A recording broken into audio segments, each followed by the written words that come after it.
Good afternoon, everyone. To start our day two, let us put ourselves in the presence of our Lord through our PNU Interfaith Prayer.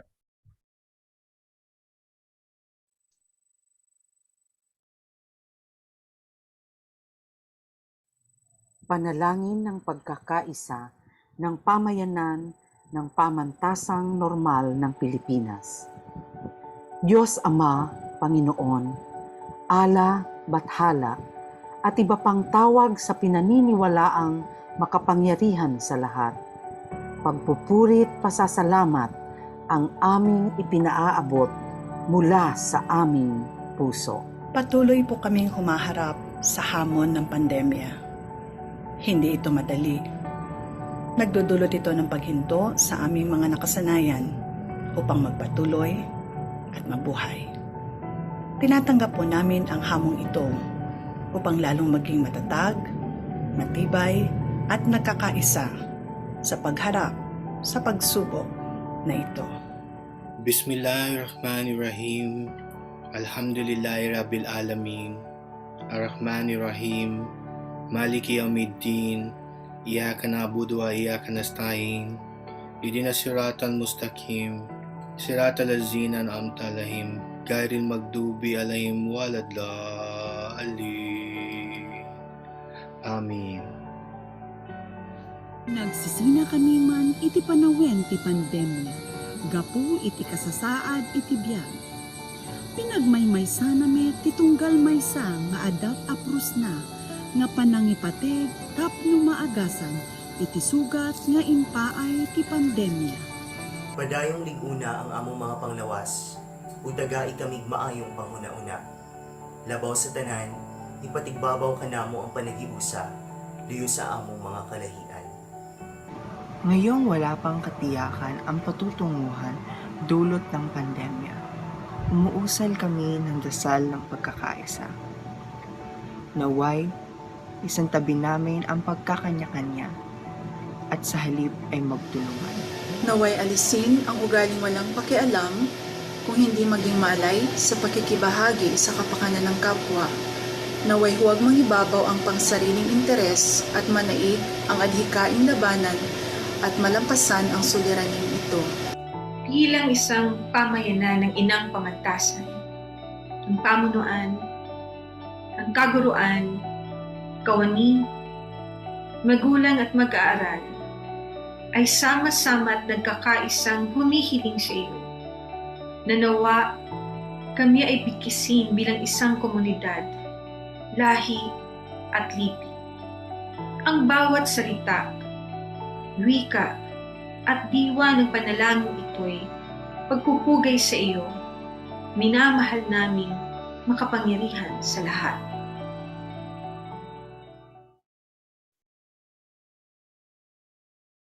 Welcome back to our conference, friends, advocates, and colleagues.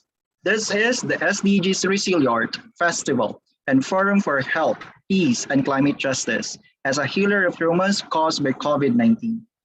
At this moment, let us welcome Madame Cecil Guidote Alvarez, Director of Earth Saver Stream Ensemble, UNESCO Artists for Peace, Director, ITI Philippine Center, to update us on ASEAN Art Camp and SDG Photo Exhibit. Good afternoon.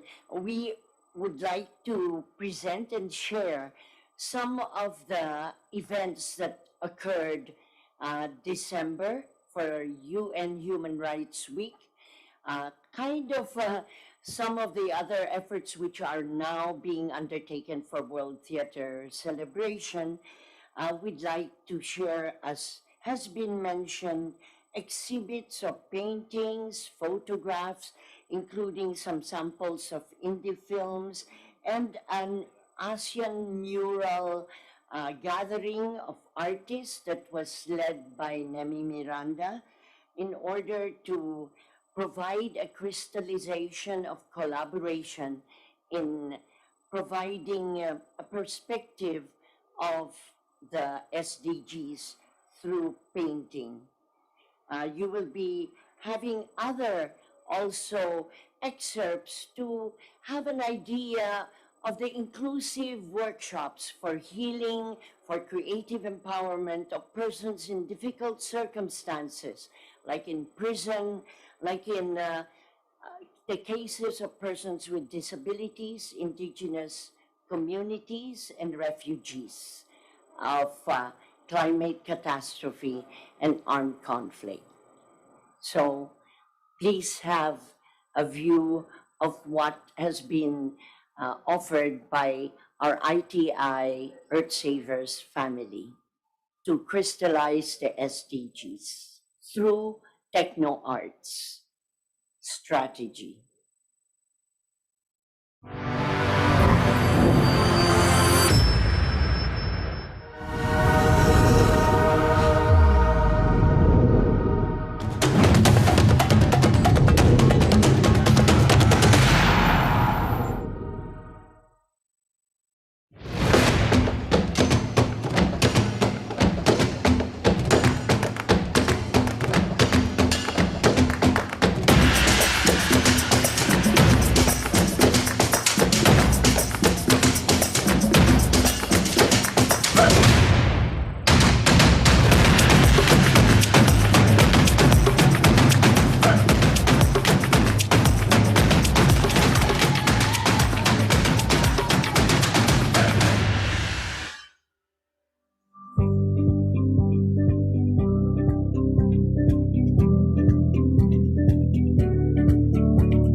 what could be the title here is using the 17 Sustainable Development Goals of the United Nations. We try to focus on each of them and cluster it. So we're concentrating on actually on the people cluster where they try to experience injustice, inequality, and we try to motivate them to raise their lives. Lubos kong naisip, di niya ipinagkait ang munti kong langit. Walang gulo, walang pangit, ligaya'y damang-dama ko. Kay sarap ng buhay ko ito.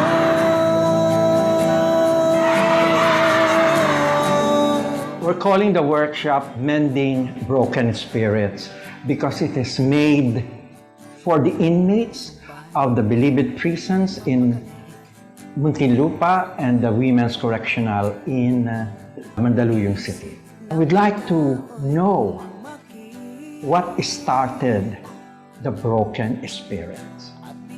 And we'd like to know how these broken spirits will be mended through dramatic arts, which we've been doing for quite some time.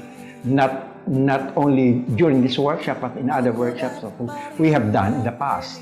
The workshop is supposed to show a dance drama. We ask everybody to take care of Mother Earth.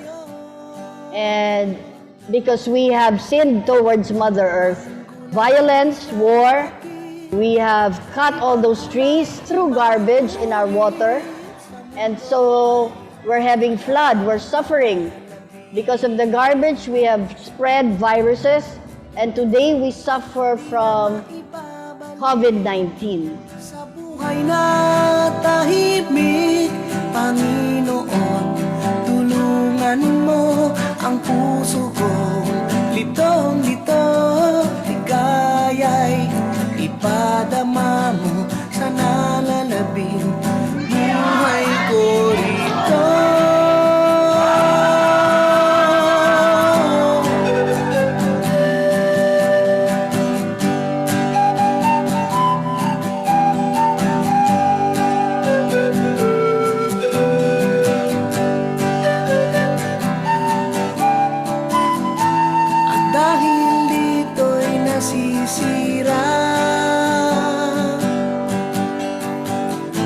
Kalikasang nakakaawa. The workshop is aligned to the International Theatre Institute UNESCO program and with the United Nations 17 Sustainable Goals because we are along the highway, the scientific highway, the artistic highway, the philosophical highway, the wellness highway towards peace, towards prosperity, towards humanity, and towards protecting the environment. Mapuno na lupain, buhay na puno ng panalangin. Lubos kong naisip, di niya ipinagkait ang munti kong langit. Walang gulo, walang pangit, ligaya'y damang-dama ko. O kay sarap ng buhay ko rito.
Changes in the health sector and socioeconomic responses have put a spotlight on the inequalities and barriers in the distribution of vital public services and the marginalization of vulnerable groups. Our aim has been to invite artists from all around the world, and in particular from regions in conflict, so that the artists could create synergies and collaborations that hopefully they would be willing to continue once back home. ArtClan is a program which was beginning in 2009, and since 2012 I was asked by the Commission of UNESCO to Andorra to join as a godmother. Say that culture is the core of society. We want to give globalization a human dimension. My priority is to strengthen the links between African countries and Colombia, which has a large population of African origin that has left a significant imprint on our history, our culture, and customs. We need peace and we need non-violence in order to become stronger and unified. Our struggle is not a rebellion against the Philippine government or any sitting administration. Our struggle is a legitimate one that is principled, well-intentioned, and collectively shared by the Bangsamoro people.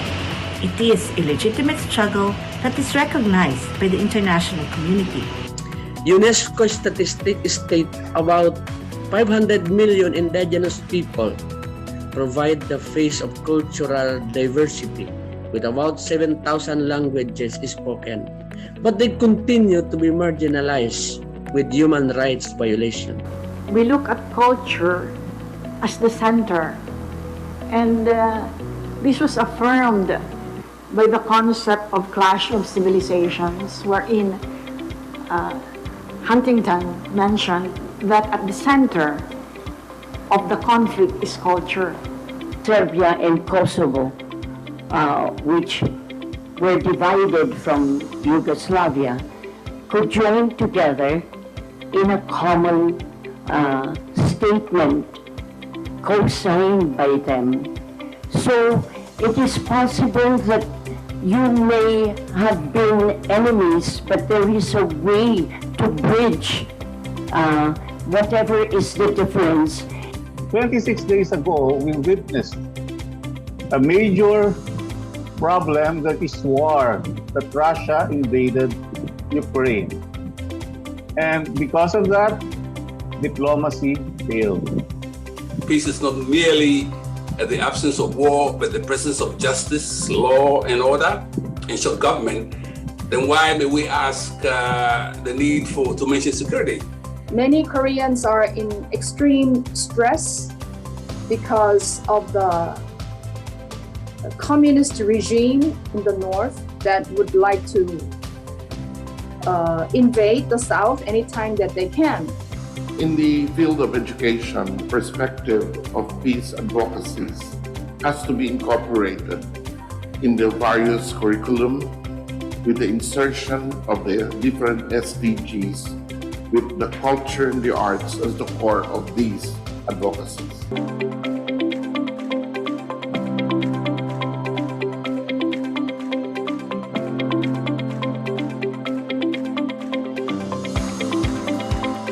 Our topic to be discussed is in the area of environment and climate change. For many, a warming climatic system is expected to impact the availability of basic necessities like fresh water, food security, and energy, while efforts to redress climate change, both through adaptation and mitigation, will similarly inform and shape the global development agenda. Our world is crying desperately for healing. We have destroyed the best of what the planet has offered to us. We are confronted in amazement of how leaders of the world fail to understand that the planet is our home. I have witnessed the importance that trade and tourism have for the development of countries. And now, after the pandemic, we need to unite efforts towards achieving the much needed economic recuperation we all need. We reiterate our commitment to the Galapagos Marine Reserve, declared a World Heritage Site since 1978, and its importance was reaffirmed at the 26th Conference of the Parties to Climate Change, COP26, held in Glasgow, Scotland. But today, we are singing new songs relating to the cries of our motherland because of climate change. We are singing of lands eroding away. We are singing of rising waters. We are singing of rising temperature. We are singing of our fight to stop climate change. While we may be at the tail end of the pandemic, with majority of the people having received vaccination, we realize that we still have to brace its adverse consequences for many years ahead. They even now consider adaptations to be part of the mitigation process, and that we need to focus on resilience is more than only adaptation, because we will not be in position to be adapted.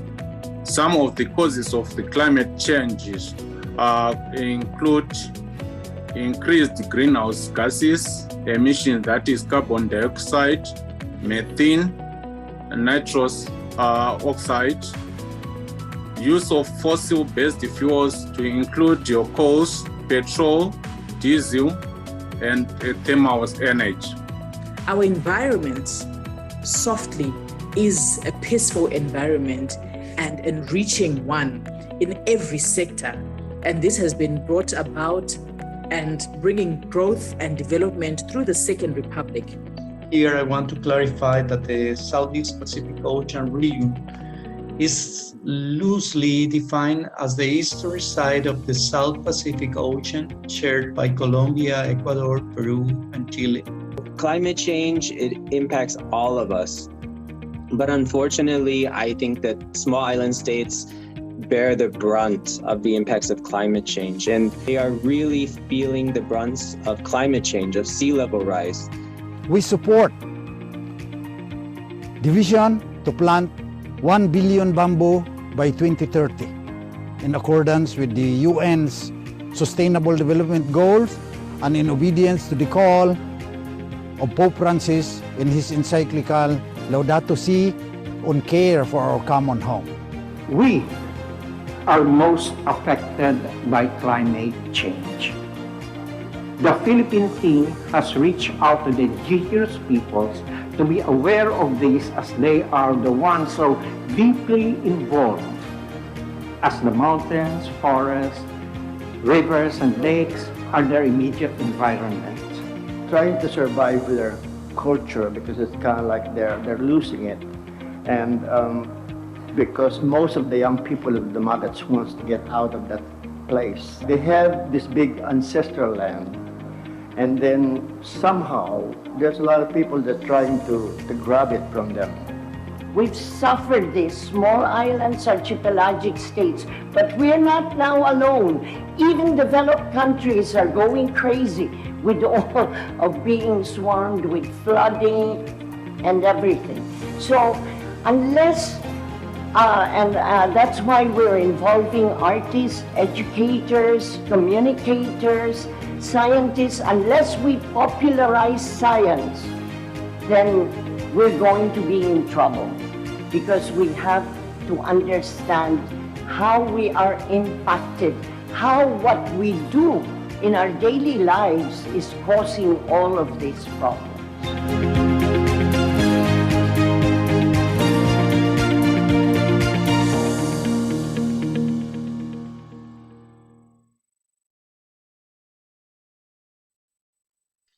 Wow.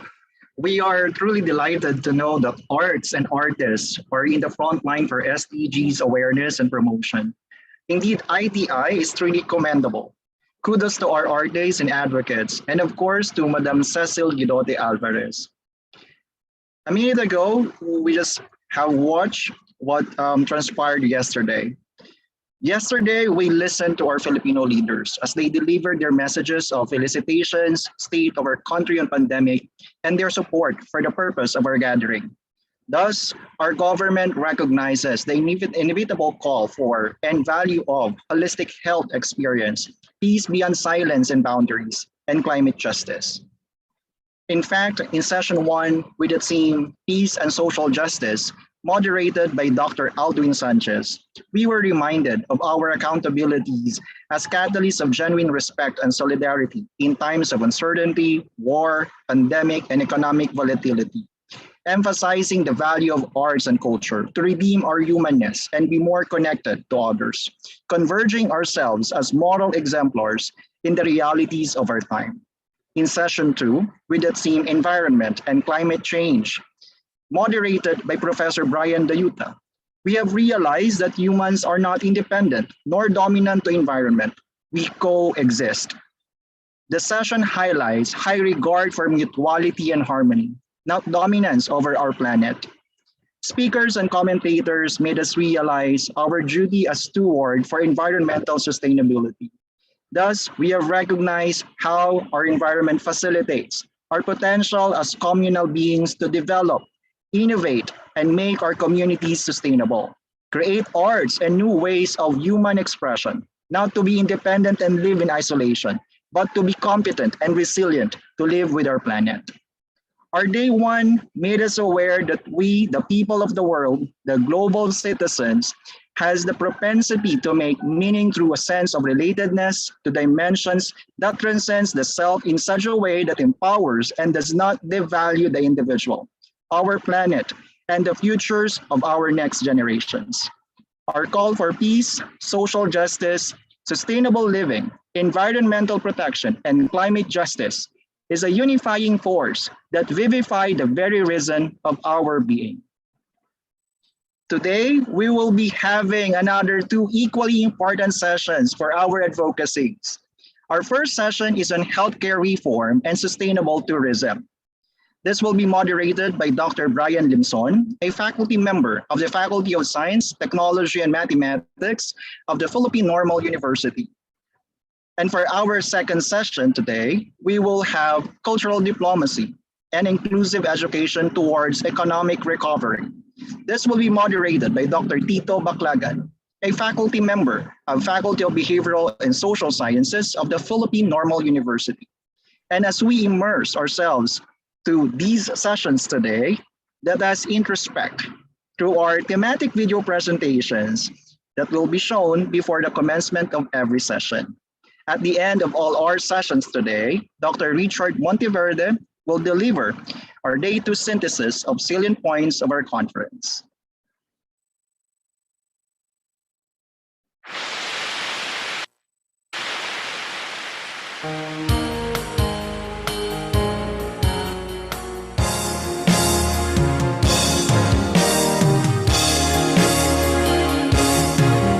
The oceans bind us, they don't separate us. We're joined by the waters that give us life.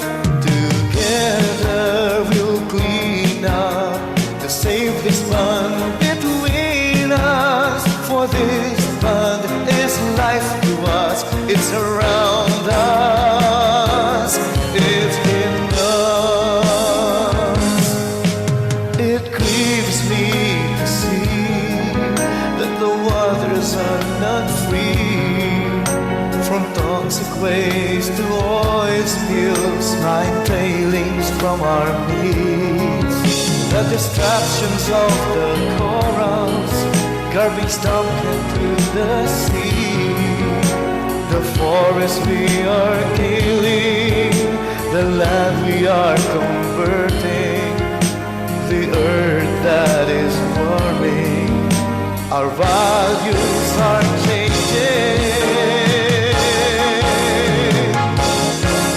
The oceans bind us, they don't separate us. We're joined by the waters that give us life. Together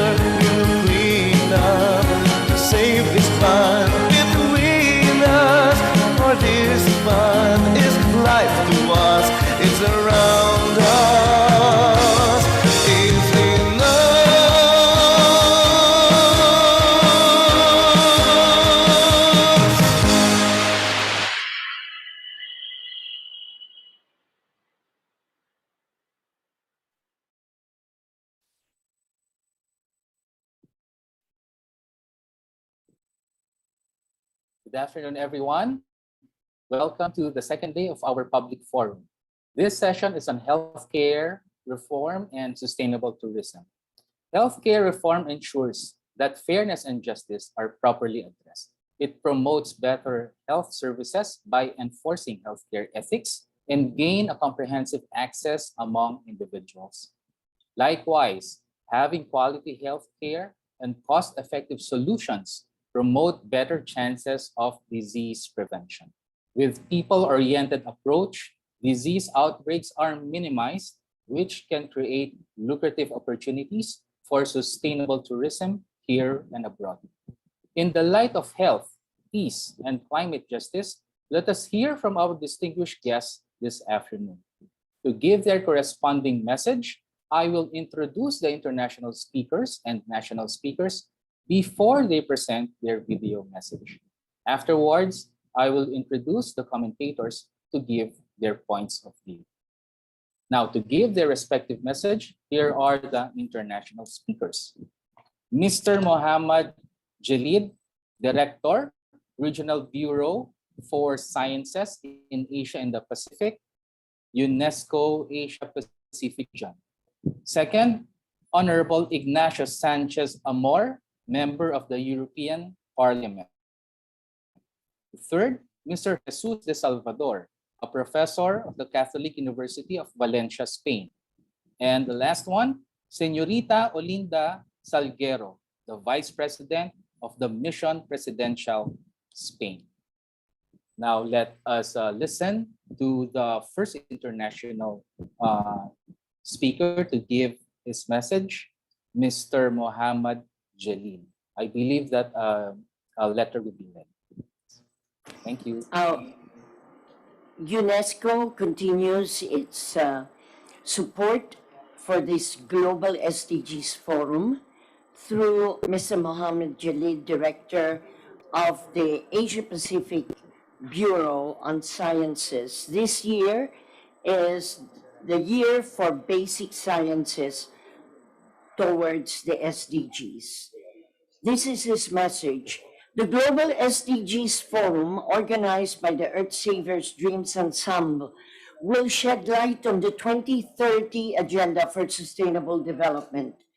This agenda, adopted by all United Nations member states in 2015, aspires to ensure prosperity and well-being for all women and men while protecting our planet and strengthening the foundations for peace. This is a paradigm shift that requires us all to act in new ways. Accelerating momentum towards the Sustainable Development Goals is a human right. Imperative. This is about delivering on the collective promise we made to build a better future for all. At a time when all societies face countless challenges, it is our responsibility to meet expectations, and we must do everything to strengthen the ties that bring humanity together around shared values and aspirations, around the common sense of destiny. In this context, I welcome the UNESCO Artists for Peace, Earth Savers Dreams Ensemble's initiative and continuous work alongside UNESCO in building peace in the minds of men and women. I wish them a fruitful event that I have no doubt bring people closer to mutual understanding. Mohammad Jalil.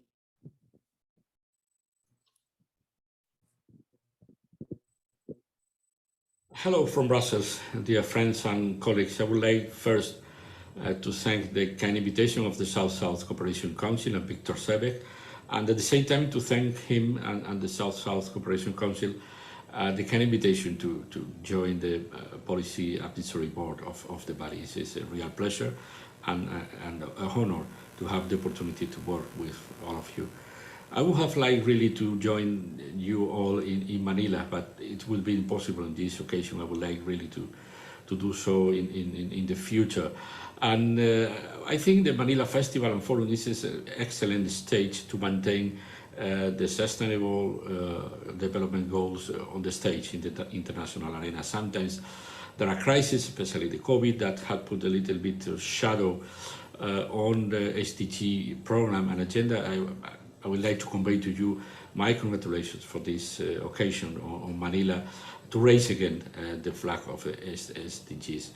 A couple of hints from Europe, from this corner, and I would like to underline this is a corner of the world, this is not the center. In a world in which the multipolar is the standard, I think that could be good if we manage to act in this new framework. But it's true that being a multipolar world, there are some trends in the international arena that are very worrying. For example, did you notice that in the past we managed the international relation using treaties, signing treaties, and now apparently we are changing treaties by sanctions, and the sky of the international relation is full of sanctions, like in these old maps of the Cold War, old maps of the Cold War, when you see the missiles crossing from everywhere and to everywhere. This is the kind of image I have in my mind when I say that now in the current situation in the international arena, we are using more sanctions than treaties, and this is a bad and very bad trend. Cultural diplomacy could be an enormous tool in this situation. Cultural diplomacy and the reivindication of multiculturalism could be an excellent stage to try to appease a little bit these tensions. One of the main threats that I think we have to face in the international world is the identity policies. Instead of accepting a multicultural world and the fact that most of the nations are now multicultural, there are this raising of the identity policies. That means one region, one ethnic, one approach to the life, trying to exclude from their own bubble and any other identity. We are suffering in Europe a rise of the extreme right ideas, and the main umbrella of these ideas is the identity policies. And for that reason, I think cultural diplomacy has a very important role to play in this environment. And because we have to work in this environment, we have to talk, of course, about the COVID. COVID has been a real shaking situation for the whole world.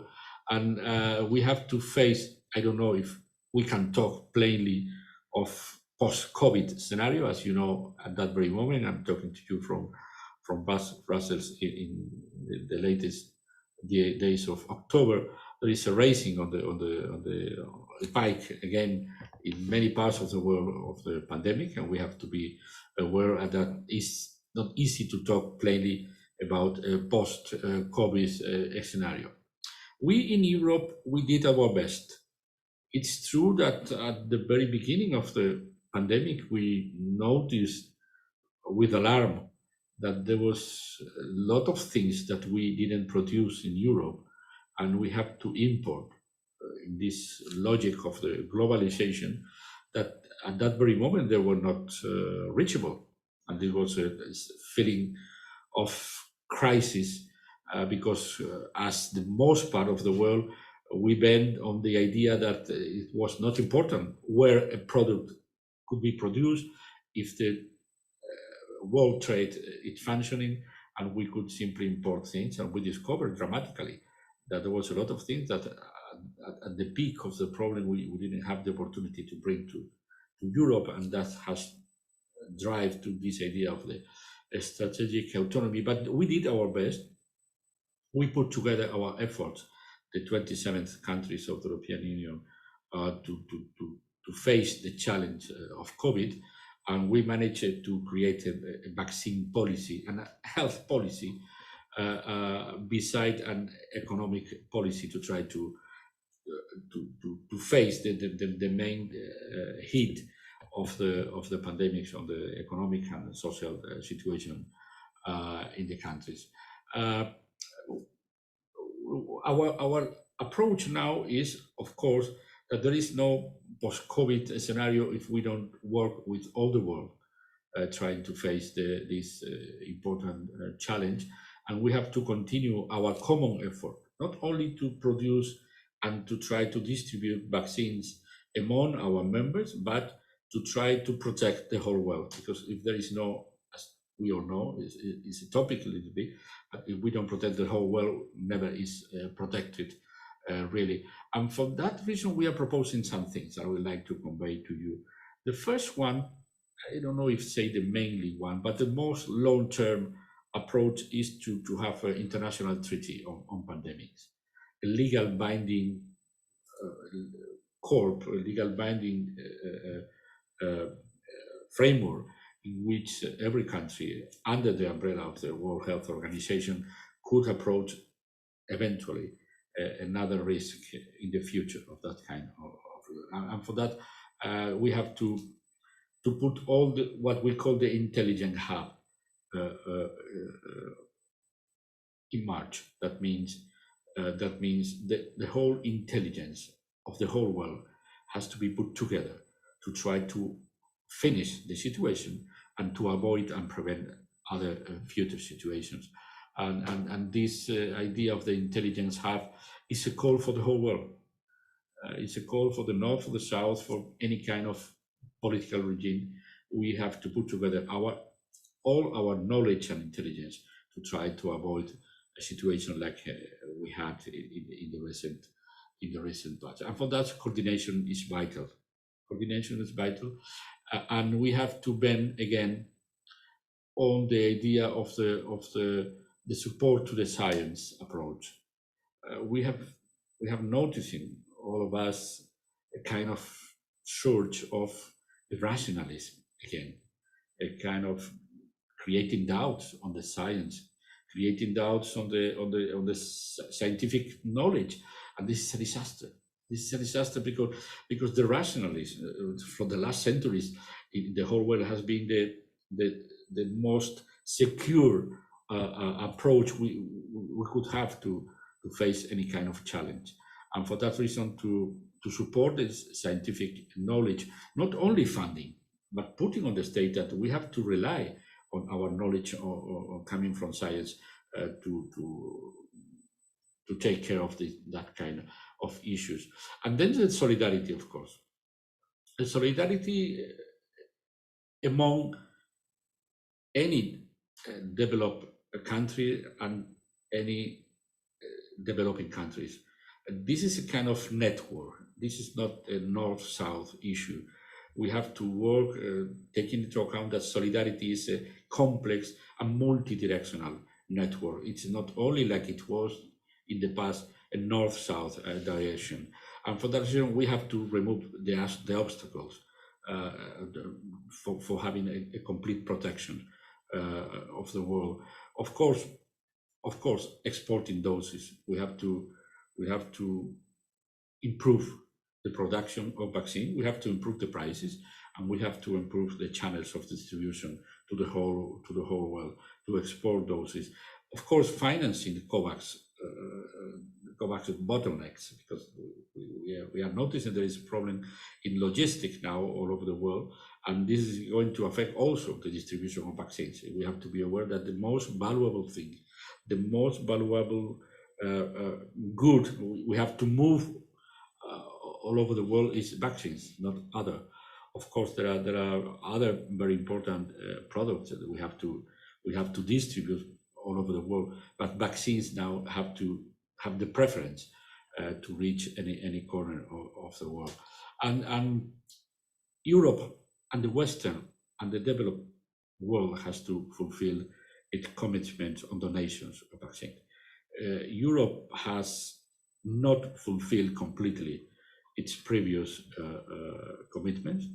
The level of donations has reached only third, more or less, that we promised some months ago, but the European Union reacted, and the European Union has bought more vaccines, and I think we are going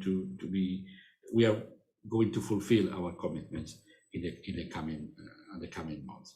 Then there are other projects. For example, in Africa, we are having the European Union is having a program with some private financial partners to try to create the capacity to produce vaccines on the field. And this is another wall against this vaccines apartheid that some of the African leaders talk about recently.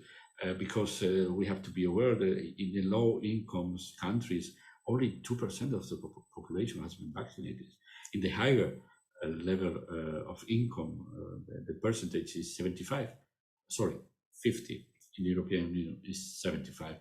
And we have to be aware of the situation. We have to reinforce our. Your Excellency, Senator of Republic of the Philippines, Your Excellency, and your illustrious authorities, ladies and gentlemen, good afternoon. This year is a very special year for several reasons. First, for being hopeful the beginning of the exit of this dark tunnel called coronavirus in the world.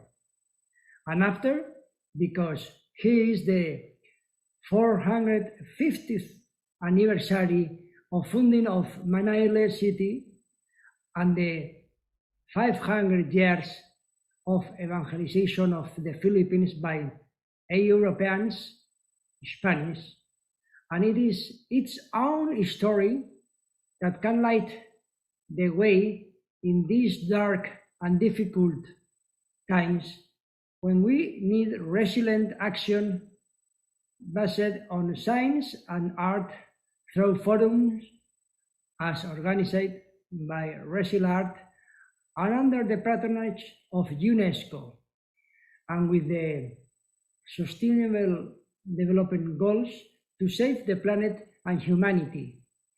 And the Manila Galleon will be the lighthouse that will give light to that difficult road that lies ahead of us, and of course to my current friends. I am going to talk you about the first global eradication of a disease originating from a virus, smallpox, and above all, how the historical process of the fight against the virus, the Manila Galleon, was a fundamental element. Smallpox was a serious disease, infectious, contagious, and with a risk of the death between 20 to 30% with difficult consequences that for at least 3,000 years had devastated humanity, and that only in the 20th century had caused 300 million of the dead.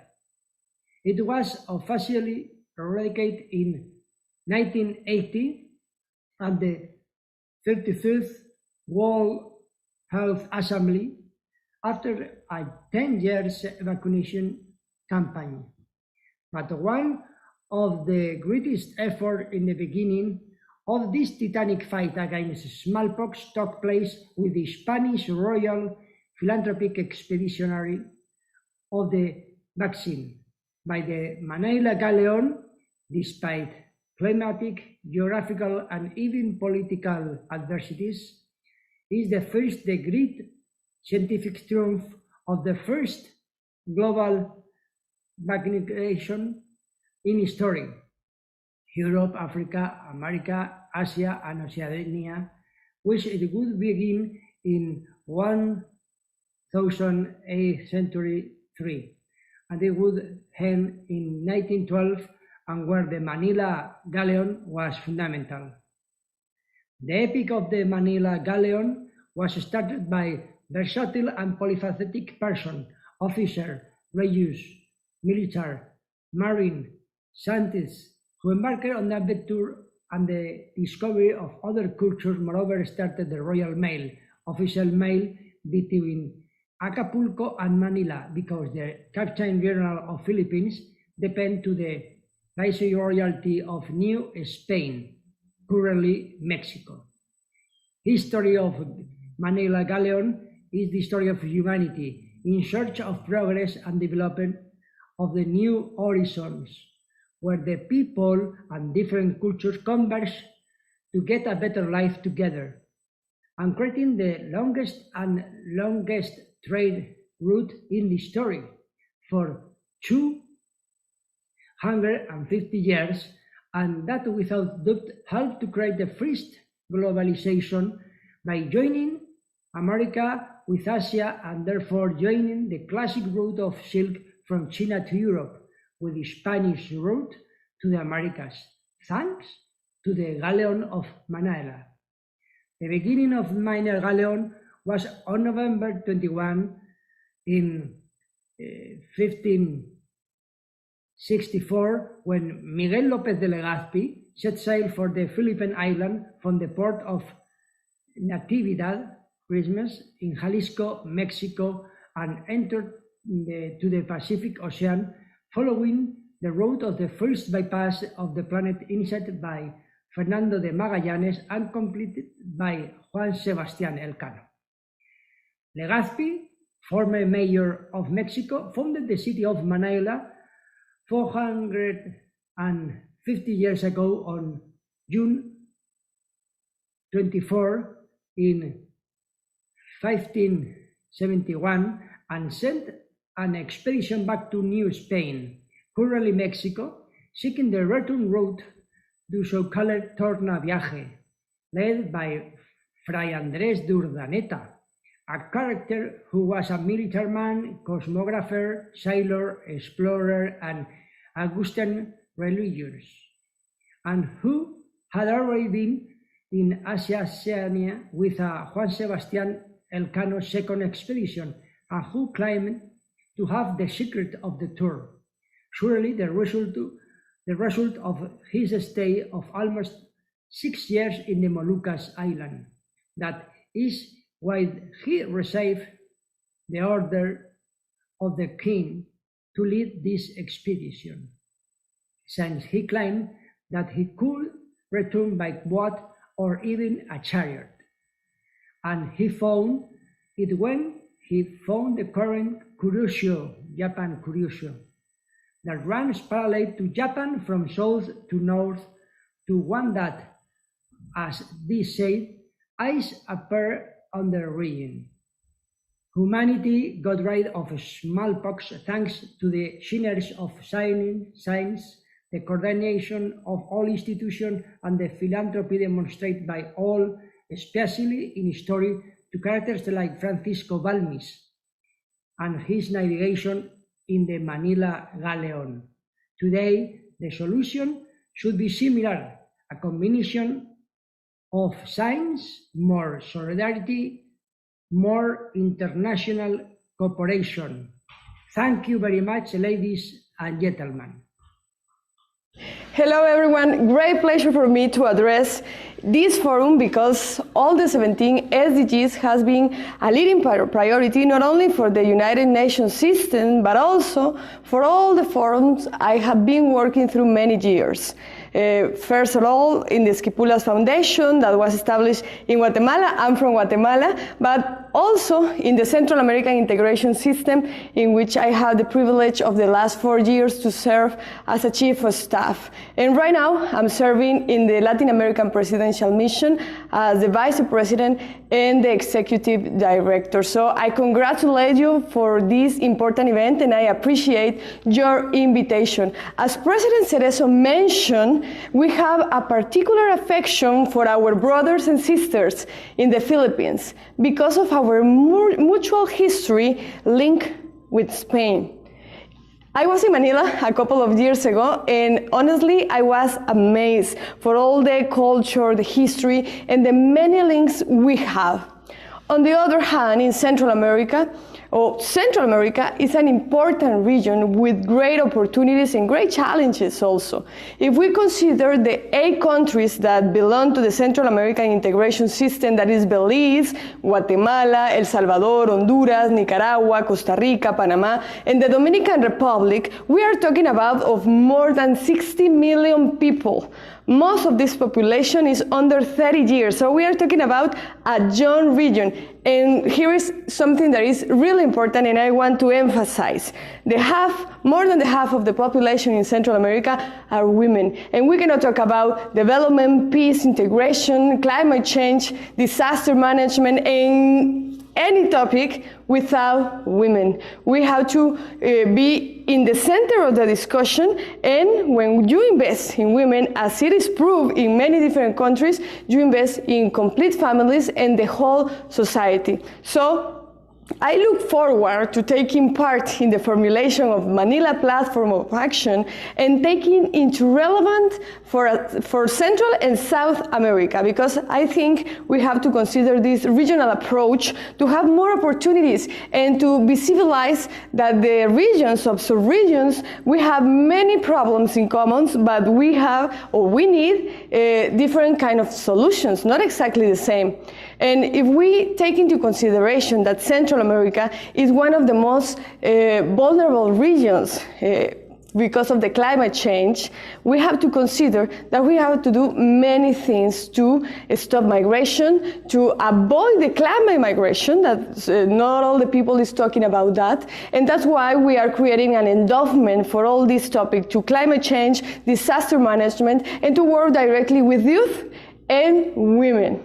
And I think that we don't have to forget, and that's why I think the big umbrella of this forum is fantastic. I really like it, because culture is the cement of our societies, and we can build many different bridges through it. So it is because we can focus on what unite us instead of what are our differences. So culture is very important. So congratulations to Cecile Alvarez for this initiative and the work of South-South Cooperation Council, which I am honored to belong to, under the Victor Seve coordination for all this effort. In Central America, in Guatemala, you not only have a friend, you have a promoter and a person that is available to work in all these platforms. So please take into consideration this region in this important platform. Thank you very much. All right, so thank you to our international plenary speakers. But before I call on our national speakers to give their respective message, let me highlight the message delivered by our international plenary speakers. First, the message of Mr. Mohammad Jalid elaborated the spread of scientific knowledge for peace and wellness for humanity.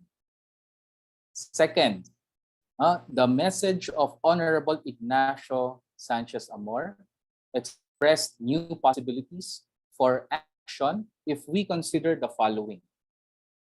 First is One Health, then One Global Health or Solidarity.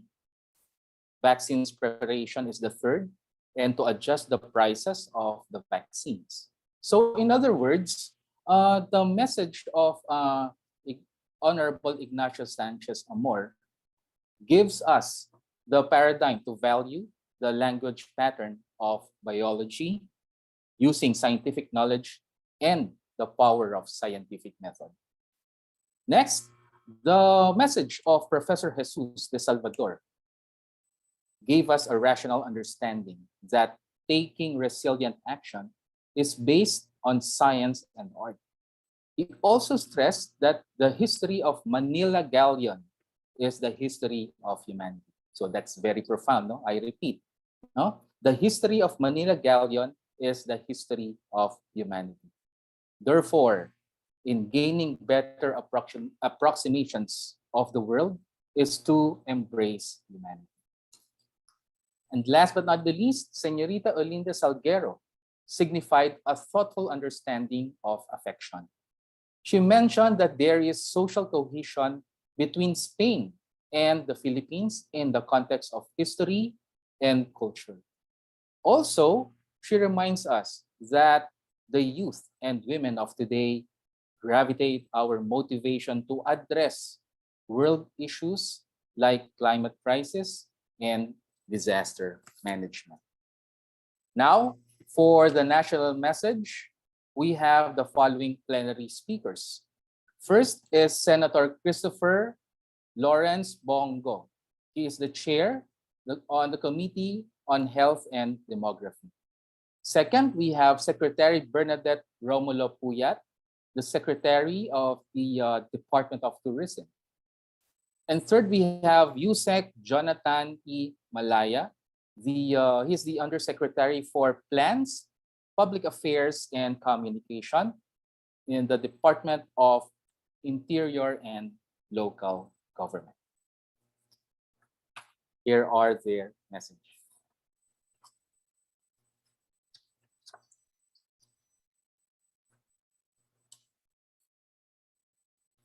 A pleasant day to everyone. I'm deeply honored to join you in today's festival forum, which aims to showcase how the arts could serve as healer of traumas caused by COVID-19. The pandemic has indeed caused physical, emotional, mental, and even financial trauma to many people from all over the world. Some of them reach a breaking point while others cope up through pursuing hobbies or other creative outlets. That is why I express my appreciation for your continuous efforts in organizing events and activities such as this. I join everyone in our collective action as we lift up the hope that we share together as global citizens. Now, more than ever, we need to stand united and remain committed in the achievement and realization of United Nations Sustainable Development Goals. As chair of the Senate Committee on Health and Demography, I am committed to pursue the United Nations Sustainable Development Goals for health, particularly on achieving universal health coverage and improving access to quality essential healthcare services for all. In the Senate, I authored laws that will address immediate and practical needs of Filipinos. Among those is Republic Act 11463 or the Malasakit Centers Act, which establishes Malasakit Centers in all DOH-run hospitals and the PGH to give convenient access to quality and affordable healthcare to all Filipinos. I also continue to look for solutions to problems in the delivery of effective healthcare to our people. Thus, I had successfully pushed for the enactment of 24 local hospital laws, which will upgrade and establish public hospitals nationwide. Another 15 measures to improve and establish Department of Health hospitals across the country are awaiting signature of the President. I also propose the establishment of super health centers nationwide to give Filipinos better access to government healthcare services, especially in rural areas where they are needed the most. Through this, Filipinos will not have to go to big hospitals in towns or city centers. Through this, we are near to our goal of a healthier and a more resilient nation. I will continue to be dedicated in the mandate to further invest in our country's healthcare system. Rest assured that I will continue to support all programs, projects, and initiatives that would help uplift and improve the quality of lives of every Filipino, especially the helpless and the hopeless. As we face both local and global challenges, let us always ignite the spirit of bayanihan, malasakit, and civic unity as we extend help and service to those who are in need. Once again, thank you and congratulations to all the organizers and participants of this festival forum. Mabuhay!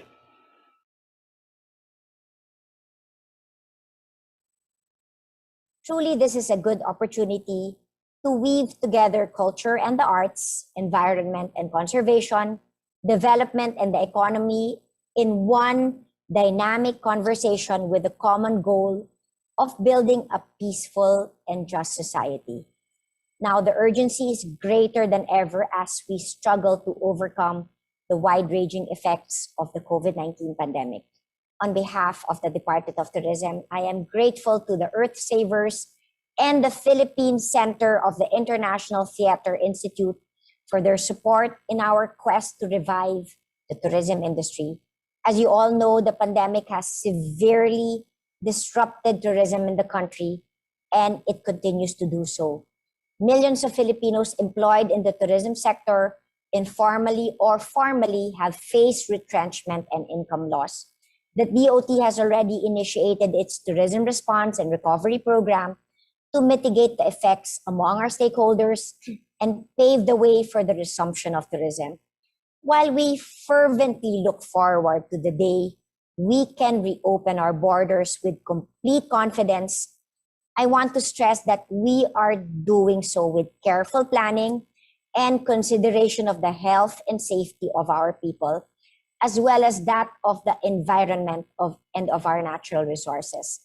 COVID-19 has undoubtedly caused a lot of pain and suffering in our society, but the side effect of the slowdown was that nature had the chance to regenerate when humans left it alone. The same principle of closure also applies to the annual 3-month fishing ban in the Visayan Sea, which Capiz is part of. The ban aims to conserve herring, mackerel, and sardines in the area by allowing them to spawn, thus making fishing more sustainable, and the province deserving of its title as the seafood capital of the Philippines. We closed Boracay for the same reason in 2018 to give the island some time to breathe while rehabilitation works were underway. When Boracay reopened 6 months later, we maintained the carrying capacity and implemented measures to make sure the island won't suffer from over-tourism again. Moving forward, the Department of Tourism is committed to sustaining a healthier tourism ecosystem. Instead of quantity and mass tourism, we seek quality and encourage bespoke tours that offer meaningful experience to both the tourists and the host community. People have been locked up in their homes for a long time. They have sacrificed a lot for the sake of the greater good. When they travel again, it will be for the real connections they've been craving. I'm pleased to note that we have reprioritized our tourism products to focus on culture and heritage as well as nature, adventure, and wellness. In the coming months, the different regional offices of the Department of Tourism will unveil new tourism circuits that capitalize on each region's unique offerings, whether they be culinary, historical, religious, or artistic, or cater to the growing market of cyclists and divers, or promote holistic wellness and healthy living through farm tourism. Today's webinar is about biocultural diversity, a term that is certainly an important element in our sustainable tourism policies. Simply put, biocultural diversity is the complex relationship between biodiversity and cultural diversity, the diversity of humans interacting with nature. Tourism is all about biocultural diversity as it depends on people, usually indigenous or local communities, managing or protecting sites like mangrove forests, rice terraces, or habitats populated by endemic species. Of course, overdevelopment and the wrong kind of tourism have led to the loss of these habitats and the marginalization of the communities whose lives are linked to them. It is the DOT's mandate to develop a tourism industry that is not only sustainable but inclusive. Tourism has also enabled the conservation of an environment, transforming farmer hunters, poachers, and loggers into guides and rangers. From north to south, we work with tribal communities to help them showcase their culture, traditions, cuisine, and crafts through community-based ecotourism projects that allow them to benefit directly from tourism. Pre-pandemic, we promoted homestays with IP families so that tourists get to experience life as it is lived in the rural areas. One of my favorite experiences during my stint at the Department of Agriculture can be considered a biocultural heritage tour, hiking upland in the Cordilleras to participate in the rice planting and harvesting rituals. It is the women farmers who have kept their culture and identity alive, being the primary knowledge holders on seed keeping and selection, planting and harvesting. Connecting the farmers to restaurants and new markets have enabled them to sustain their practices. The slow food movement, Terra Madre and UNESCO are also helping preserve the indigenous knowledge of rice cultivation and biodiversity of unique heirloom rice varieties. Cultural heritage tourism is one of the largest and fastest growing global tourism markets. Our country is best known for its island beaches, but our own fascinating history and rich biocultural diversities are areas that should and will be further explored and highlighted.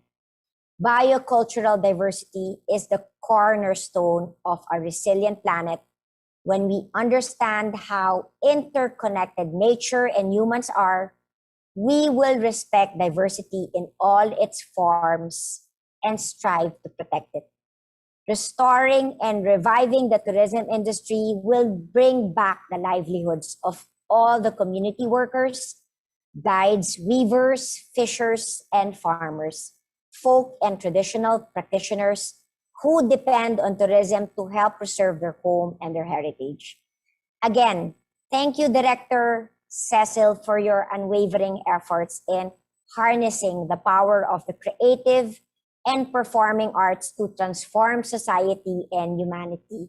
As we celebrate National Heritage Month and Month of the Ocean this May, let us do our best to raise awareness on how our heritage is also inextricably linked to the ocean, and that to preserve our seas is to preserve the communities that depend on it for generations to come. This is Berna Romulo Puyat from the Department of Tourism. Thank you again for inviting us. Mabuhay po kayong lahat.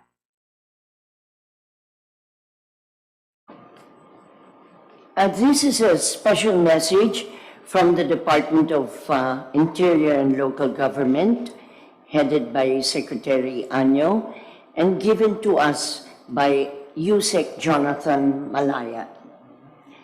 We are opening a timely discourse on health, peace, and climate justice through culture, arts, and good governance in the Manila SDGs International Resiliart Earth-Saving Public Forum and Festival. It is an honor for DILG to be part of this momentous endeavor. We are finally seeing a light at the end of a long tunnel in this pandemic, with the decreasing number of COVID-19 cases, easing of restrictions, and gradual reopening of businesses and the economy.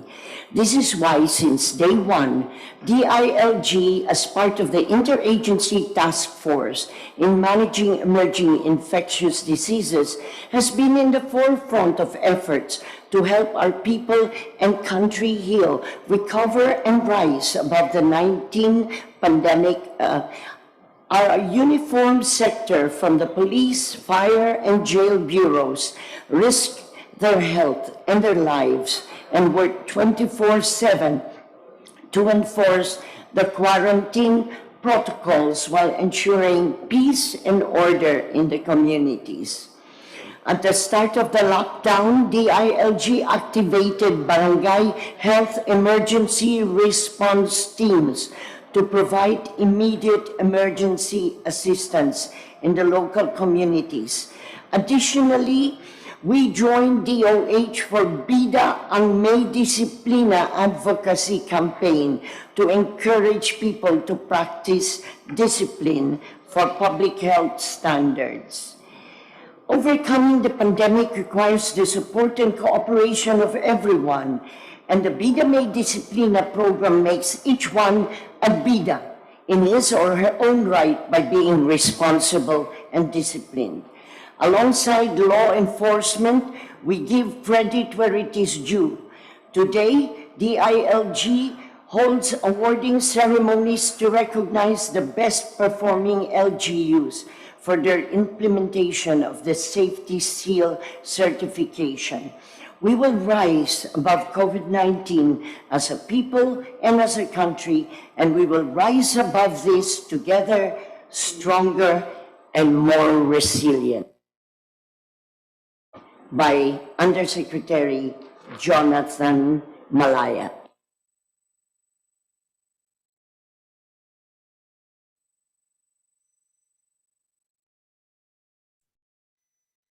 All right. So there you go. No? So before we move on, let me just give the highlights of our national plenary speakers. And these are as follows. Senator Christopher Lawrence Bongo effectively bind pure optimism to address the physical, emotional, psychological, and financial traumas. This enables us to take collective action to stand united and remain committed for a healthier and resilient nation. The bottom line here is to improve the quality of life for every Filipino citizen. Secretary Bernadette Romulo Puyat gave us an absolute clarity that biocultural diversity is the cornerstone of a resilient planet. Likewise, she pointed out that to understand the interconnectedness between humans and nature is to allow us to make inferences on our assumptions based from our discernment. Lastly, on biocultural heritage, we have to validate our opinion with the truth through science, culture, and wellness. And the focal point of the message of Yusek Jonathan Malaya is to have hope. No? And hope becomes the building block of our understanding to value public health. And now, to give their comments, let me introduce first our international commentator, followed by our national commentators. And we have here, for the international commentator, we have Dr. Su Pong Chua. She'll be giving a pre-recorded video. And Dr. Su Pong Chua is the president of the Asia Arts Connection in Singapore. Let's hear her pre-recorded video. Start now? Yes, You can in start 3, now. 2, 1, action. You can start now. Okay. Thank you very much for the invitation. I'm very pleased to join this international forum. And as Madame Cecile had told me that she wanted me to talk about cultural diplomacies and the arts. So I will talk about this topic before we move on to about how the artists and the arts community is coping with the pandemic in Singapore. As we know that in today's hyper-connected world, cultural diplomacy is an essential part of international relations, as both the governmental and NGOs actors engage with global publics to share ideas and experiences, influence views, and inspire actions for a better world, like what we are doing now in this forum. So I want to talk about, how such action, how such collaborations can help to promote understanding by discussing an example. The example is collaborations between Vietnam National Theatre and Singapore Arts Group, the Singapore Chinese Dance Theatre, Indian Fine Arts Society, and Juan's Dancers, a Malay dance group. What we did 5 years ago is to get artists together to do 2 stories.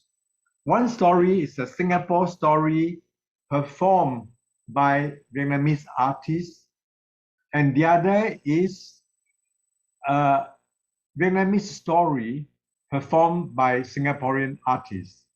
Now, so this is the Vietnam's artist of the Chao Theater, and this is a Chinese Chinese opera actress from Singapore. The story is the tale of Bukit Merah, the tale of the Red Hill, talking about how a king actually killed a boy who made good suggestions to defeat the shark's fish that were attacking Singapore many years ago. This is a tale. So we have children performing the story. We have secondary students of different ethnic groups, Indian, Malay, Chinese students perform together. And then look at this. We have a Vietnamese national tuong group performing this Singapore story. And they brought this story to Indonesia. And the audience there actually have very positive response and saying that ASEAN artists, artists in the regions should tell stories of each other to their young people, so that by doing that, we get to know each other better. Indeed, when they were performed in Indonesia, Professor Pudentia of the University of Indonesia commented that such kind of cross-cultural creations in theater will be very good, for promoting understandings between the peoples of ASEAN. So the story was also brought to Japan by this group of Singapore students, and as well as the National Tuong Theater, like the poster in the left-hand side. They perform in Vietnam as well, and I think that it is with this effort, we commemorate the diplomatic relations of 45th anniversary between Vietnam and Singapore in 2017. And this year, is the 50th anniversary of the diplomatic relations between Vietnam and Singapore. Although, we are still, not coming out from the pandemic yet, but we are already discussing how we can continue to collaborate via, Zoom or other platforms. It should not deter us from the, collaboration. Now, how the Singapore artists cope with the pandemic?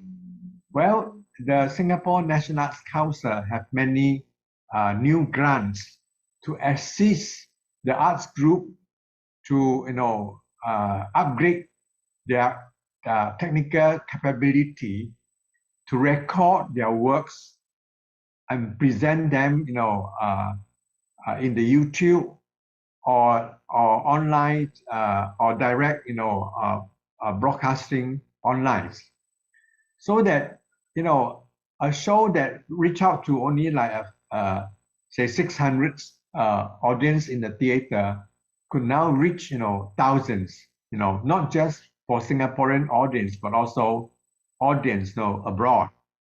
For example, in the recent celebration of the 10th anniversary of the National Art Academy of Malaysia, they recorded their show and showed them online, and it is actually receiving greater audienceships than performing in the theater in Kuala Lumpur.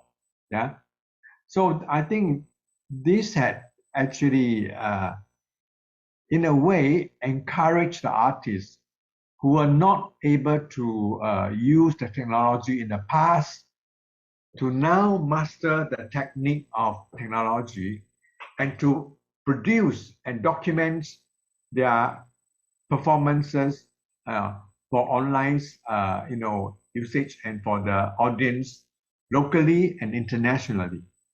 So these grants are helping the arts groups very much. And it is one of the effective way to keep the audience and to reach out to new audiences. Another example is this one. You see, this is one of the most prominent Malay dance group in Singapore, Sri Warisan. Recently, they produced a show that actually trace the development of the Malay dance in Singapore in the last decades. So they recorded the dances created by the pioneers, and now young people can learn how dancers, how of the Malay community were performed in the 60s, in the 70s, in the 80s. So this documentary with historical perspective is very educational and as well as entertaining. Now, recently, the late Mrs. Baska, produced these butterfly lovers, an Indian dance, but inspired by a Chinese love story, the butterfly lovers, how the true lovers were forced to marry somebody they are not willing to marry. And both of them actually had sacrificed their life and transformed into a pair of butterflies. This love story was reproduced by the late Mrs. Baska's daughter, Mina Baska, with great success. Now, the next example is this one. This is a form of Malay theater called Bangsawan. Bangsawan is a commercial theater that started actually in the 19th century. The form was introduced by a visiting group from Penang, Malaysia, called Malaya at that time. Yeah? And Bangsawan had gone through its ups and downs, and almost the art form had almost disappeared until the revival movement started in the recent years. This group, the Anglik Temasek Bangsawan group, had reproduced this classic by Mr. Hamid, the pioneer of Bangsawan.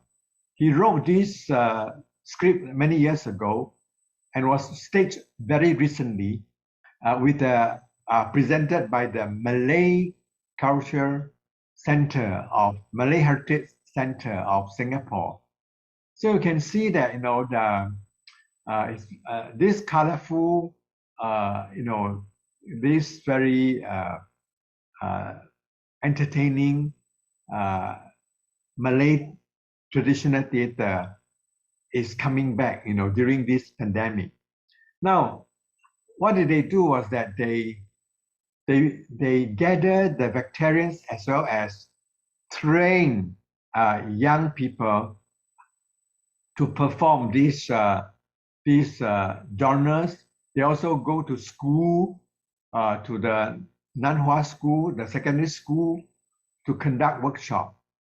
So I think the pandemic has not deterred the artists from innovation.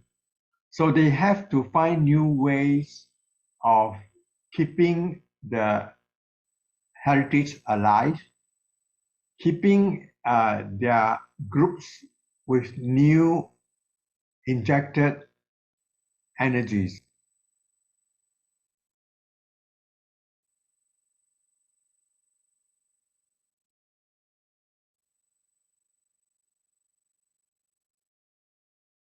Okay.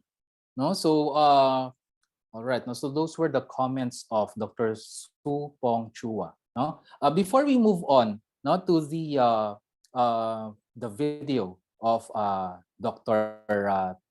Ted Esguerra. No, so let me just highlight the comments of Dr. Su Pong Chua. No? So he concretized cultural diversity to promote commitment and readiness towards global collaboration. And now, let us watch a video coming from Dr. Ted Esguerra.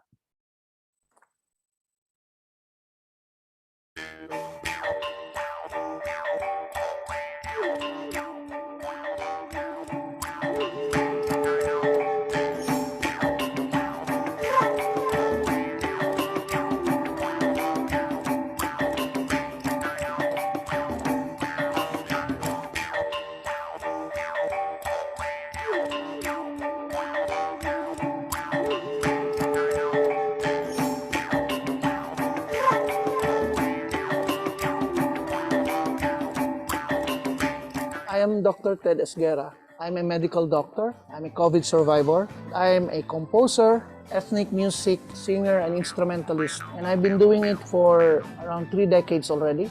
My art form is music, playing ethnic instruments. But I do musical score in street theater. I do visual arts. I paint and do sculpture. And I incorporated science, arts, philosophy, in the approaches relating everything towards understanding life all the more. I'm a cultural worker at the same time being a person or a son of Mindanao. This kind of workshop is a merger of science, like understanding the hazards that probably hit not only our healthcare workers but also all Filipinos. We talk about the hazards of earthquake, flood, pandemic, and even fire.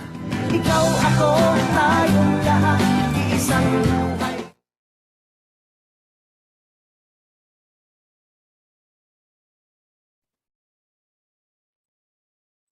All right, so that was a very profound, very interesting, and very enthusiastic video by Dr. Ted Esguerra. Dr. Ted, thank you po for presenting your video. No? So we are, deeply mesmerized by the ones you presented. No? So Dr. Ted Esguerra is, every Sunday, I watch the segment, in disaster risk. Yeah, that was every morning. Yes, Doc. We learn a lot from you. Okay, so for our national commentators, let me just acknowledge their names, for them to give their points of view. So the following, so we have inside the Zoom, so we have Dr. Teofredo Ted Esguerra. So he's a physician, an expedition and wilderness emergency medical services, and also belongs to the Philippine Mount Everest expedition team. So he is in the Zoom. Hello, Dr. Ted. Then second, we have Mr. Lutgardo Labad. He is also inside the Zoom. Mr. Lutgardo Labad is the chairman of ITI PH Music Theater Now Network. Hello po, Mr. Labad. And next, we have Mr. Al Dalisay Tesoro. So Mr. Al Dalisay Tesoro is the Provincial Tourism and Cultural Affairs Officer, Province of Capiz. So yes, we welcome you, Mr. Al Dalisay Tesoro. And we have the following distinguished commentators, who are present on site. So we have here, Dr. Herbert Glenn Reyes. Dr. Herbert Glenn Reyes is the president of the Northwestern Mindanao State College of Science and Technology. This one is in Tangub City, Misamis Oriental. So let us hear their comments. And by the way, just to remind our commentators, we have 5 minutes. So you have 5 minutes to give your comments. Okay, you may start now.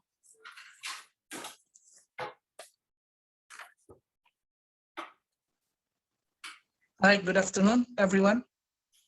I'm sorry I cannot just appear just in front of you because I'm on duty right now, being a doctor. My position as a physician and at the same time as an artist is we are still in the campaign of really reaching out to the peripheries of our country.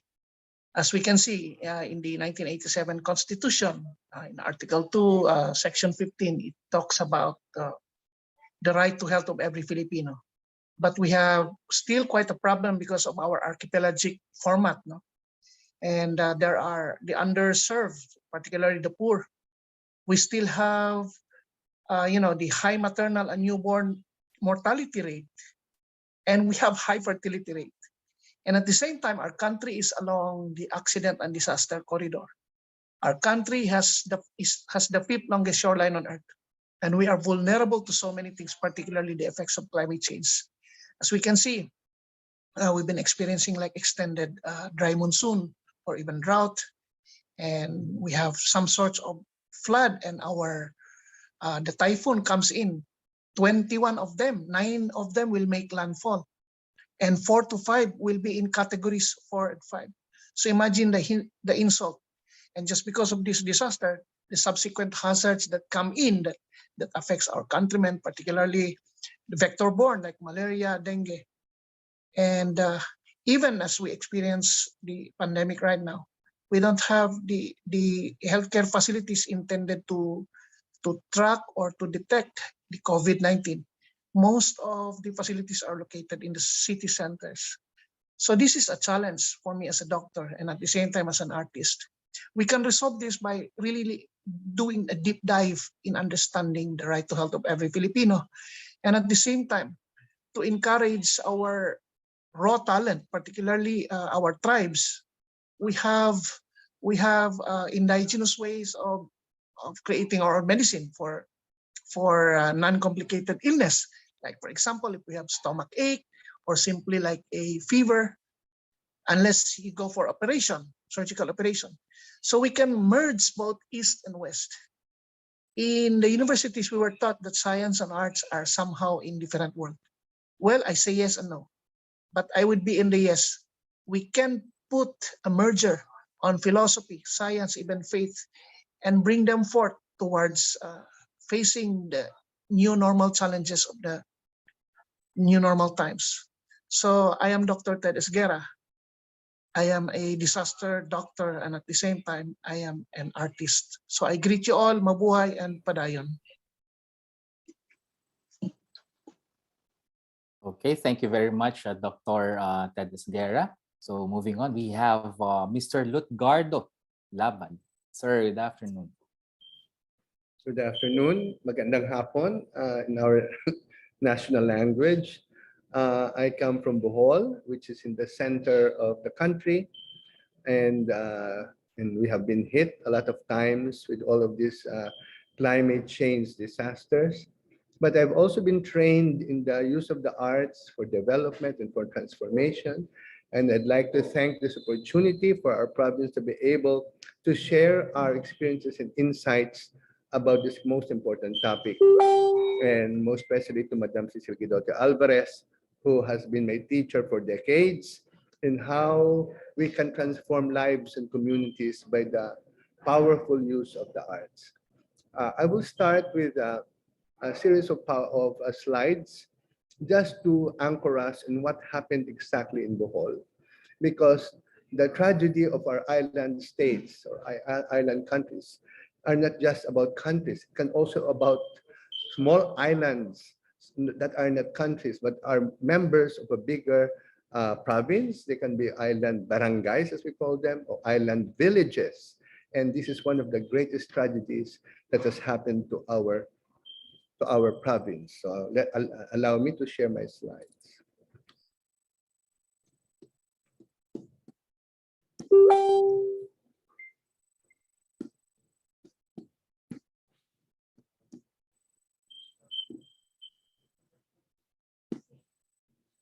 This is our governor. So I really would be speaking also on his behalf and the leadership's behalf, because our province has a very strongly motivated leadership that believes that everybody must come to converge to really build a beautiful province. And our governor has organized, after 2 months of this disaster, we're still coping up with it. We had this Bohol Resilience Summit, and we reviewed what has happened. And these are pictures that show to you the extent of the damage in our province. Now, this is not only in my province, I'm sure this is echoed in all the other provinces of the Visayas and Mindanao. Loss of connectivity, damaged houses, and the struggle to rebuild new homes and new designs for homes, okay? Because livelihood, nature destroyed, all of these mango trees, banana trees, hectares of fish ponds damaged, and everybody has been requested to really look into agriculture once again. And there are a lot of programs that has been initiated or reinitiated. We have opened an old airport as a farmer's market. And because it is now established that our province is in the path of all of these climate catastrophes, we have to take this seriously and look at all the towers of electricity toppled down in the province. We were about a month without electricity. Until now, there are still some towns in our province that are lost in darkness. Okay, so one of the major action is to strictly implement the land use plans. Okay, no build zones, building better. Our governor is really pushing for a resilience center, and not just a school, but to really build special resilience centers, to legislate new building codes attuned with climate change, to develop design guidelines for new structures, a super school and evacuation center, okay, and our citizens retrained to face calamities.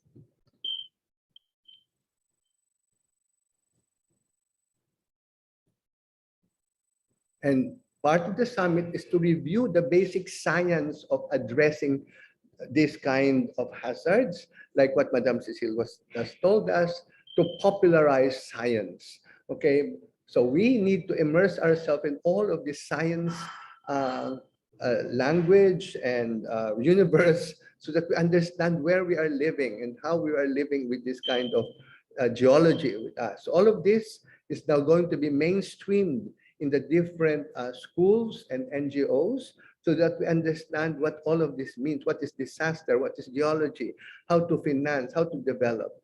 And our congressman was a former governor of Bohol, has started to develop an advocacy on climate emergency. Okay.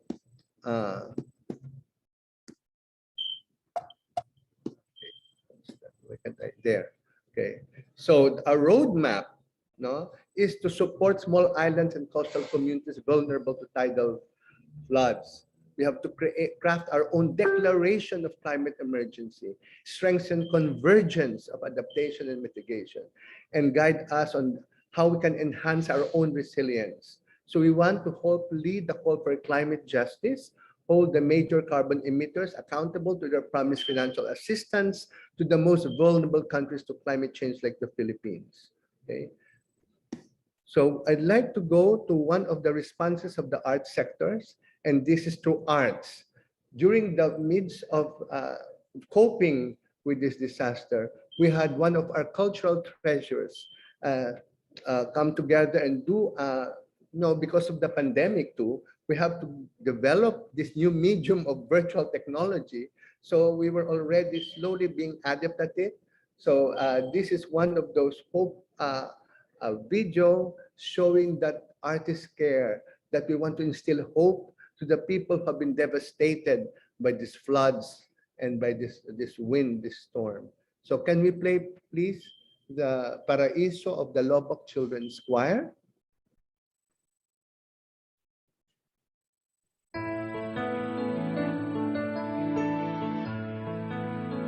It's one of our beautiful rivers. After Odette,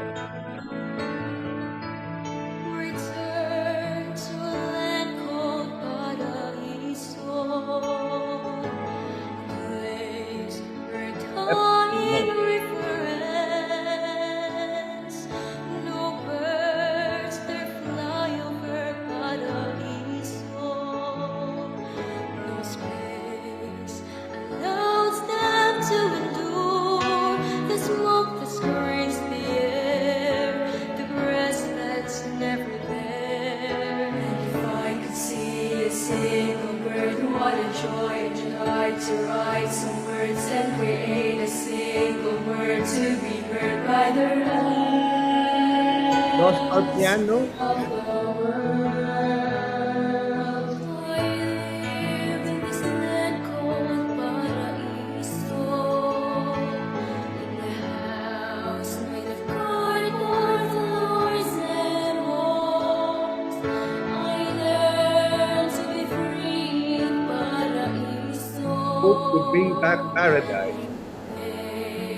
Anything I see, matches for my clothes, plastic bags for the cold, and if empty cans are all I have, what a joy. I never tried to take someone else's toys and live it like the rest.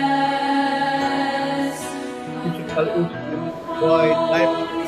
Paraiso, help me make a stand. Paraiso, take me by the hand. Paraiso, make the world understand. And if I could see a single man, what a joy to Ample start in conversion. hungry land. National government agents working with our local government and our local community prevailed. So now, still the Catch for all they have, what a joy. I never tried to take someone else's voice and live and feel like the rest of the boys. This choir, 40 years ago, had won national and international accolades. They're our best ambassadors.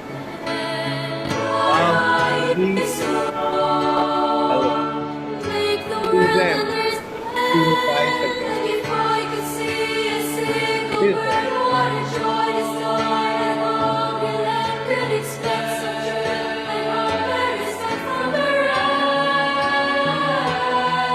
And if I could see a single bird, what a joy to start. And hungry land could expect some truth and hope and respect from the rest of the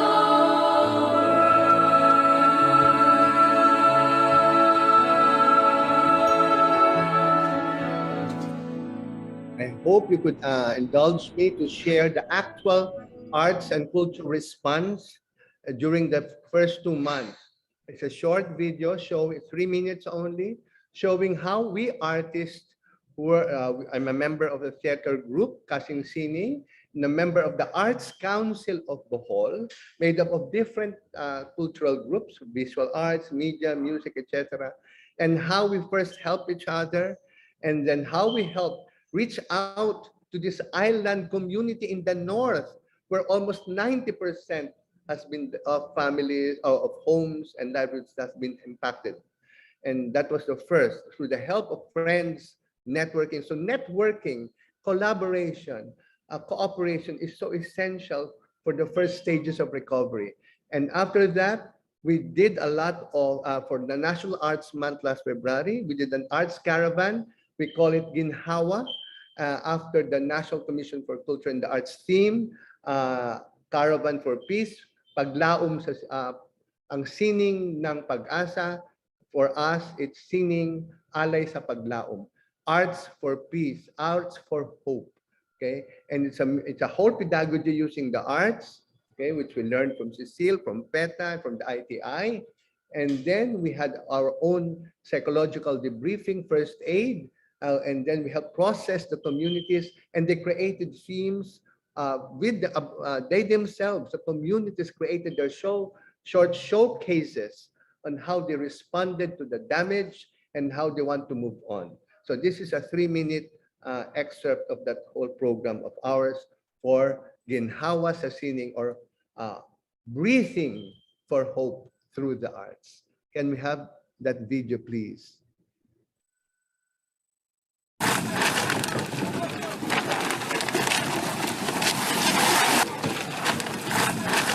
See ourselves, our group in frontline. About 3 hours.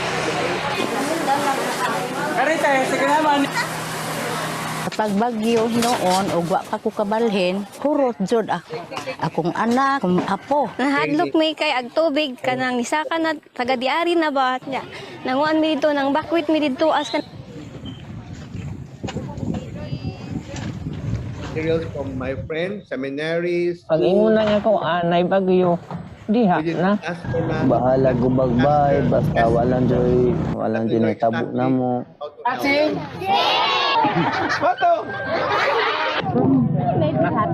Sharing food, sharing music.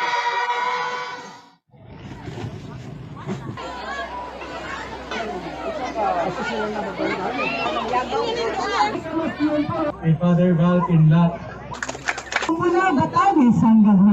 International Association. Relief Kitchen. The Lobok Children's Choir performing for the devastated community.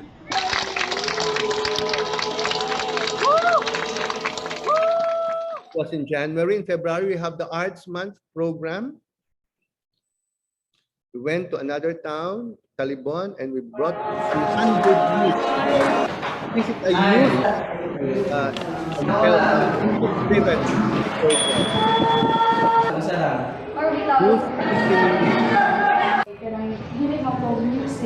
The sharing how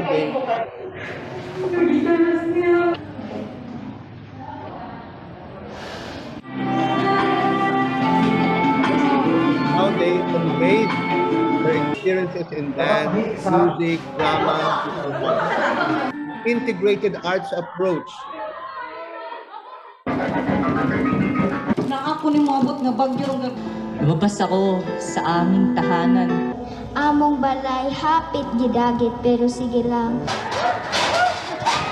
Ay, may gani nawa na ang bagyo. At iyak ako ng iyak. Bakit kaya? Nakakatuwa. Very creative man din ato mga kabataan. Honesty through art. Ato ang kinabuhi. This is our bishop. Hindi na itong gi-restore. Culmination, everybody dancing in hope for a better day, for better days to come. From all the sands we sing it tayo sayaw. Shout and then dance. So you see, this is just the beginning, and we hope this program of on the SDGs using the arts will really help provide more resilience and hope to our communities who are still groping and rebuilding. And as our last finale, I'd like to Secretary Puyat superbly, excellently described the role of the arts in tourism and development, biocultural diversity. And it was she and their department in the Tourism Board of the Philippines who sponsored the development of music MTVs, videos of the Lobok Choir as an alternative to direct tourism.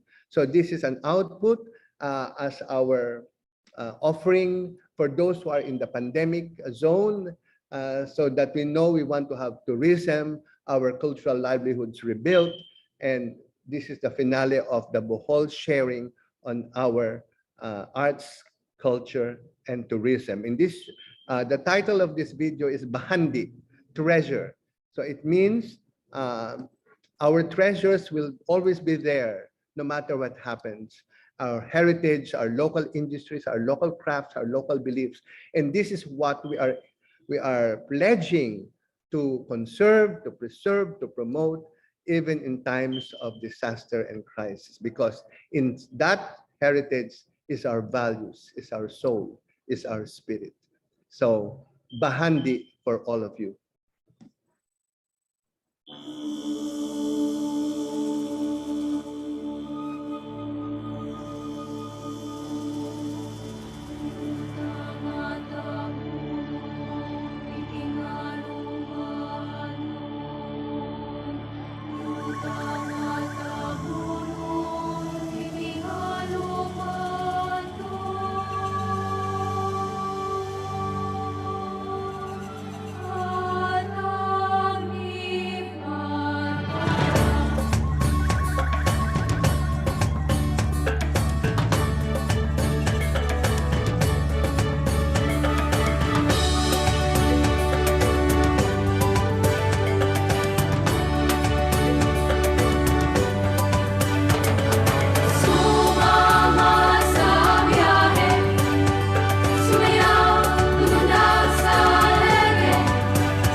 Prehistoric Bukol.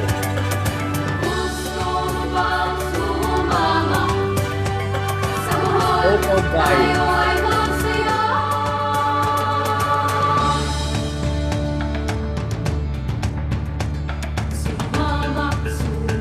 Lobok River.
Treasure in the East.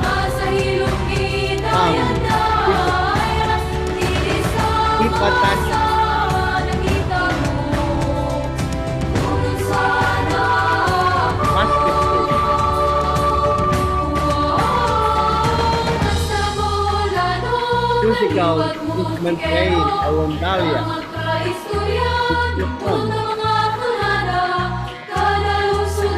Dancing, folk dance, the different sounds.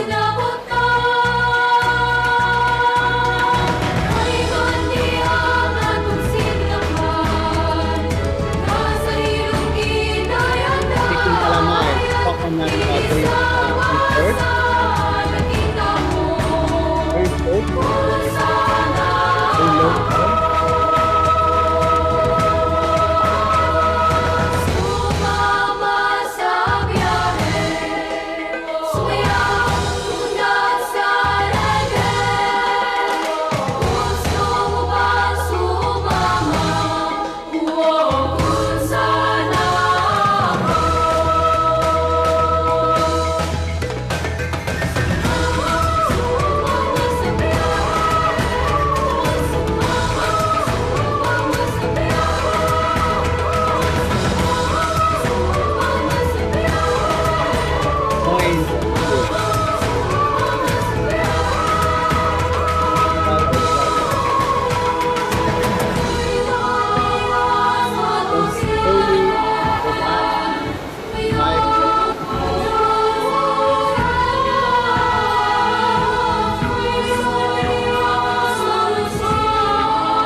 Thank you very much. Wow. So yes, no. So Bahandi, Mr. Labat, no. So Mr. Labat is very passionate, no, about the art. So I was so impressed and surprised by the videos presented. It is very touching, and I learned something today. One word, Bahandi. Bahandi means kayamanan, ano? And Yes. yeah, no, and it reminds me of one word of all the videos we presented, the words you gave, no. One word, grateful. Grateful to celebrate life through music, arts, and altruism. Thank Perfect. you. Perfect. Okay, yes, thank you, Mr. Labat. Bahandi to you, bahandi to everyone. Again, last but not the least, no. So we have the Provincial Tourism and Cultural Affairs Officer of the province of Capiz, ano? Mr. Al Dalisay Tesoro. Good afternoon po, sir. Thank you for this invitation, especially to Madam Cecil Guidote Alvarez.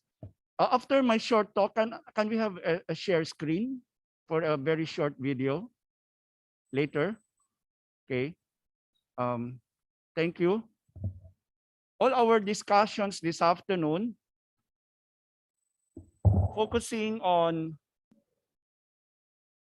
healthcare reform linked to sustainable tourism redounds to its implications and contextualizations in the local level, how it is best contextualized in the local government unit.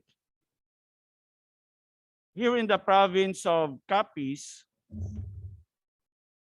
for us, sustainable tourism development is the management of all resources that meet the needs of tourists and host communities in the province while protecting the opportunities for the future in such a way that economic, social, and aesthetic needs can be fulfilled while maintaining cultural integrity, essential ecological processes, biological diversity, and life support system. This is well articulated in the provincial tourism code. And so the province of Capiz promotes a tourism industry that is ecologically sustainable, responsible, participative, culturally sensitive, and ethically and socially equitable for local communities. We recognize sustainable tourism as an engine of local socio-economic growth, as well as the development and enrichment of culture. Then encourage particularly private sector's participation for the development of tourism, more specifically of community-based rural tourism, promotion of creative industry, and the innovative practices on green tourism.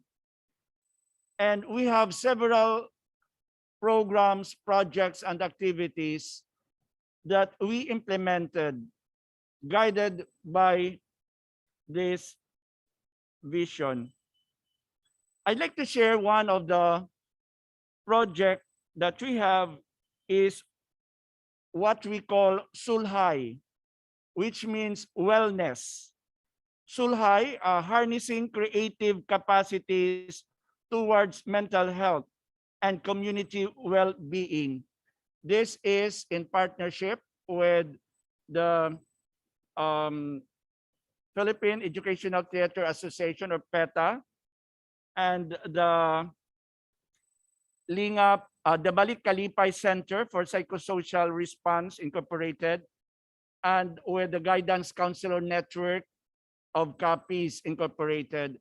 We had this program in response to the COVID-19 pandemic, as we all aware of that it affects our mental health.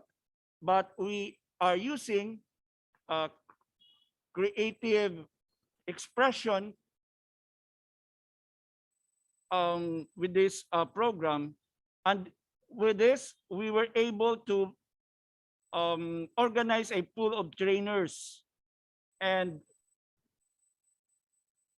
we were able also to plan, develop, and sample creative modules and integrative activities for psychosocial support in various community groups.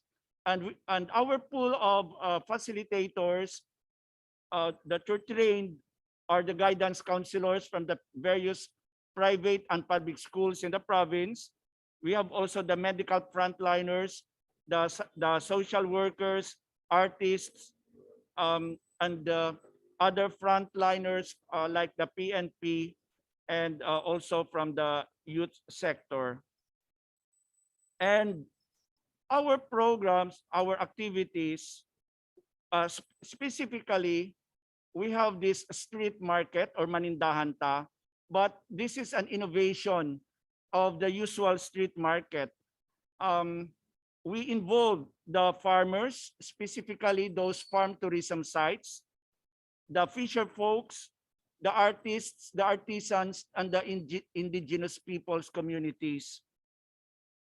For we are created livelihood opportunities for our indigenous peoples here in the province of Capiz. And this project, the Manindahan Ta or street market, was awarded for the Excel Award of the Department of Local Government, Department of Interior and Local Government in the whole region for its innovative approaches as part of the economic dimension of tourism governance, and we got a second runner-up in the whole region.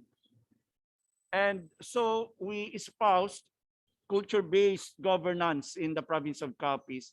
What I'm wearing right now is the face mask with a panubok design of the Panay Bukidnon, an indigenous peoples community in Tapas Capiz, and we have helped them continue safeguarding their intangible cultural heritage, specifically panubok design, by providing them free materials and helping them market their products. And so before I end, I'd like to show you a short video. This is a video of our contestant for Miss Universe Philippines last year, Miss Universe Philippines Capiz candidate.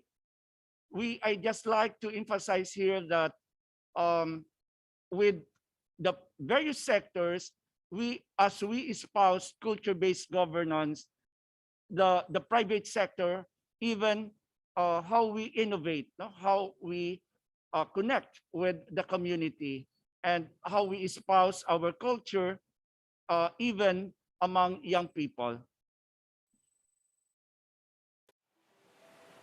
My feet have taken me to a lot of places, and I loved where I have been. But these feet will always lead me back to where my heart is. Home.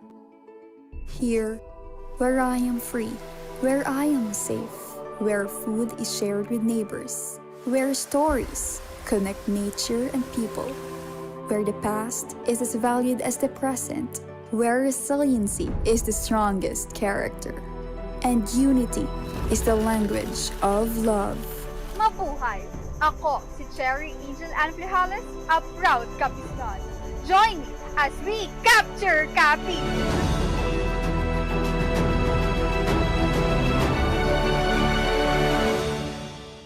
Our long stretch of beaches invite you to be carefree and relive the child in you.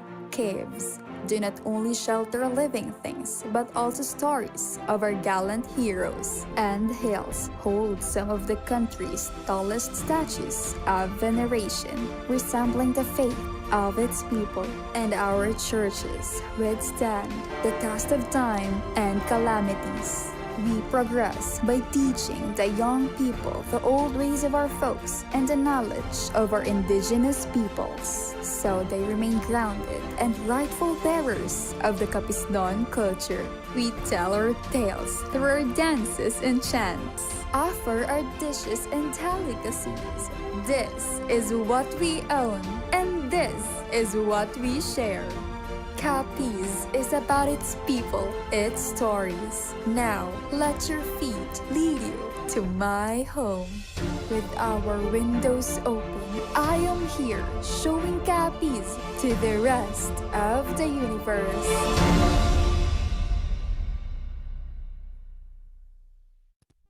Thank you.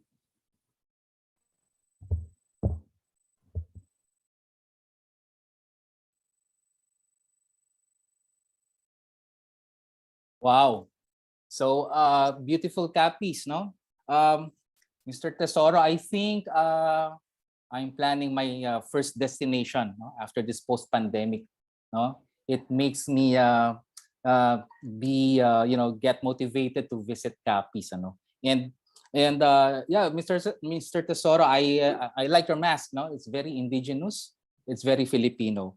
Okay, and yeah, I also learned that there's this word that the panobok design. Panobok design is expresses the mask of Mr. Tesoro. No, okay, very impressive. No, and of course the highlight. No, Mr. Tesoro gave us a certain level of introspection for should I say what strategic action to optimize tourism.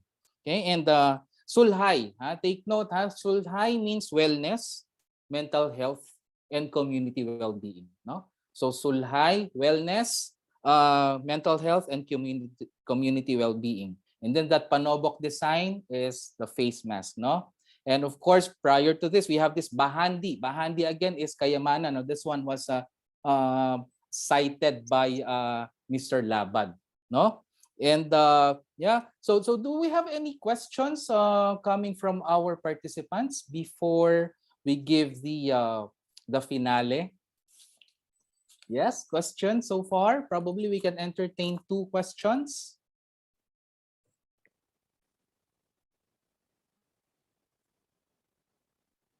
Well, I guess that there aren't any questions at all.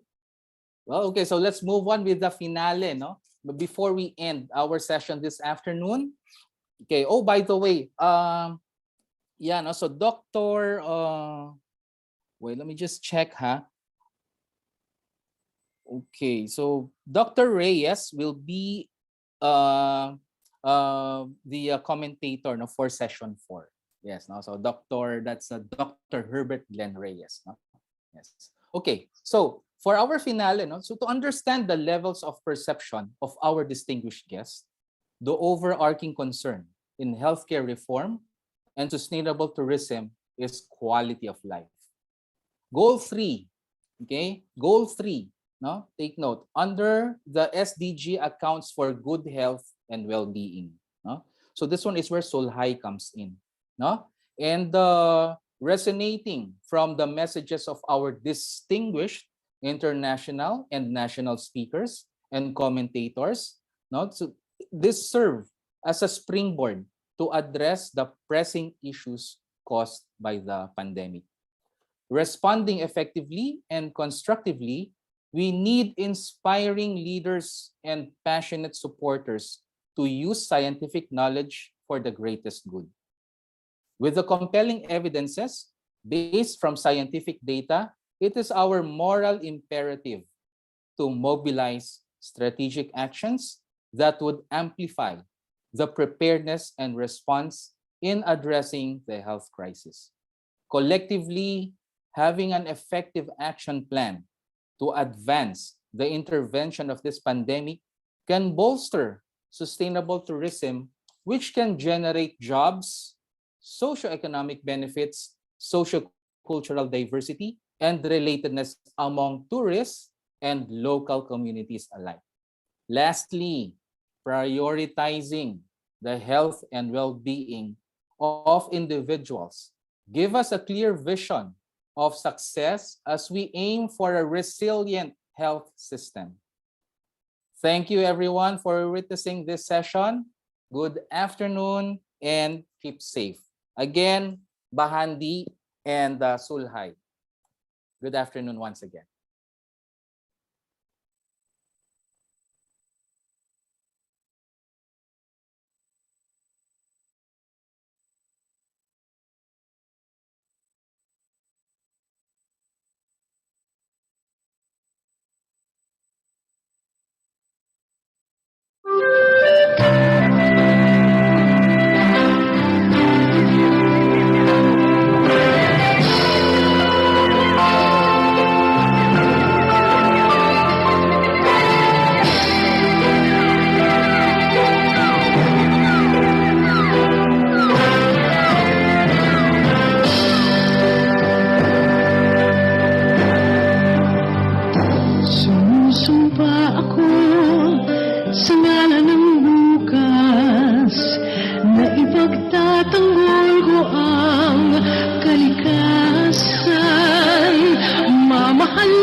Bawat hakbang nitong sumpa ay aking gagawin sa salita, sa isip at gawa nang ang pagtatanggol sa kalikasan ay maging taos-pusong panata ng bayan. Sumusumpa akong aalagaan ko, sumusumpa akong kakalingain ko ang kalikasan at kapaligiran ko at pagmumula nito ng bagong pag-asa.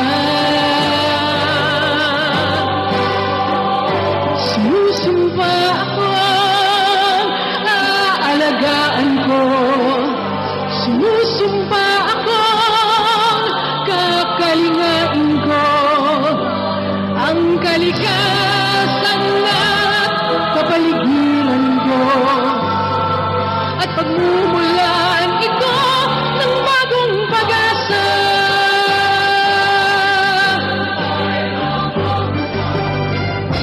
Sumusumpa ako, ngunit nais kong ang aking tinig ay marinig ng buong sambayanan upang ang sumpang ito ay maging panata ng buong sambayanan.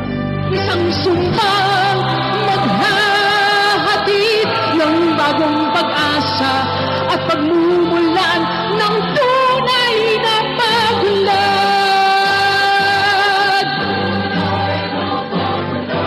Tulungan nawa ako ng may kapal.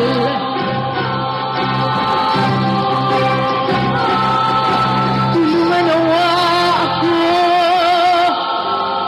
ng may kapal.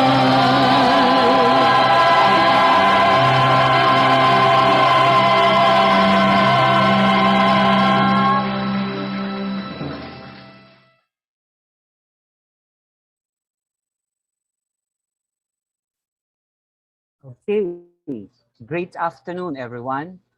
This session is about cultural diplomacy and inclusive education towards economic recovery. Culture help in opening borders. The concept of borderless world breaks the old geographical borders.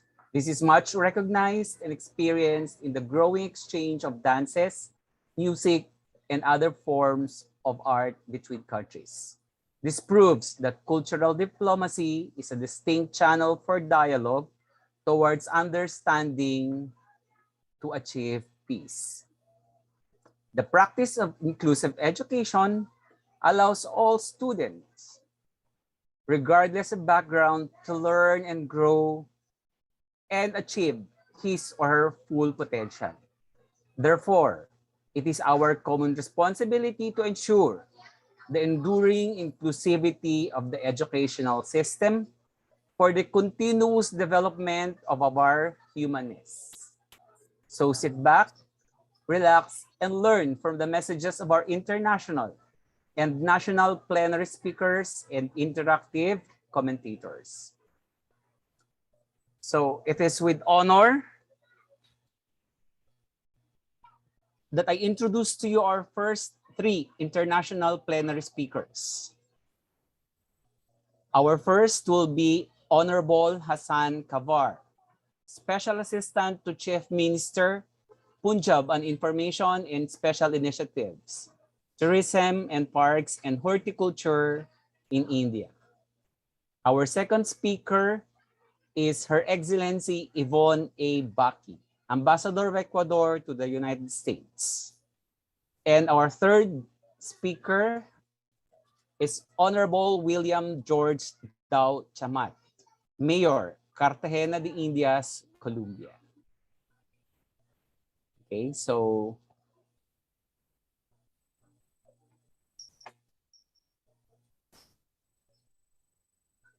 let's Hi listen everyone. I am Hassan Khabar. I am Special Assistant to the Chief Minister Punjab on Information, and I am also the spokesperson for the Government of Punjab. Punjab is the largest province in Pakistan, and it's an absolute pleasure for me to be here with you virtually and to participate in this very engaging SDGs festival. I want to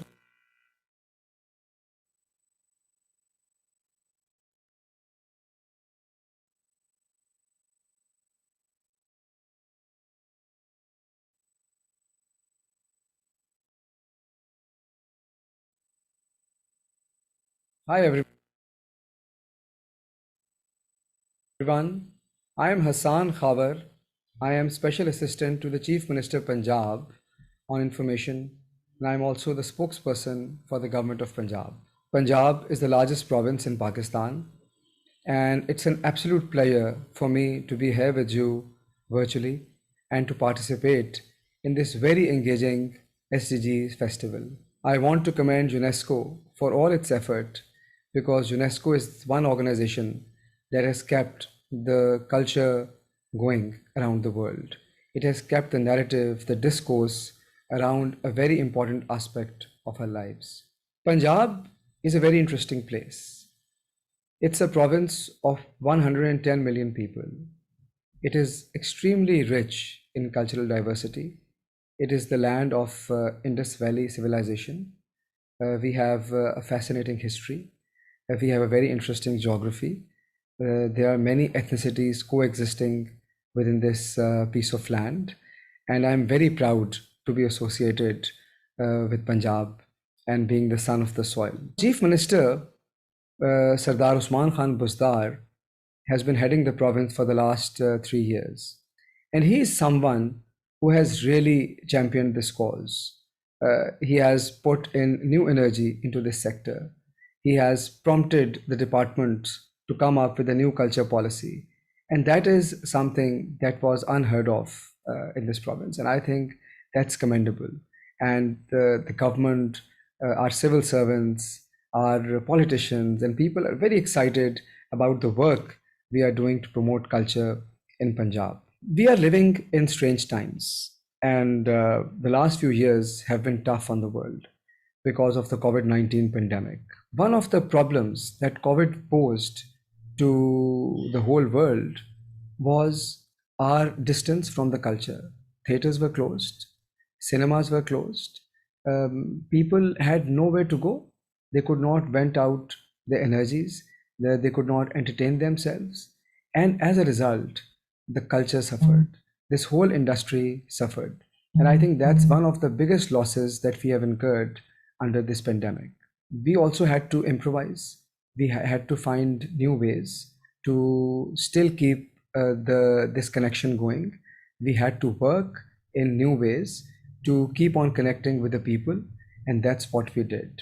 We worked with our artist community, we work with our theaters, we work with our other creative industries to keep their work going and offer them through new platforms. Because if people couldn't come physically to these venues, they still needed their dose of creativity, their dose of entertainment. And that's what we worked on. Also, I think the pandemic was very hard on the artist community. Many of them relied on their income, meager incomes, because it's not a very high-paying industry in Pakistan, and for that matter, any developing country, and they were financially hit. So one of the things that Chief Minister of Punjab started was to set up a COVID-19 relief fund for artists, and we identified those people who had no alternative source of income, and we provided financial assistance to them. We identified more than 1,500 families, and government support kept them going and helped them to sail through this crisis. Now, I also want to talk about the culture policy that I mentioned a while back. We are very excited about this policy because this is the first time Government of Punjab, or for that matter, any provincial government in Pakistan, has come up with a culture policy. It is approved now, and that's our guiding document in terms of where we want to go on our cultural trajectory, especially in terms of sector development. There are a few important things that I want to talk about under this culture policy. Number one, culture is important all across the world, but more so in a country which is a victim of extremism, which has a huge youth bulge, because it is all the more important to connect with our younger lot. It is very important to communicate with our youth and to engage them positively. And one of the things that our policy emphasizes is to engage with our youth through our creative industries, to spread a positive message and to fight against extremism. And I think that's perhaps the most important part of our culture policy and our approach to fight extremism. Second is to create a conducive environment for creative industries. Now, that is something which is very difficult, yet we had to take a start because we want to create an environment where we can train the artists, we can connect them with the commercial avenues so that they can market their work. We have to connect them with financing. We have to work on intellectual property rights. So that's another goal that we are working on, and that is also a very important pillar of our policy. The third is to help and support a few sectors. So we identified 10 key sectors under the ambit of culture, including cultural entrepreneurship, film, theater, music, many others. And we are developing sector plans to strengthen these sectors and to energize them and to kind of really take them onto a different trajectory so that people working within those sectors get the benefit, citizens get better content, and the province gets to prosper.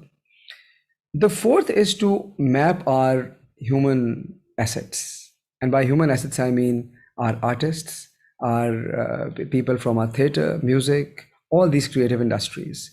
And we are developing a database of all these people so that we know where they are, we know who they are, and then we put in place a plan to capitalize on their unbelievable talent. And that's what we are doing. The last thing is the institutional strengthening, because a policy is only as good as your capacity to deliver it. And that's what we are working on. At the end, I would just want to highlight one thing. Culture is a fascinating thing because culture is something which highlights our differences, which highlights our diversity, yet it connects all of us in a mysterious way. Culture is our medicine against extremism, and that's what we are working for. Thank you. Thank you very much, dear friends. I am very honored to have been invited to address a short message in this important event. As we all know, the Sustainable Development Goals are the backbone of the United Nations agenda. Without addressing the 17 SDGs, it is not possible to move forward towards a sustainable world. Ecuador is very committed to this goal, and the government of President Guillermo Lasso has moved on in different fronts to comply with them. Just to highlight two, I would like to mention the ecological transition policy that is being implemented in my country, Ecuador, and the goal of ending child malnutrition that was adopted a few months ago. My own country, Ecuador, and Latin America face huge challenges to stop deforestation, protect natural habitat, especially of the lungs of the planet, the Amazon, as well as our wonderful natural habitat of the Galapagos Islands. I was in charge some years ago of the mega project Yasuni, as you all know, in the Ecuadorian Amazon, which was an innovative initiative that looked to maintain the oil down the earth in exchange of international support for development projects and efforts in Ecuador. More recently, just a couple of weeks ago, President Guillermo Lasso announced in Glasgow the expansion of the marine reserve of the Galapagos Islands. The new 60,000 square kilometers will be added to the current reserve of 133,000 square kilometers that will make a total of almost 200,000 square kilometers. The new marine reserve will protect vulnerable species of great importance in one of the most fragile and environmental richest areas in the world, and at the same time will contribute to the fight against climate change. This event would be a wonderful opportunity to discuss these and other initiatives. I would like to congratulate my dear friend Cecilia Alvarez, who has done so much, and for her idea to popularize the SDGs as this important event in the Senate of the Philippines, especially through the medium of art. This fits perfectly with the concept of Resiliart, recently developed by UNESCO, and also intended to heal traumas and scars caused by disasters and civil conflict throughout the world.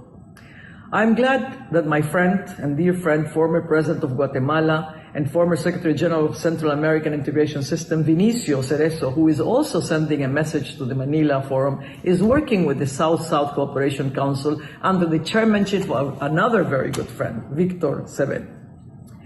I wish you all success in this important event. The more countries and people that are engaged in this effort, the more likely we will be able to comply with the SDGs.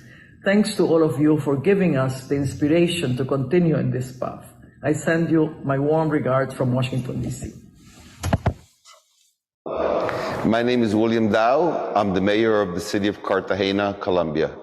And it is a pleasure for me to send this message to organizers of the UNESCO-sponsored Conference on Sustainable Development Goals.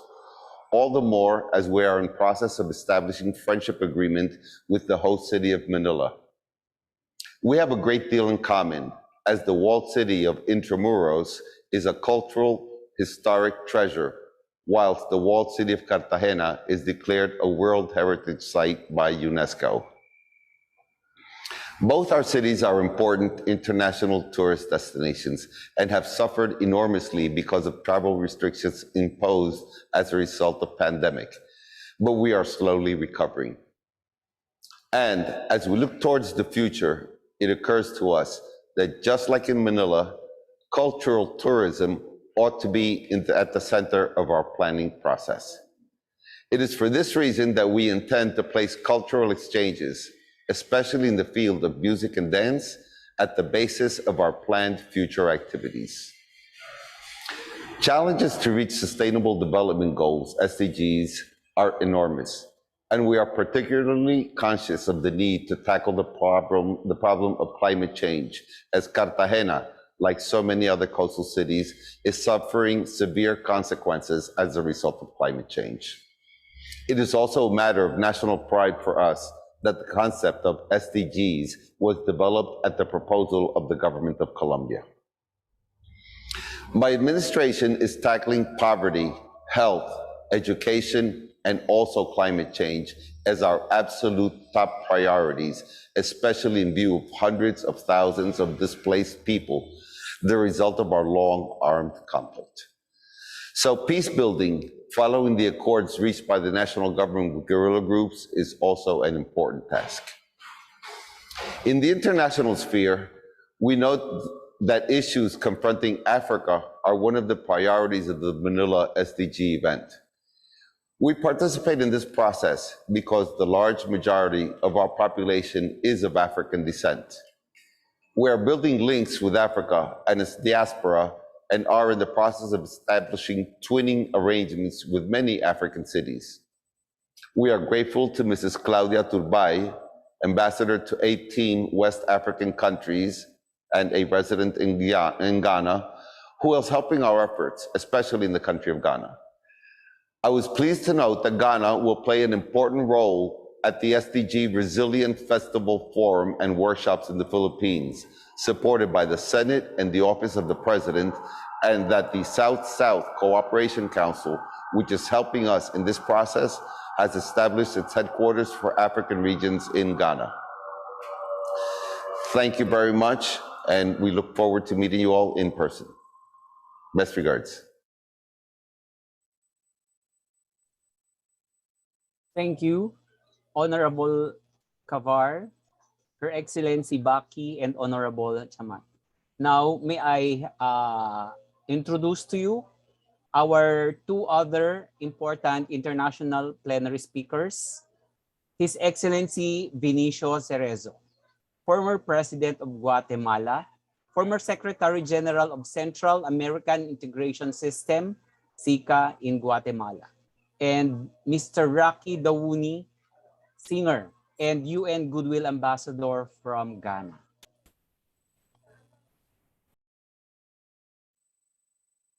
Senators, congressmen, ministers, ladies and gentlemen, representatives of the government and civil society, For me, as the former president of Guatemala and former Secretary General of the Central American Integration System, SICA, it is a great pleasure to send this message to the SDG Manila event, which is being held in the Senate of the Philippines.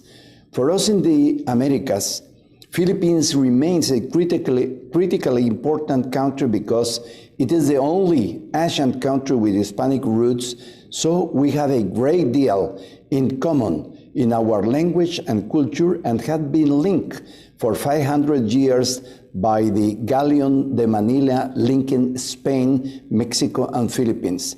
This forum deals with 4 elements which are crucial to us in Central America: peace, environment, economic recovery following the pandemic, and health. During all my life, I've been promoting peace. Probably most of you is not related with the history in Central America, but we had internal conflicts in many of the countries during decades that we stopped with the Esquipulas Peace Accords. Since then, we started a new chapter in our modern history. The Esquipulas Accords also allow and impulse the integration regional process.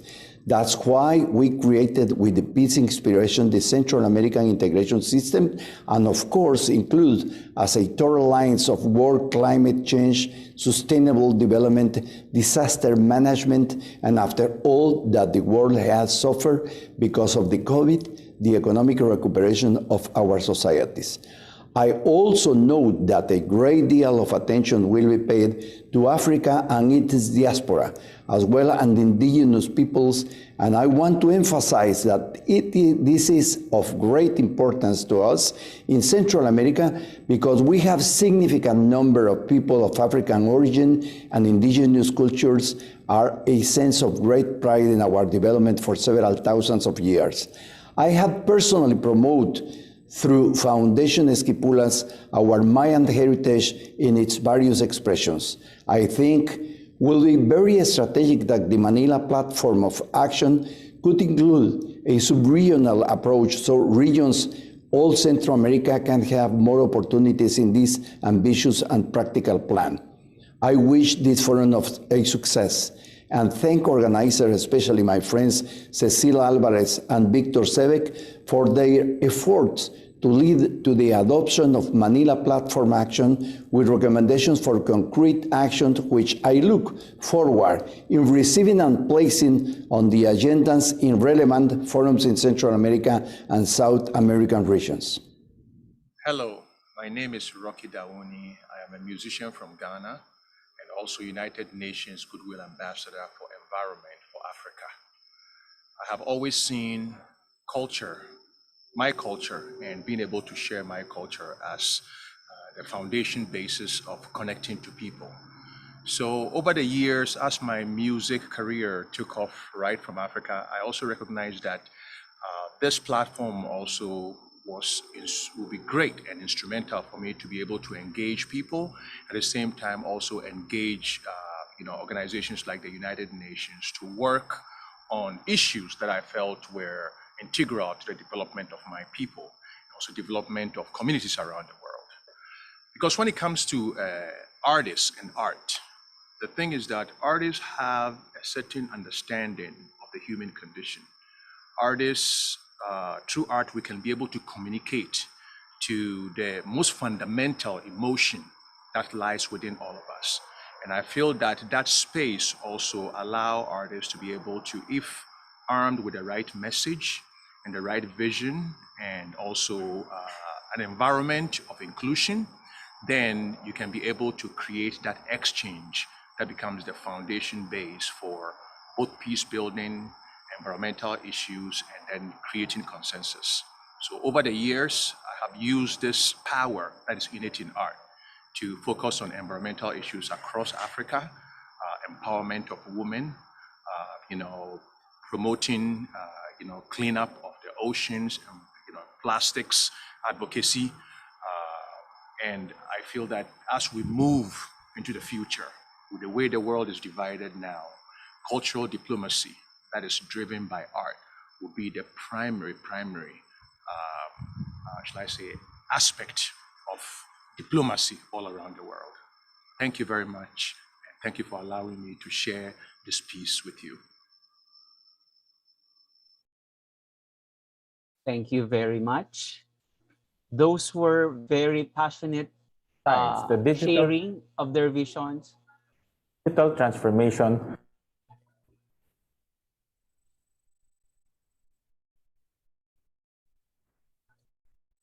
Sorry.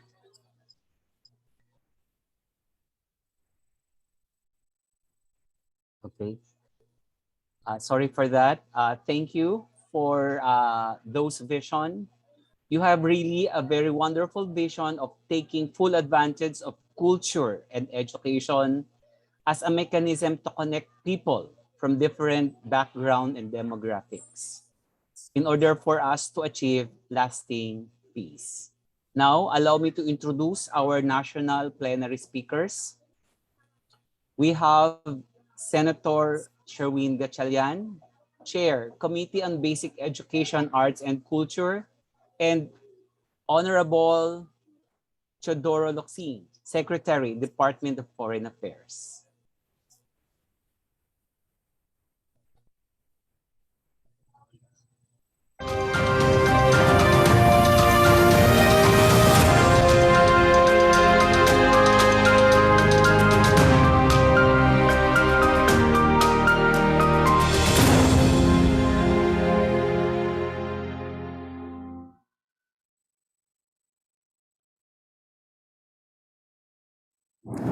Earth Savers Dream Center Director and UNESCO Artist for Peace, Cecil Guidote Alvarez, fellow lawmakers and workers in government, fellow SDG advocates, and to all the participants of the Global SDG Resiliart Earth Saving Festival Forum and workshops.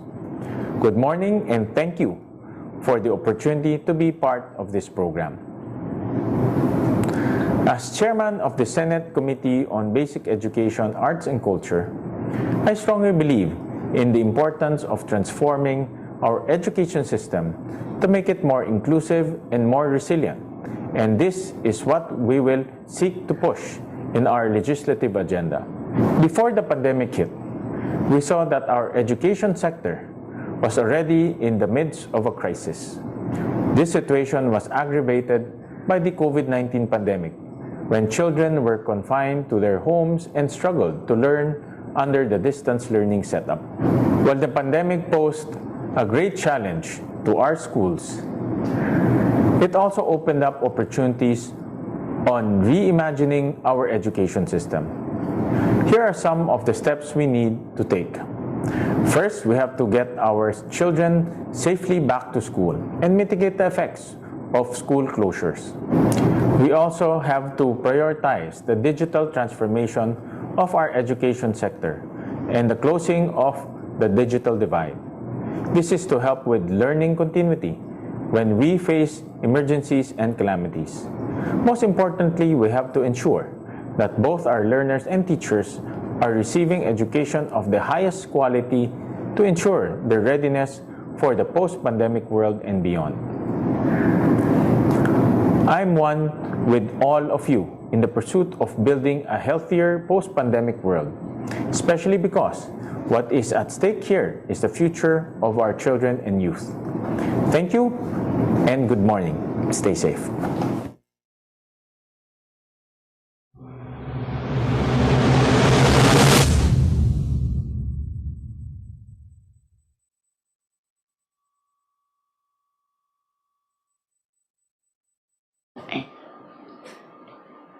Secretary Teodoro Locsin has been very supportive of this program for cultural diplomacy and says maintenance of peace and combating climate change are critical issues of our time, and failure to address these issues put all our past efforts in vain. And of course, maintenance of peace is one of our foremost concerns. Let us not wait for conflict, violence, and crimes to make us value the peace we have. Climate change, on the other hand, has made our country even more vulnerable to natural disasters. The effects of climate change can quickly erase socio-economic gains and hamper economic growth and lessen our chances of sustainable development. He commends the Earth Savers to bring together the countries of the regions through art to achieve greater awareness on peace concerns and deliver climate justice in the region. Likewise, we arts or the sense of cooperation from the Department of Education, which was called in by Yusek Tunasito Omali, as well as our Secretary for Small Enterprises, which is Secretary Joey Concepcion, which extends his support for the concept of promoting the indigenous people's creative arts products. So with this, we are so glad with the cooperation of our Department of Education and also for the economic recovery and appreciation of small enterprises. We expect, of course, the Department of Foreign Affairs giving us the support for our resolution collective from all the different participants to be submitted to UNESCO and the Division of Economic and Social Affairs at the United Nations. Thank you. Thank you very much, very honorable sirs, for sharing your insights and for echoing the support and commitment of the Philippines towards the achieving of these sustainable development goals. Now, let's go on and listen further to our interactive commentors. We will begin with our international guests. May I just remind that each interactive commenters is given 5 minutes. Our first one is Mr. Abdulhamid Al-Saleh, Cultural Diplomacy, Saudi Arabian Society for Culture and Arts, Kingdom of Saudi Arabia. Sir.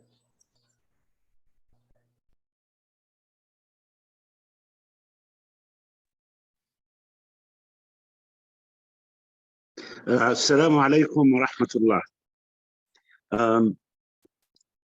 Dear Madam Cecile Alvarez, dear Dr. Victor Sebek, and to all our colleagues and friends who are with us in this very important forum, I say thank you for giving me the honor of sharing a thought from Riyadh, the Kingdom of Saudi Arabia.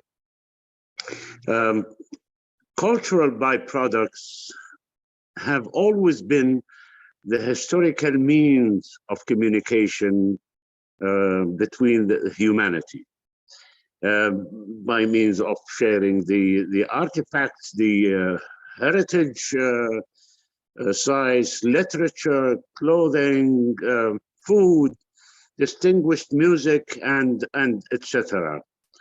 But in our modern world, and given the complications of human lives on Mother Earth, our life has been infested with pollution, poverty, greed, extremism of ideological opinions, conflicts, armed conflicts, and recently this pandemic that is swamped the lives of many people, and however we are hoping to get over it soon.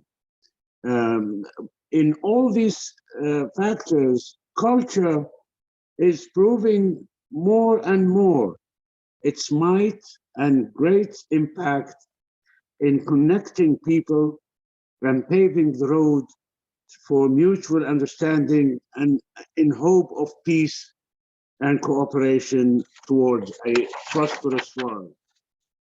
We in Saudi Arabia are in the heart of the Arab Islamic world and are major contributors to the global economic stabilities. And we exercise this role wisely and in harmony with the globe. And we also in the kingdom are host to millions of expats who work, thrive, and they come from all over the world, live in peace and tranquility. And that is one of our major advantages in exercising our cultural diplomacy that comes from within our society and be exported to the world. And we also we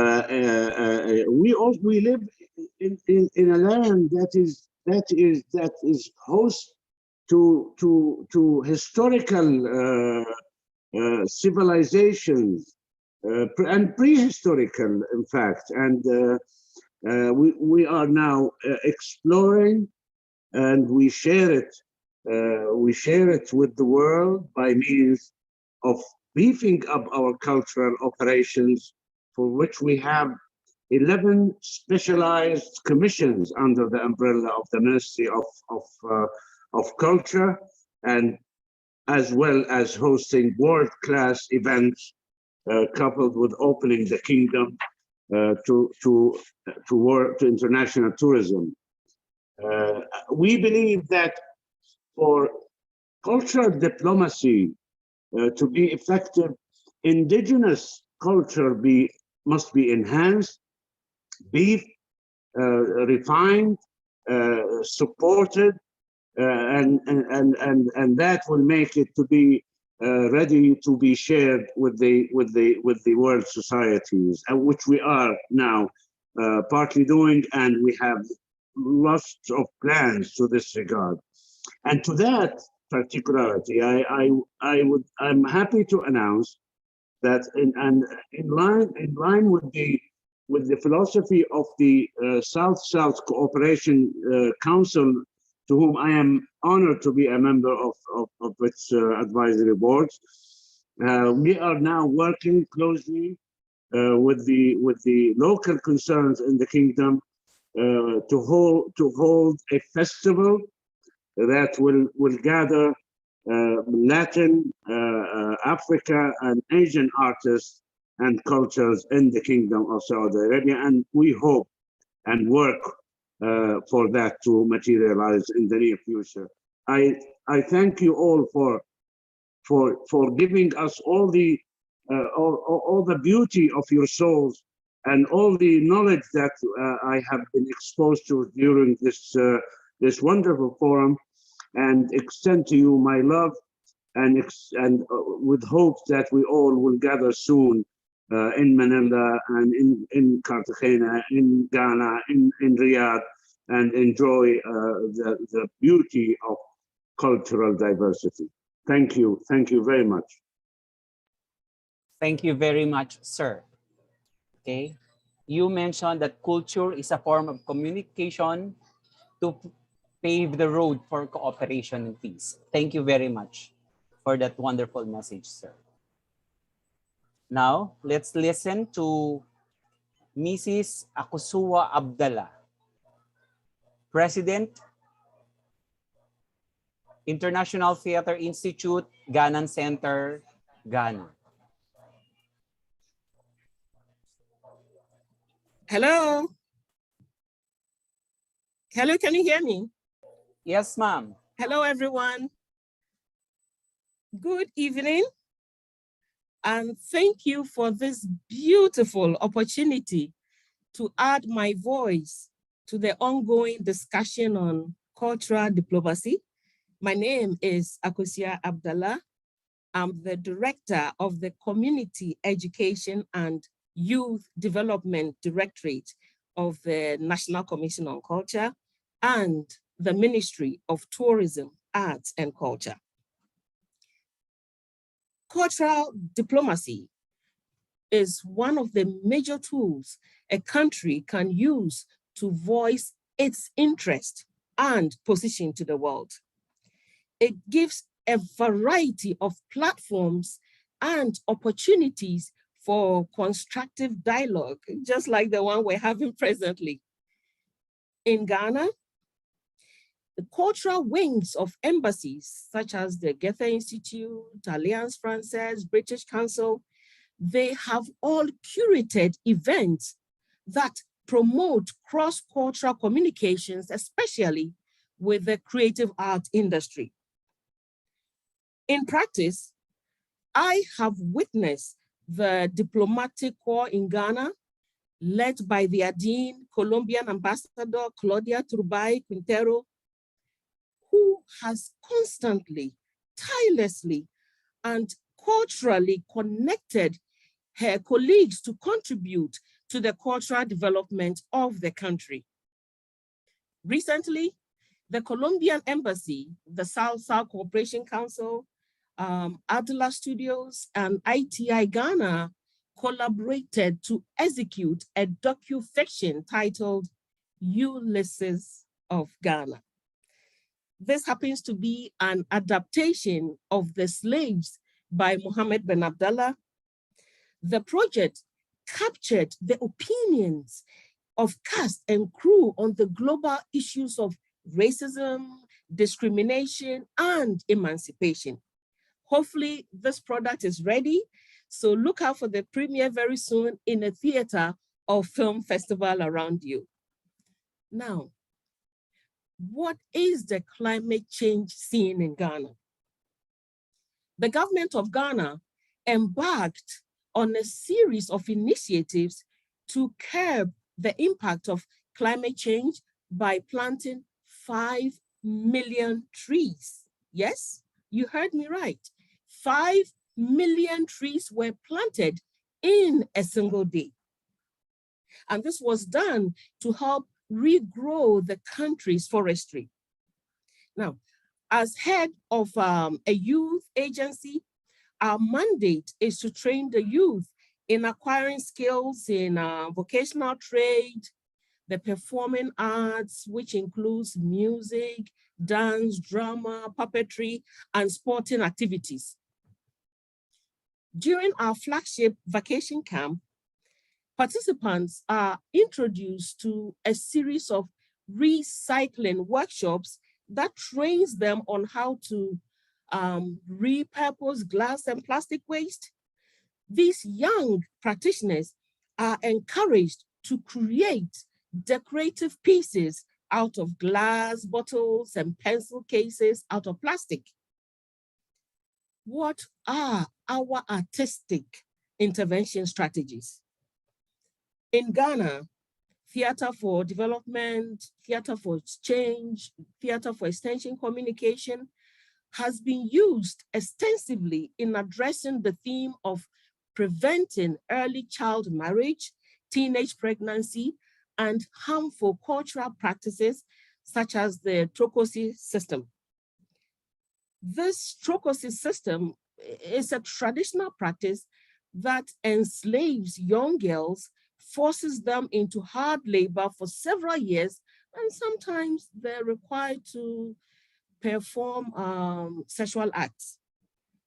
Some of these issues are quite sensitive and detrimental to mankind.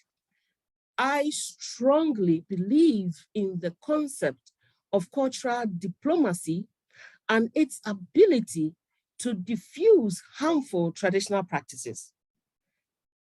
Our world has new challenges, and embedded in these challenges are vast opportunities. These opportunities that ought to lead to a rethinking, a reflection, and pondering over the role of culture. The power of positive culture is soft power, which allows for building of bridges and connecting sides where other powers fail. I believe as a people, we should continue to build bridges post this beautiful conference. I'd like to congratulate Cecile and Victor for a beautiful work done. And thank you for your attention. From Ghana, we say, Medasi. Thank you very much, po. Culture, you mentioned that culture gives a variety of constructive platforms to encourage cross-cultural communication. And in your experience, theater has been used extensively as a medium to diffuse harmful traditions. I think that's very wow. And another wow was the planting of 5 million trees in a single day. Thank you very much, ma'am. Okay, another one, the third one to share her comment is Mrs. Ana Marta de Pizarro, Co-President, Colombian Center, ITI, Colombia.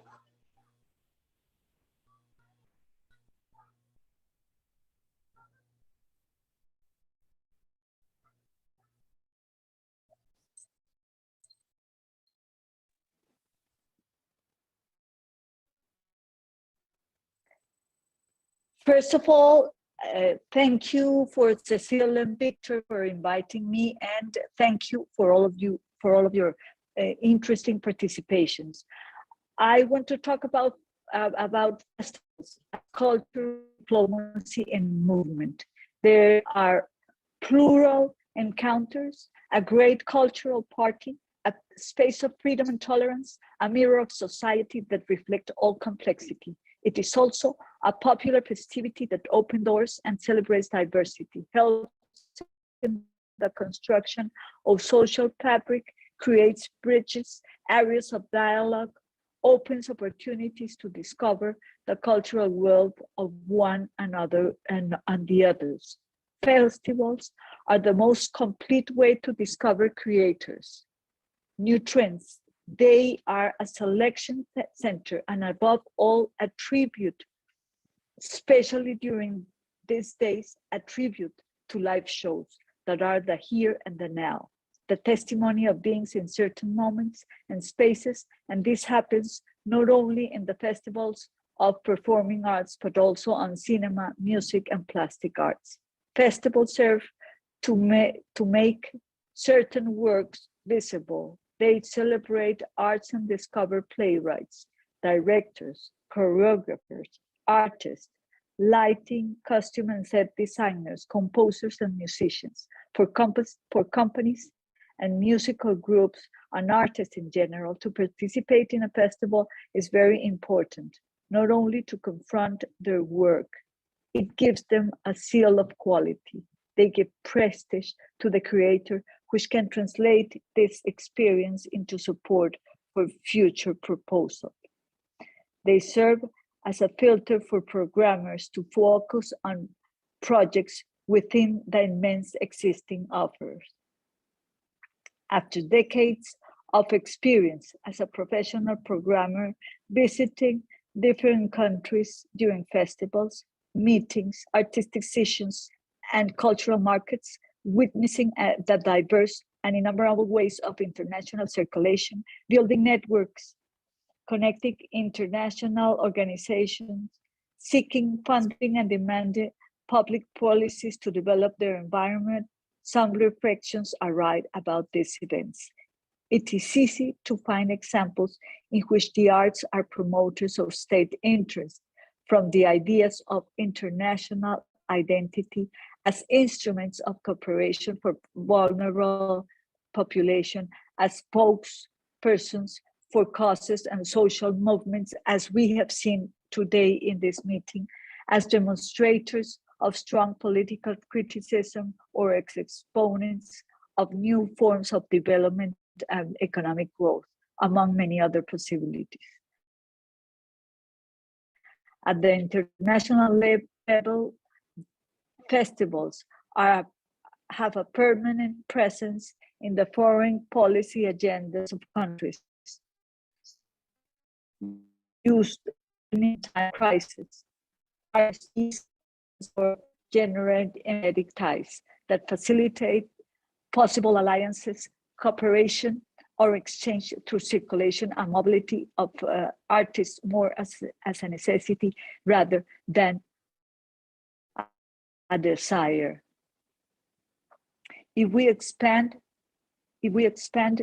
the traditional limits, if we expand the traditional limits of cultural diplomacy, we can understand the links that may exist between international relations, the artists, and society that has opened its border to the difference in cultural proposal, to understand the changes in paradigms, as well as the nature of the mobility of artists. We recognize festivals as international agents and as engines of projection and strengthening of the leading arts as places where important collective benefits can generate in the field of relations between countries. We have been living during these 2 years in conditions that restrict the circulation of live art and worldwide, and reduce the possibility of meeting each other and to have more cultural diplomacy. It is essential to return to the live activities. Thank you very much. Thank you very much, Mom. What I have taken from your statement is that creators create bridges and festivals have permanent space in international arena to allow mobility of artists. Thank you very much, Mom. Another one to give his comment is Mr. Neko Sparks, Chief Executive Officer, NairoX USA. Sir? Thank you. I appreciate the time tonight. I come from the industry of cryptocurrencies and blockchain technology. And I recently came back from Dubai, speaking at a conference there. And what I found exciting is the role that blockchain and cryptocurrency plays in terms of utilizing the arts to not only tell stories that relate more to the peoples of the world, but also it allows these stories to be told and distributed without reliance on borders. And what I mean by that is if we look at what's happening in the Ukraine and with Russia, you can see that the media pretty much has control on what the people see and what the people hear, and how that information is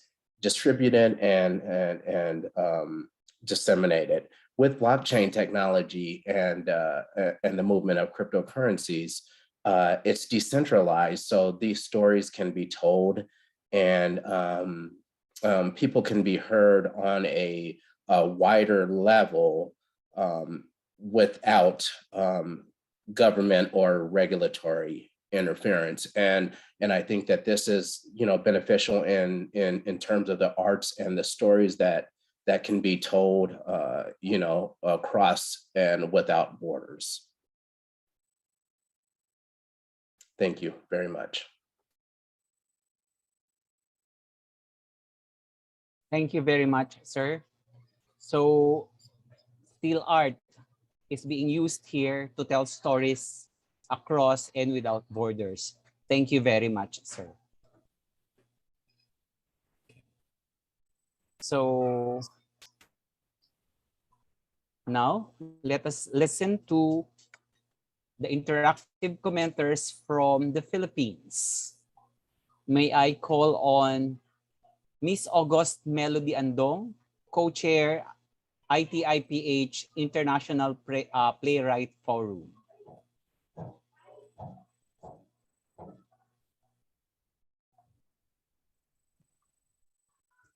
Good evening, good morning, good afternoon to all our audience. Can I be heard clearly? Yes, ma'am. Okay. Yeah. First and foremost, I would like to thank the International Theater Institute Philippines for this event and invitation with regards to Sustainable Development Goals, Resiliart Festival, and of course to all our guests and speakers for today's session. This is quite a very good sharing of the various initiatives of our cultural workers, artists all over the world when it comes to realizing the targets of the Sustainable Development Goals using our very own tool in terms of arts and culture.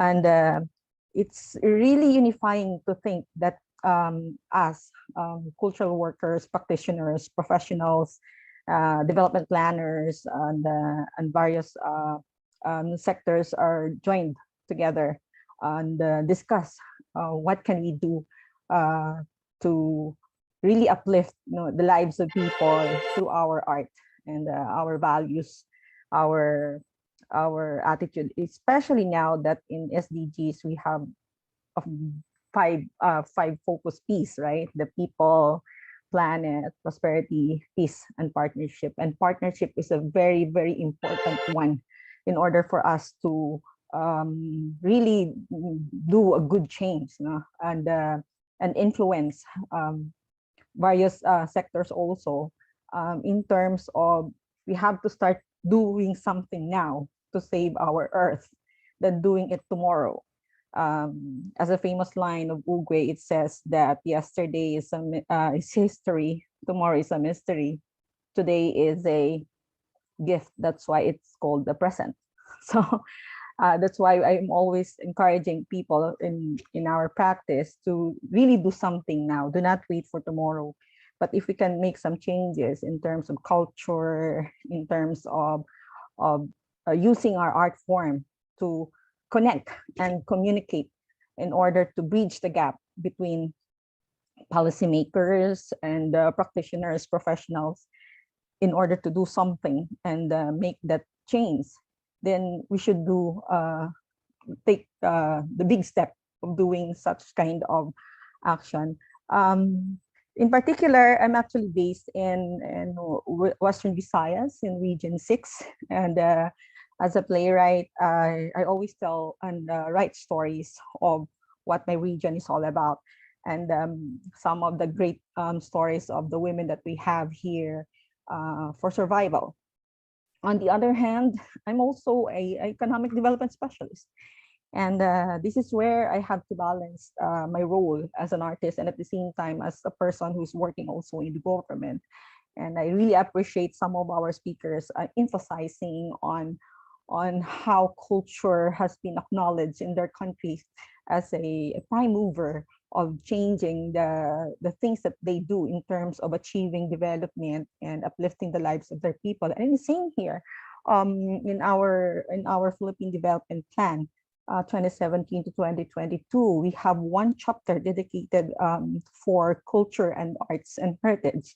And that's actually laid down as one of the plan is actually one of the foundation towards achieving the ambition natin 2040. Ambition natin 2040 is actually a long-term vision of the Filipino people. And it says it's geared towards achieving a matatag, maginhawa at panatag na buhay para sa lahat. So secure life and prosperous life for all. And we can only achieve that not only in the role of government is the one who's doing all the things, but we need to do our part as a citizen as well. In terms of Region 6, Western Visayas, we're composed of 6 provinces. We actually organized the Regional Culture, Heritage, and the Arts Committee, which is actually a special committee under the Regional Development Council. And this committee is actually focusing on addressing issues and concerns on culture and arts, even on the preservation and conservation of our heritage, and come up with a policy action. And this is passed through a committee and endorsed to the Regional Development Council so that implementing agencies and concerned stakeholders can take part on what they can do to address the issues and concerns. On the other hand, for the women playwrights team in the Philippines, and I'm also part of the the International Women Playwrights Organization in the global setting, we've been doing a lot of efforts in terms of collaboration, same manner with what was shared by our guest speakers today. And I think the key word here on what is very, very important is how can we actually bridge cultural differences from one country to another and work together as one big, global citizen in order to save the planet. And that is quite important. We have our own unique way to do things and make things improve the lives of the people and save our earth. But without unity, without understanding culture of the other countries as well, we will fail to actually have that cultural diplomacy that we aim for as well. And the UN in itself, it emphasized that in order to achieve sustainable development, we need not only the tangible things. Tangible things are the infrastructure, your money, and or the finances or investment that you put in order to achieve development. But what is also crucial is the intangible aspect, and that's culture. And the fourth pillar of sustainable development is culture. So I hope that through this session, we are able to bridge somehow and open a communication among various professionals and artists towards economic recovery, especially now in the time of pandemic. And where a lot of us, especially artists, suffered from the economic impact, and lose their job. But at the end of this all, as what our theme in this festival, Resiliart, we will always be resilient. Not that we are romanticizing the idea of resilience, but actually putting it into proper context, wherein there's a lot of things that we can do innate in us, innate in our culture, innate in our form of art that could really help us survive. And climate change can happen, yes, but eventually we as people can adapt to it as long as we continue to innovate, sit down together and think of co-creation models that can actually help us overcome any challenges brought about by natural hazards and environmental challenges. So, and I hope I was able to put in some of the good context in this discussion. And I hope I would like to pose also a challenge to all our audience right now that in this particular day, what do you think can you do in order to make and contribute the change towards achieving sustainable development? Thank you. Thank you very much, ma'am. Okay, so that's the challenge for us.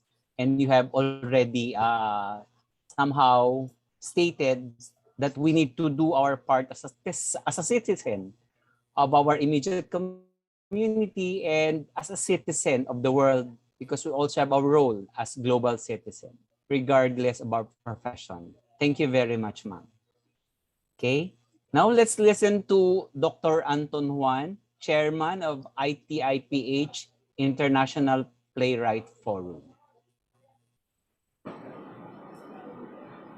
Good afternoon, everyone. And it's my honor to be back here at the Philippine Normal University.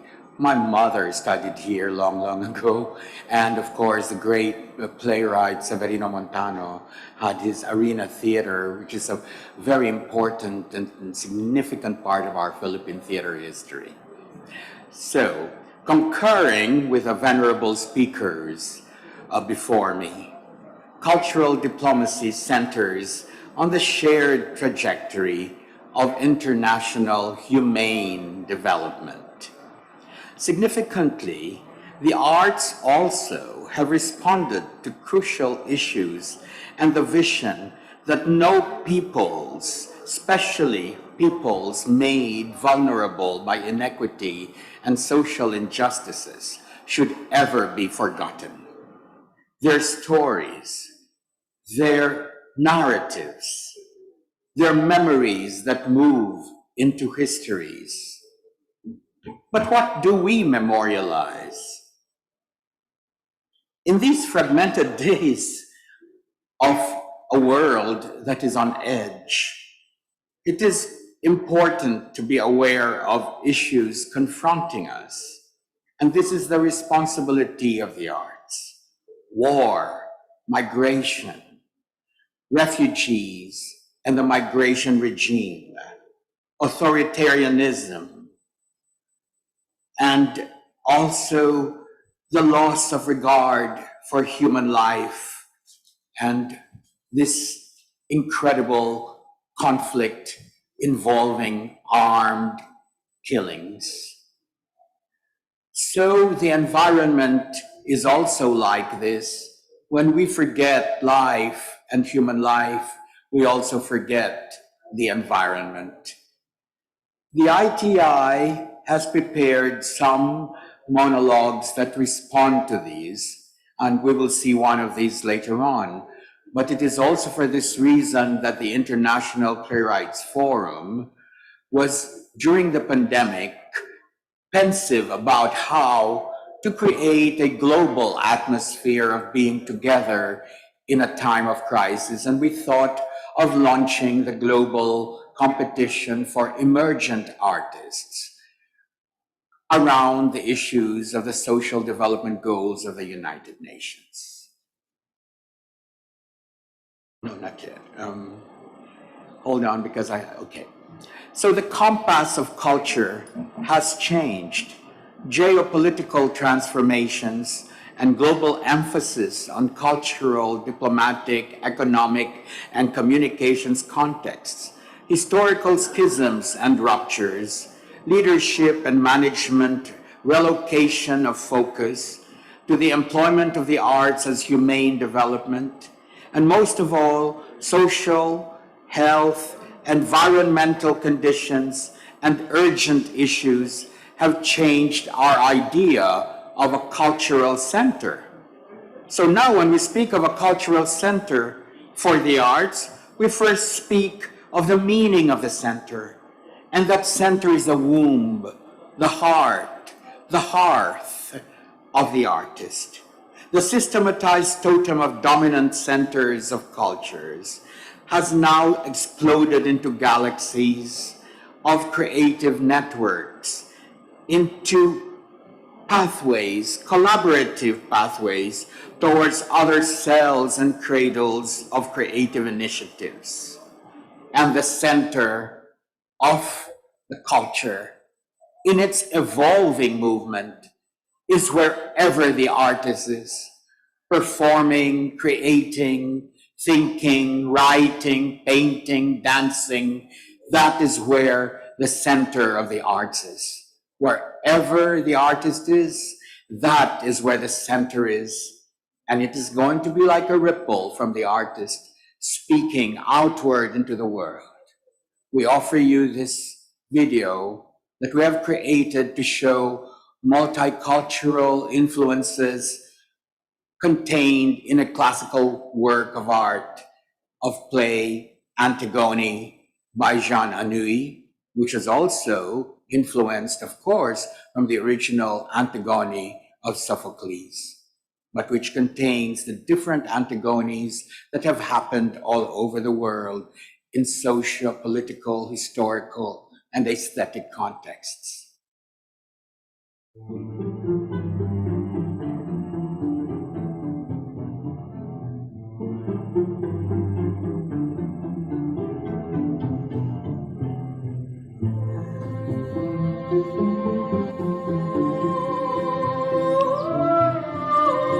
Uncle, you are going through a lot of trouble for no good reason. You must know I will do it all over again tonight. I will try and bury my brother. I owe it to him. Those who are unburied wander eternally without rest.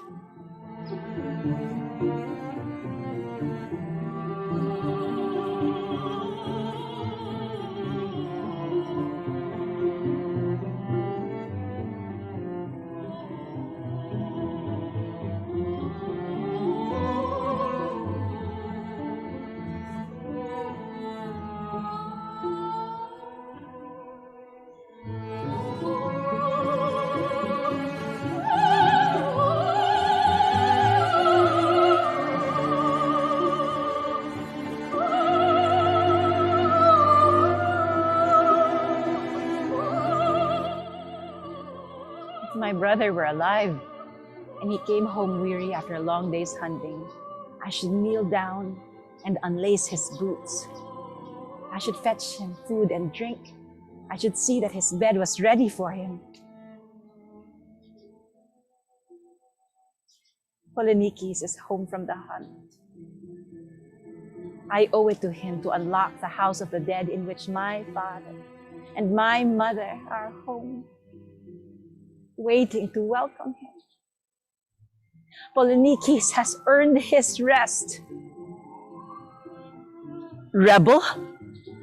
Traitor? He was my brother. Your edict.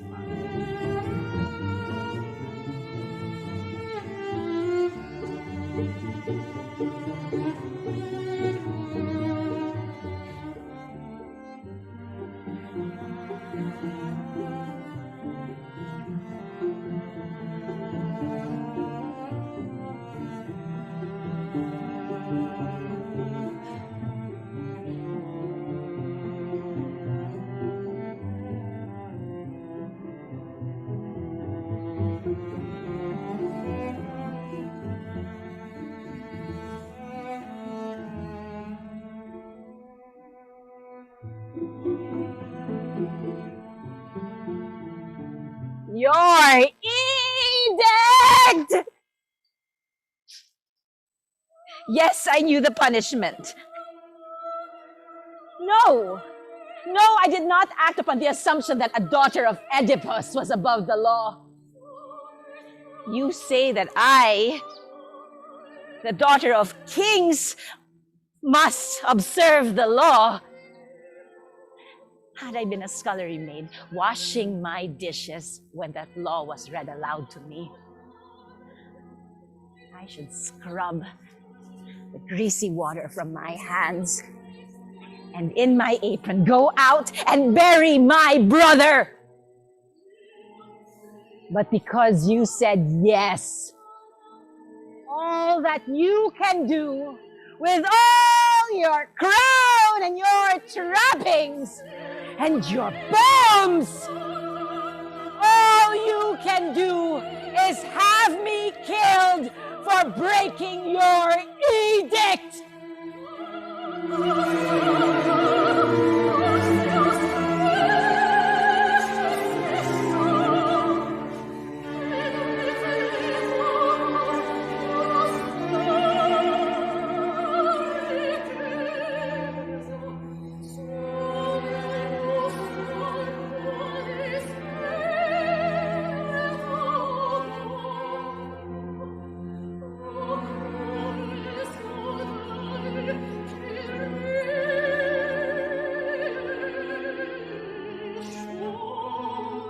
You've said your yes. There is nothing more you can say that I don't know. You lie.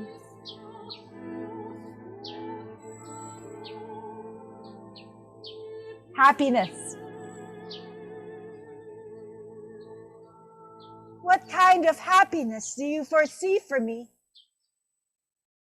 Paint me the picture of your happy Antigone.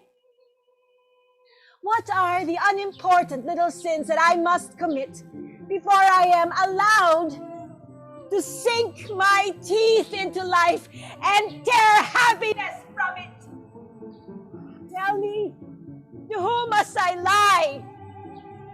Upon whom must I fawn? To whom will I sell myself? Whom do you want me to leave dying while I turn away my eyes? Why do you want me to keep quiet when all I want to know is what I have to do to be happy? This minute, this very minute, since I have to make my choice.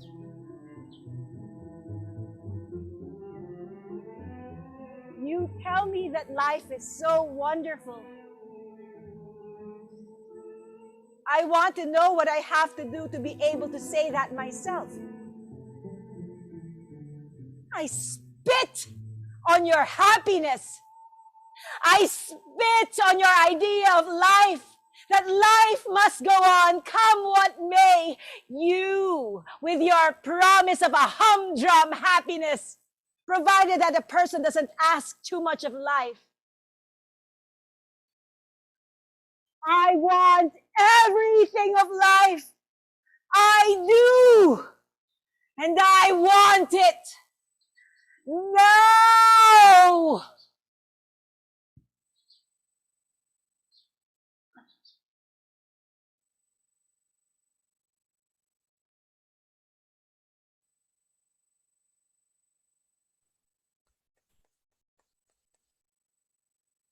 Thank you very much, sir, for that very emotional film clip. What I have from your talk is this is the phrase or the statement that struck me. It is the responsibility of the art to bring into our awareness of the issues that affect our personhood. Thank you very much, sir. Okay.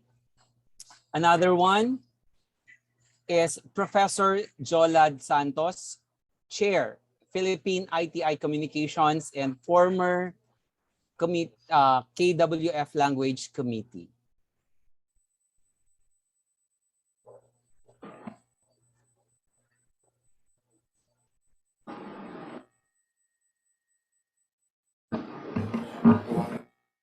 Hawakan kahit yun. Magandang gabi po sa inyong lahat. Since 2006, when the Philippine International Center, ITI UNESCO, hosted the first International Congress here in the Philippines, and the comics was defined as the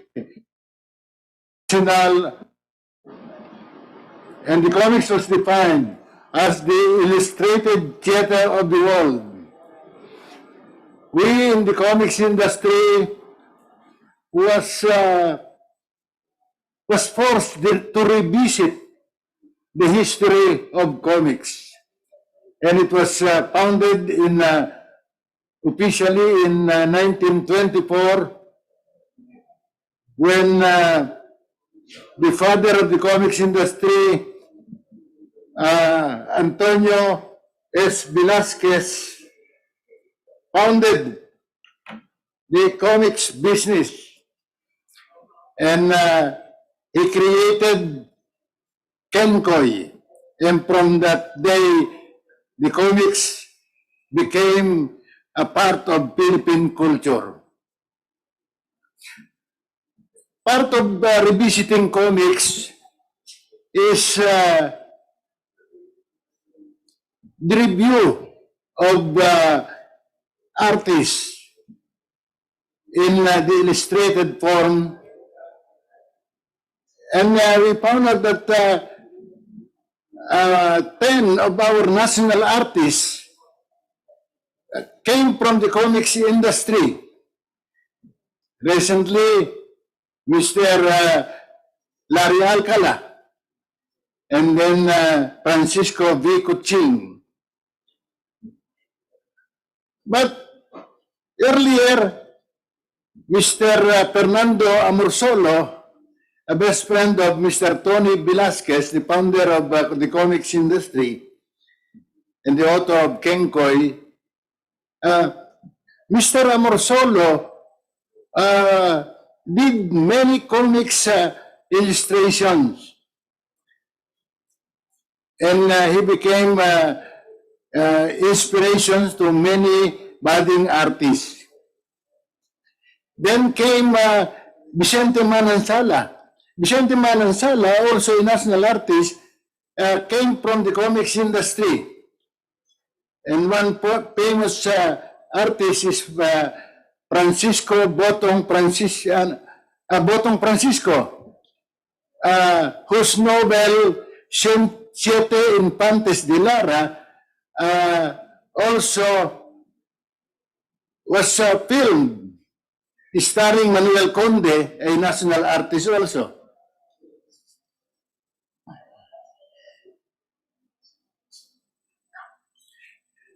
And in revisiting our history, we can review or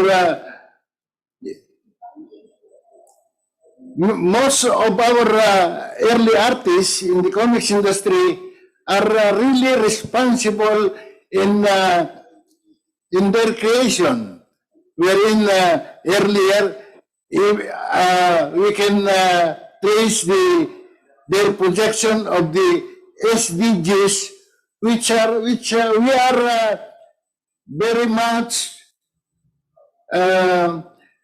part promoting it.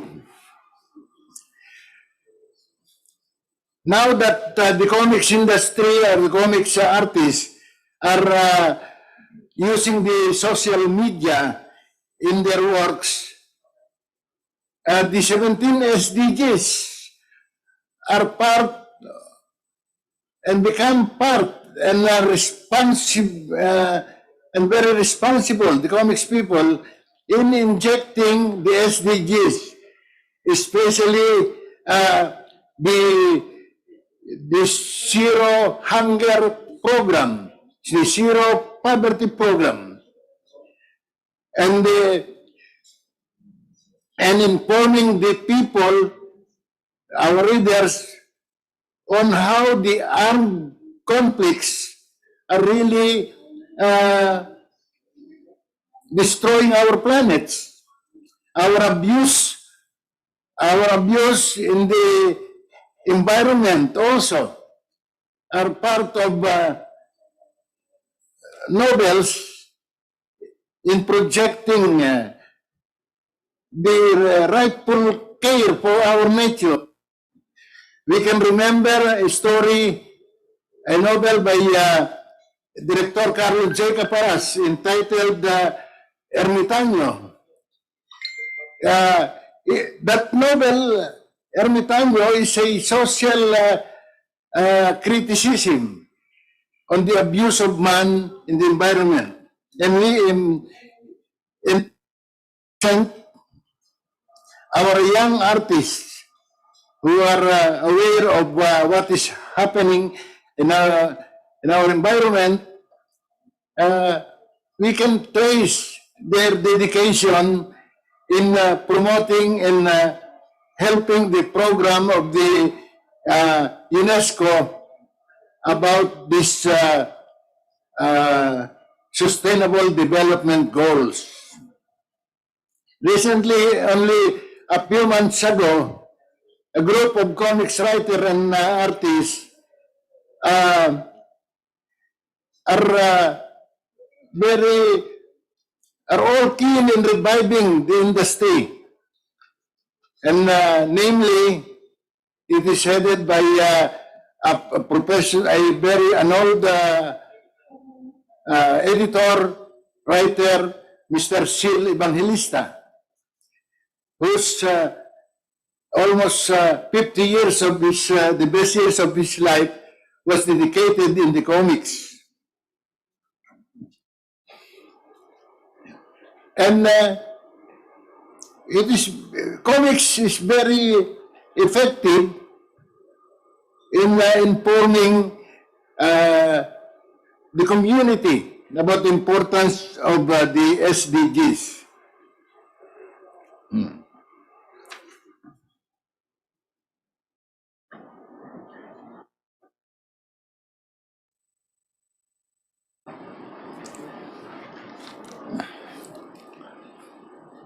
With that, the comics community is very thankful to the ITI UNESCO for the recognition of comics as the illustrated theater of the world. Actually, there is a series now in the social media entitled The Illustrated Theater of the World, Comics. written by Mr. Arman Francisco, wherein uh, the SDGs are being given emphasis. That in the screen is part of. Do you have more the color one? Yes. Those are the young artists after after joining the camp in about the techno arts camp in the Boy Scout of the Philippines, headed by Ma'am Cecile. They are aware now of the SDGs. Thank you very much. And if you have any question, I can answer it, or just take notes, and we will answer it in the comics community. Thank you very much, sir, for informing us about the history of comics. In one way or the other, we have read Kenkoy in the past. Comics is really a part of Philippine culture, and yes, comics is still a vehicle or an avenue for us to effectively educate the next generation about the SDGs. Thank you very much, sir. Okay, and then our next commenter is Dr. Herbert Glenn Reyes, President, Northwestern Mindanao State College of Science and Technology, Tagub City, Misamis Occidental. Sir. Thank you very much. Commenting on the sharings of our resource speakers is such a privilege, and my respect to all attendees in this very historical world event. The premise of my introduction today is on cultural diplomacy anchored on culture and the arts to achieve peace and the attainment of the SDGs for the establishment of economic growth and recovery. When people exchange ideas, language, culture, arts, religion, and practices, even sharing societal structures, the result will be a mosaic of a cultural diversity mixed into one unified movement towards unity and peace. There are certain factors that we can glean on it. First is cultural communication as a significant factor, collaboration, openness of new concepts, values formation, cultural cooperation, sharing of traditions, understanding behaviors and languages, borderless cultures, and the concept of unity in diversity.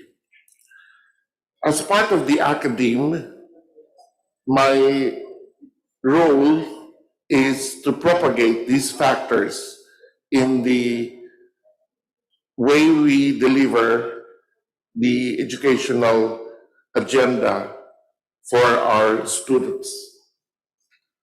And yet, when we have these factors implemented, we'd like to emphasize here that concrete initiatives towards attainment of all these factors must be designed and implemented. So it's not just that SDGs are promoted, but rather it has to be concretized.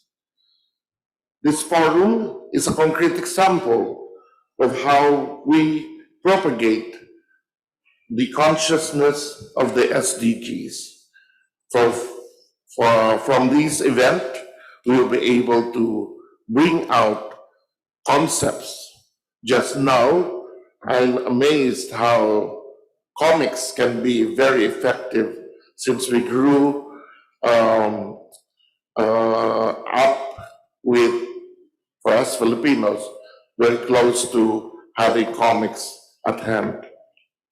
So these are some examples of concrete ideas. We can have fora for youth, for the youth on the different SDGs. Immersion and cultural sharings bring understandings on language, behavior, character, and even the thinking of our young people.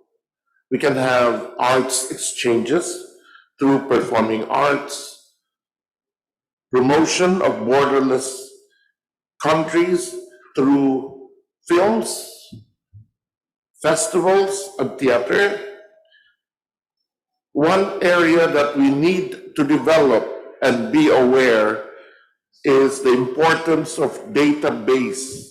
As mentioned by one resource speakers of ours, database of human assets so that we can have experts listed and part of the database.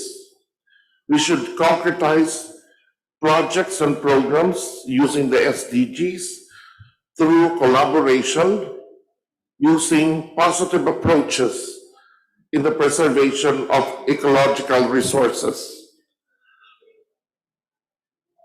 With these factors and concrete actions, our dream becomes a reality, and that divisions will become one, and the core of all these is the trust that we are attaining peace and economic growth through cultural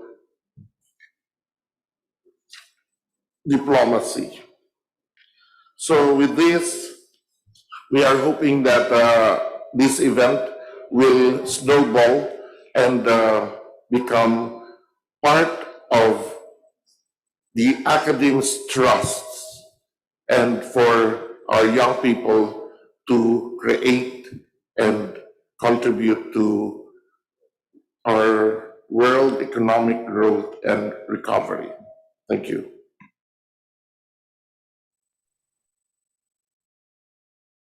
Thank you very much, sir. Okay, so you mentioned about the creation of a database. Yes, really, database is needed to have the resources and experts easily available to all of us. And so it will also facilitate exchanges of artworks, festivals, and other initiatives that may be accessible for us in order to achieve peace and borderless communities.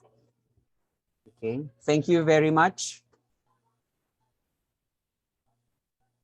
Thank you very much to our plenary speakers and commenters for your very informative insights on cultural diplomacy and inclusive education.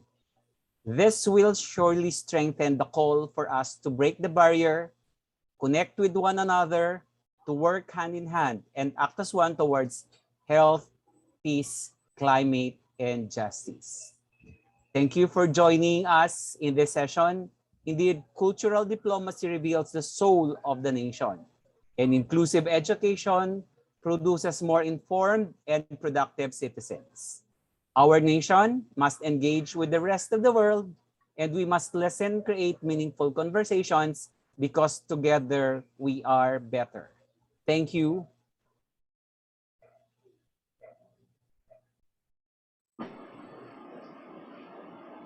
I think there are some of our artists who would like to share some suggestions and resolutions that could still be incorporated in the platform for action, like Ms. Maluhako.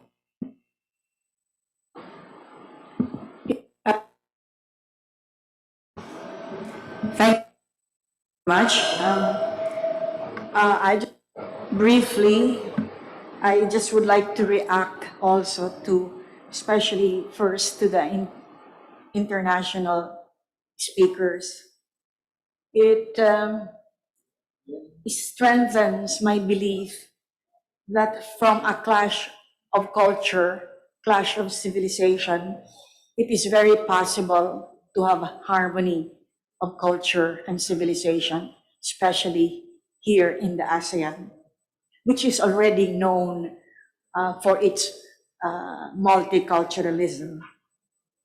I would like to also react to Gardi Labad and his fellow artist from Bohol. We see the artist in action, how, for example, they reacted after the typhoon, a natural catastrophe. What if other artists, especially from Manila,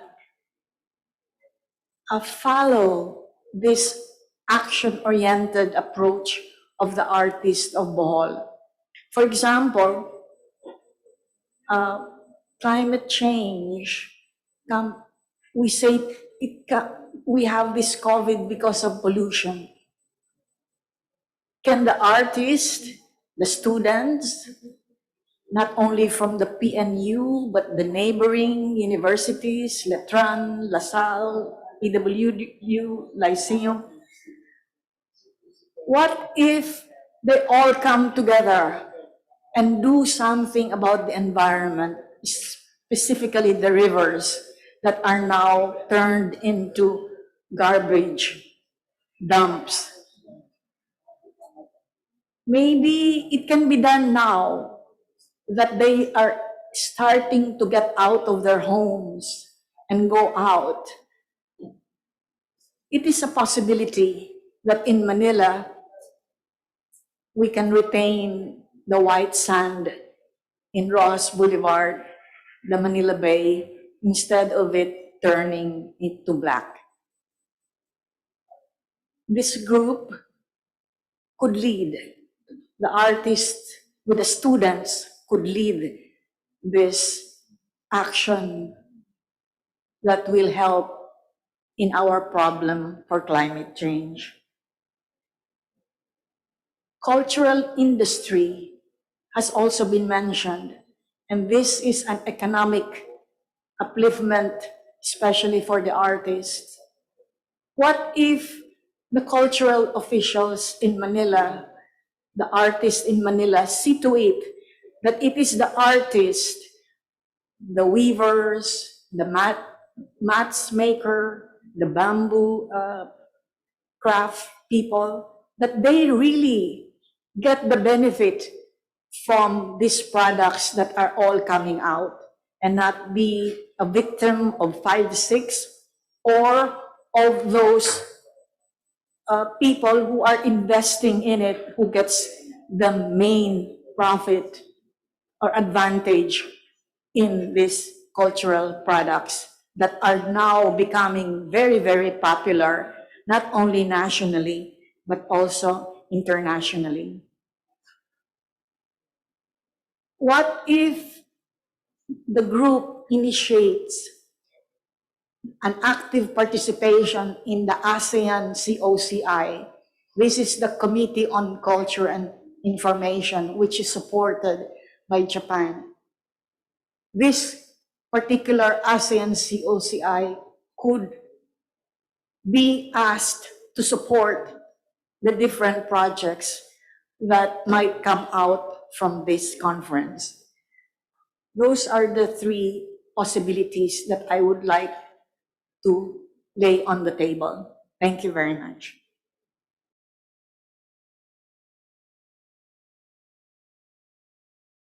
Thank you very much, Ma'am, for presenting those three possibilities. Yes, it's very important to have those three suggestions so that we can really come up with more meaningful conversations so that we can come up with a concrete initiative as well. Okay? So indeed, this afternoon session is full of insightful ideas that can really make the SDG become part of our become part of our legacy to the next generation. Okay? So there is really the need to strengthen this call. Thank you very much po.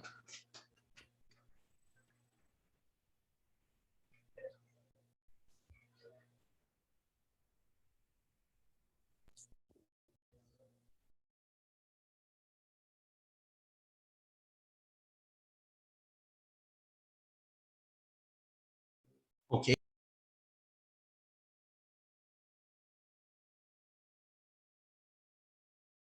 A simple synthesis of what transpired this afternoon. So for a moment, I'll share my screen with you. Okay, for a moment.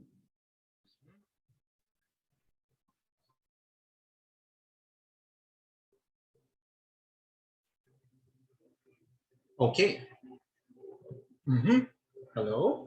Good day, everyone. So I'm here to deliver the synthesis to provide you the salient points or the critical areas of all the things that we were able to converse or to talk about this afternoon. Let's start with some of the key areas. So I took note of some of the sharings and some of the statements as well as the conversations, and I was able to arrive into four. No? The first one is the dynamic possibilities of art mediation and cultural understanding, no, for promoting reconciliation, unification, and rehabilitation. That's according to UNESCO. The another one is also the implementation of both creative and critical approaches to human growth and development. So it's not only focused on creative, but also critical approaches. And the importance of humanization of our approaches in sustainable development goals, as well as our ability to drive ourselves back to our humanity, putting it back into the equation and paving the way to a better post-pandemic future. Yun.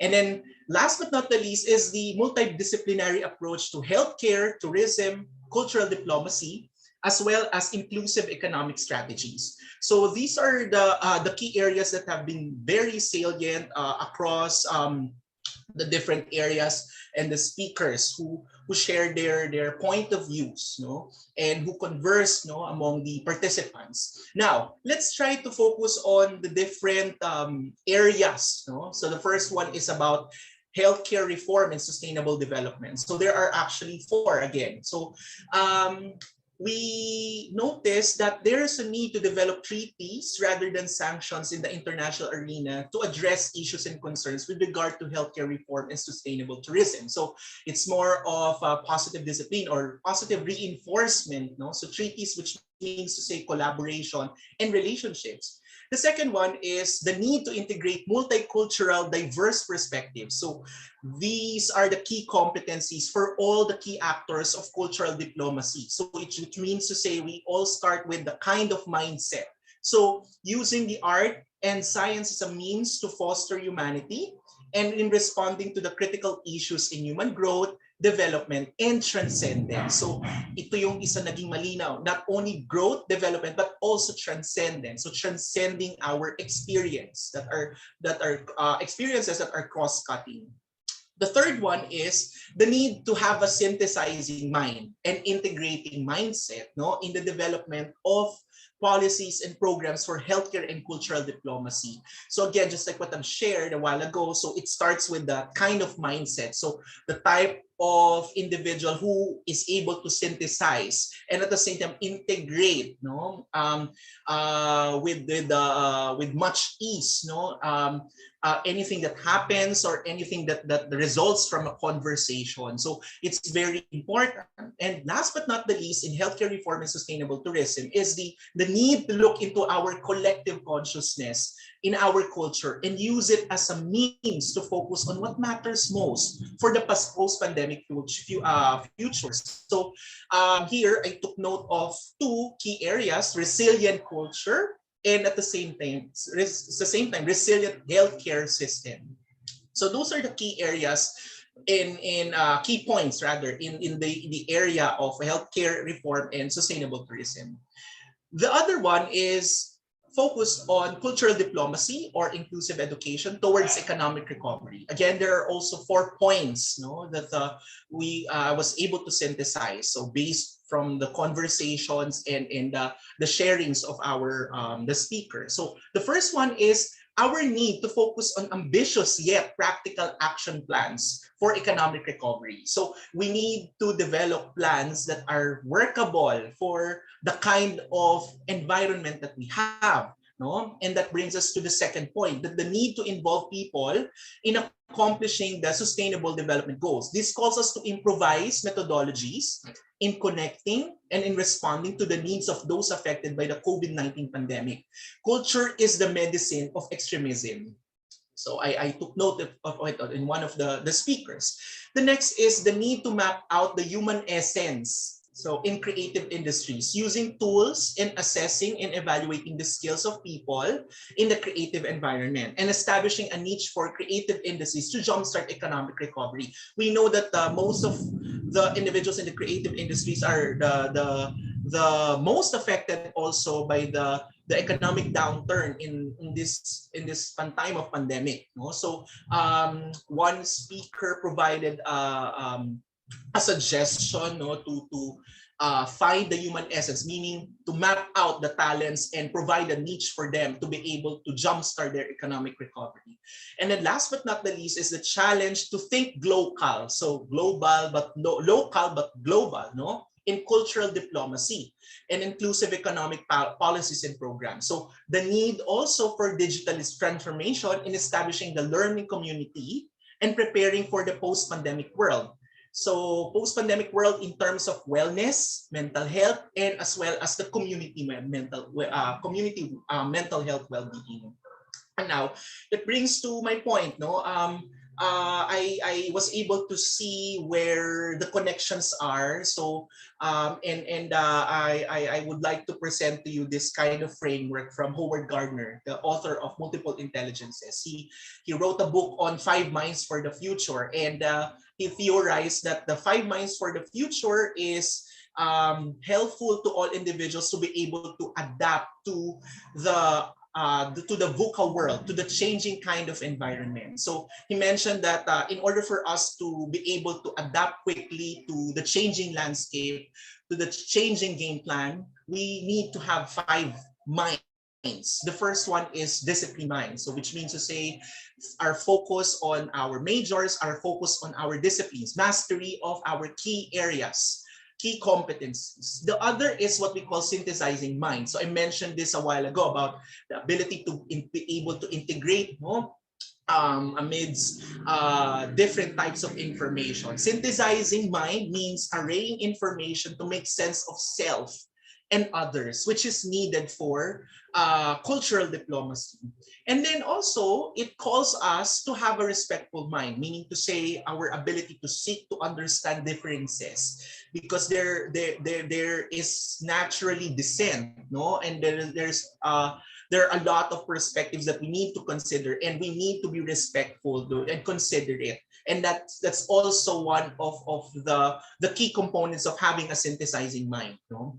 And then another one is the ethical mind, no? Striving toward good work and good citizenship. So everything that we're thinking should be ethical, no? And should be gearing towards good citizenship. And last but not the least, the challenge to all of us here in this session, in this conference, is to have a creating mind. We have to produce something beyond the existing knowledge and to provide a synthesis, no, to pose new questions. No, so we are here already in the post-pandemic future. So we have a lot of questions, and these questions, no, demand some answers. So and each answer demands another question and another question and another answer. So we need to continue to create ways for us to be able to adapt, no, in the changing landscape that we are into. Now, what are the key takeaways or call to action, no? In summary of the synthesis that I have provided? There are 5. The first one is to have an adapting the five minds of the future, in using arts and culture to respond to sustainable development goals. So again, my take is for us to have a consistent mindset, for us to be able to navigate the uncharted territories that we are in. The second one is to prepare for the volatile, uncertain, complex, and ambiguous world, or the VUCA, the world. Yun na yung term natin when we talk about the post-pandemic future. And we can be able to prepare to this through the five minds for the future, and when we are prepared for this, we can be able to sustain our resiliency and recovery. So becoming resilient and becoming also recovered, in this context, And then the third one is going back to our inner core. I noticed that most of the sharings that we got from our speakers, both international and national, are highlighting their character strengths and going back to the basics. Now, the key takeaway is for us to go back to our inner core. In this time of pandemic, it calls us to go back to our own identity, who we really are. Sino nga ba talaga tayo? And this can help us, in establishing the sustainable development goals, because the sustainable development starts within ourselves. It doesn't start with others. It starts within you. And that brings to the fourth point, that using this as an opportunity to humanize our ways of thinking, feeling, and behaving. So remember the respectful mind and as well as the creating mind. So which means to say that we need to humanize our ways of thinking, feeling, and behaving, our cognition, our affect, and as well as our behavior. And last but not the least is to find our shared critical consciousness during these VUCA times for better creative and cross-cultural collaboration in this course. So may we find an opportunity to have our shared identity, and through this shared identity, may we be able to have better collaboration and better means for us to create something that could benefit the world, and a lot of people, not only in this country but also the other countries, so in not only here in the Philippines but also in the world, so we can be able to find the common points, ano ba yung shared human experience natin, and using our talents, our skills in being able to respond, to these concerns and issues. Now, I'd like to end this synthesis with a quote from Viktor Frankl. So, and I say to you, and I quote, "Between stimulus and response, there is a space. In that space is our power to choose a response. And in our response lies our growth and freedom." What is that space? This is the open space that we are in. Let us use this, let us maximize this to find our growth and freedom, to find the common points, of our humanity. So and use it as a means also to implement the sustainable development goals. With that, thank you very much.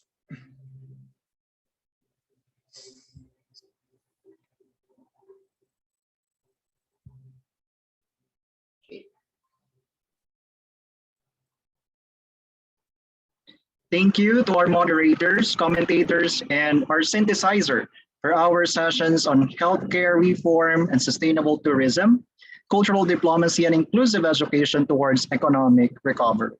At this juncture, let us all listen to Mr. Victor Sebek, Chair of South-South Cooperation Council and Co-President, Colombian ITI, for the presentation of Draft Manila Platform for Action, SDGs, Cultural Communication and Education.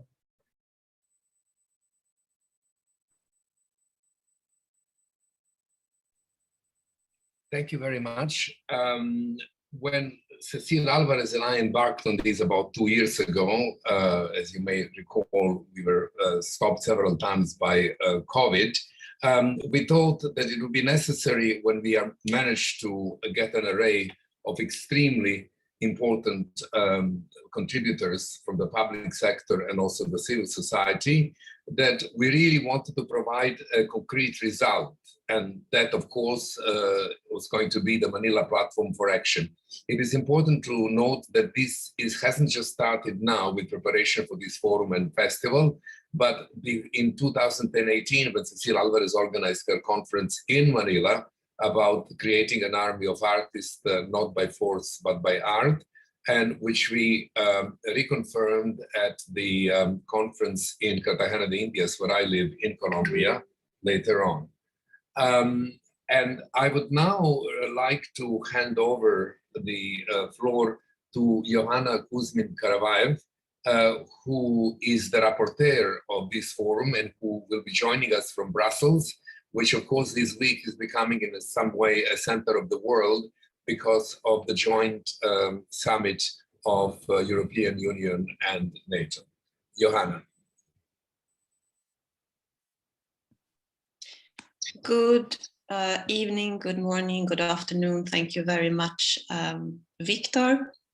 And it's a pleasure to be here today in my role as rapporteur to share some insights from my side and some information about the draft for Manila Platform for Action. So it's really a pleasure to participate in this important event. Just to say briefly something about myself, I'm a specialist in culture relations and in creative economy development. So it has been so relevant to hear all impressive contributions today. What I wanted to start to saying about our document, Manila Platform for Action, is that if you have not read it yet, you can of course download it on the homepage manilasdgevent.info. So this document or declaration has been created thanks to input of many of the people participating in the forum, and of course also by us at the Forum Secretariat. So as Victor said, I am participating from Brussels, and I would really wish to have been more present in this very important forum and event. You can really say that this document is more than a declaration. It's an ambitious and rich document addressing mainly global South practices and collaboration. And by no means this document pretends to be exhaustive in covering burning issues in this decade of action in the countdown to the 2030 Sustainable Development Goals. Our willingness was to provide a document that provides actionable points for inspiration to support and replicate existing projects, practices, and programs, because of course there is commendable action out there. And we know always that the challenge is how to create the relevant actions and also without reinventing the wheel. So this document is divided in different chapters based on objectives and acknowledgements of the forum. It starts by recalling the objectives of the forum that also Victor mentioned, to harness the power of art as a tool for peace and climate justice. In 2018, Mrs. Alvarez organized under the patronage of UNESCO with support of the Senate and the head of state, the 2018 forum to create the so-called peace movement, not by force, but by art. This was itself preceded by the 2017 Manila Declaration, the Philippine Roadmap for the Paris Accord. So these Manila events laid the foundation for the Cartagena Declaration on art as a tool for peace and Afro-Caribbean integration, which was adopted at the conference organized by the Earth Savers Principal Partner South-South Cooperation Council in November 2018. So the Manila SDG event showcases the effort of organizers to join the Resiliart movement, launched by UNESCO Director General Madame Audrey Azoulay. And the Manila event is also a contribution to the vision of a world post-COVID, positioning culture as a vaccine against pandemic.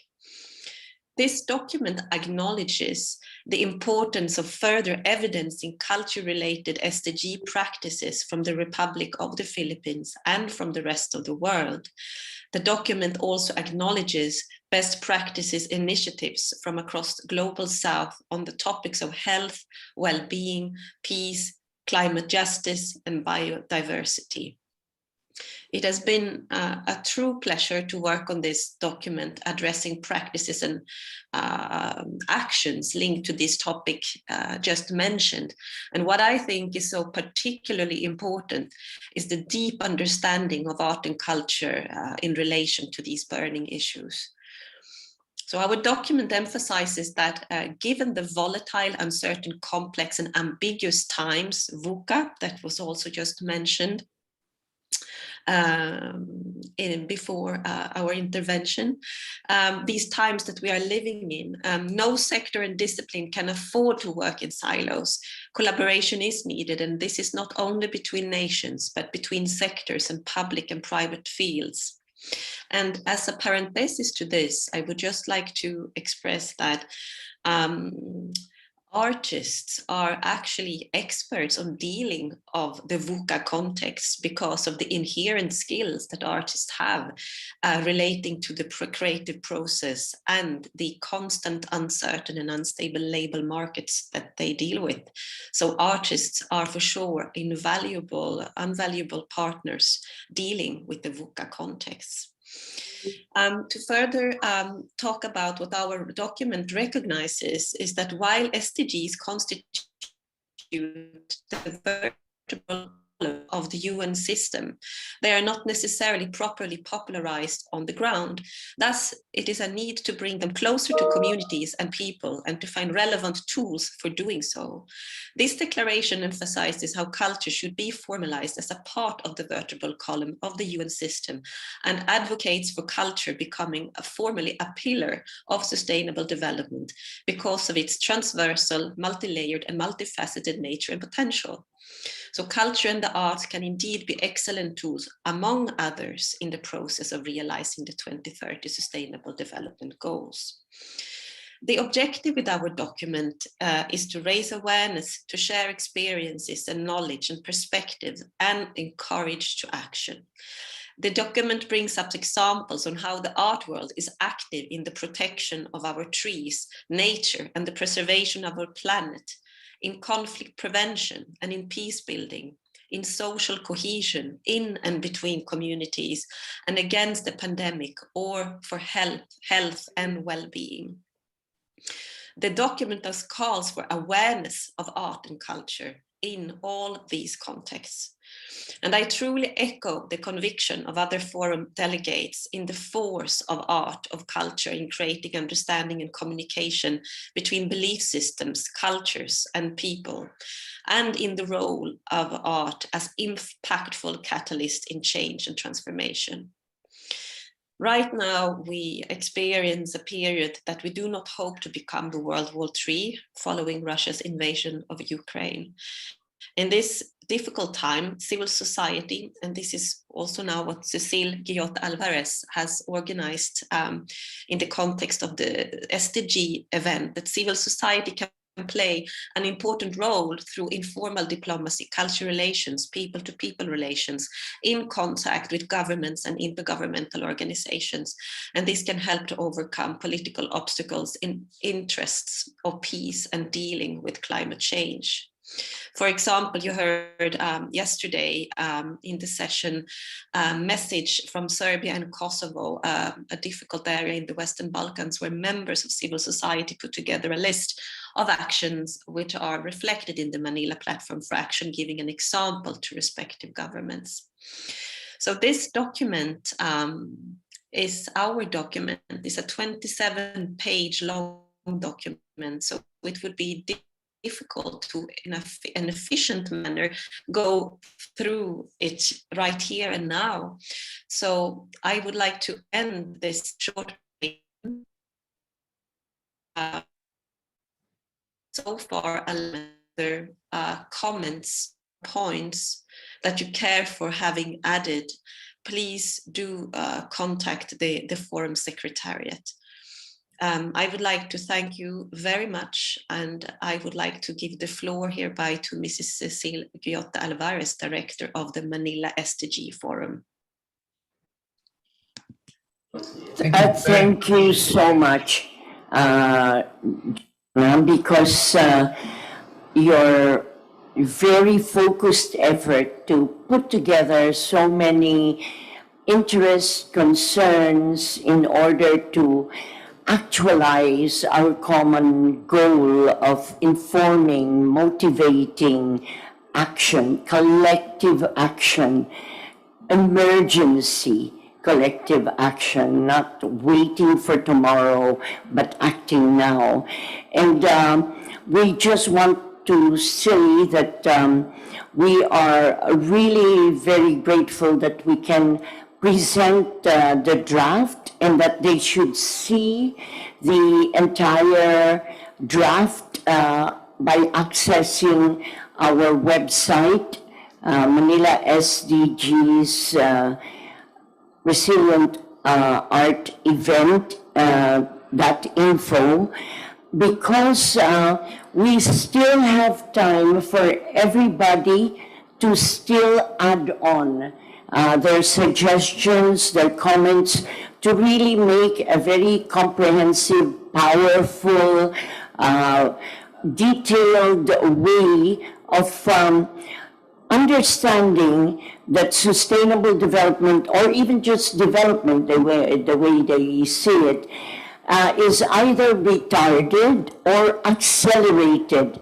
through the dynamic use of culture. Its absence means you will really have retarded growth. But if you effectively use the power of the arts and media, it's got to be a techno-arts synergized approach. And it, as you have mentioned, all sectors, private, public. And we'd like, of course, to thank all of our partners. We have our international secretariat in Manila, where I had served as director, and with all of our partners led by SSCC, with Victor as associate director.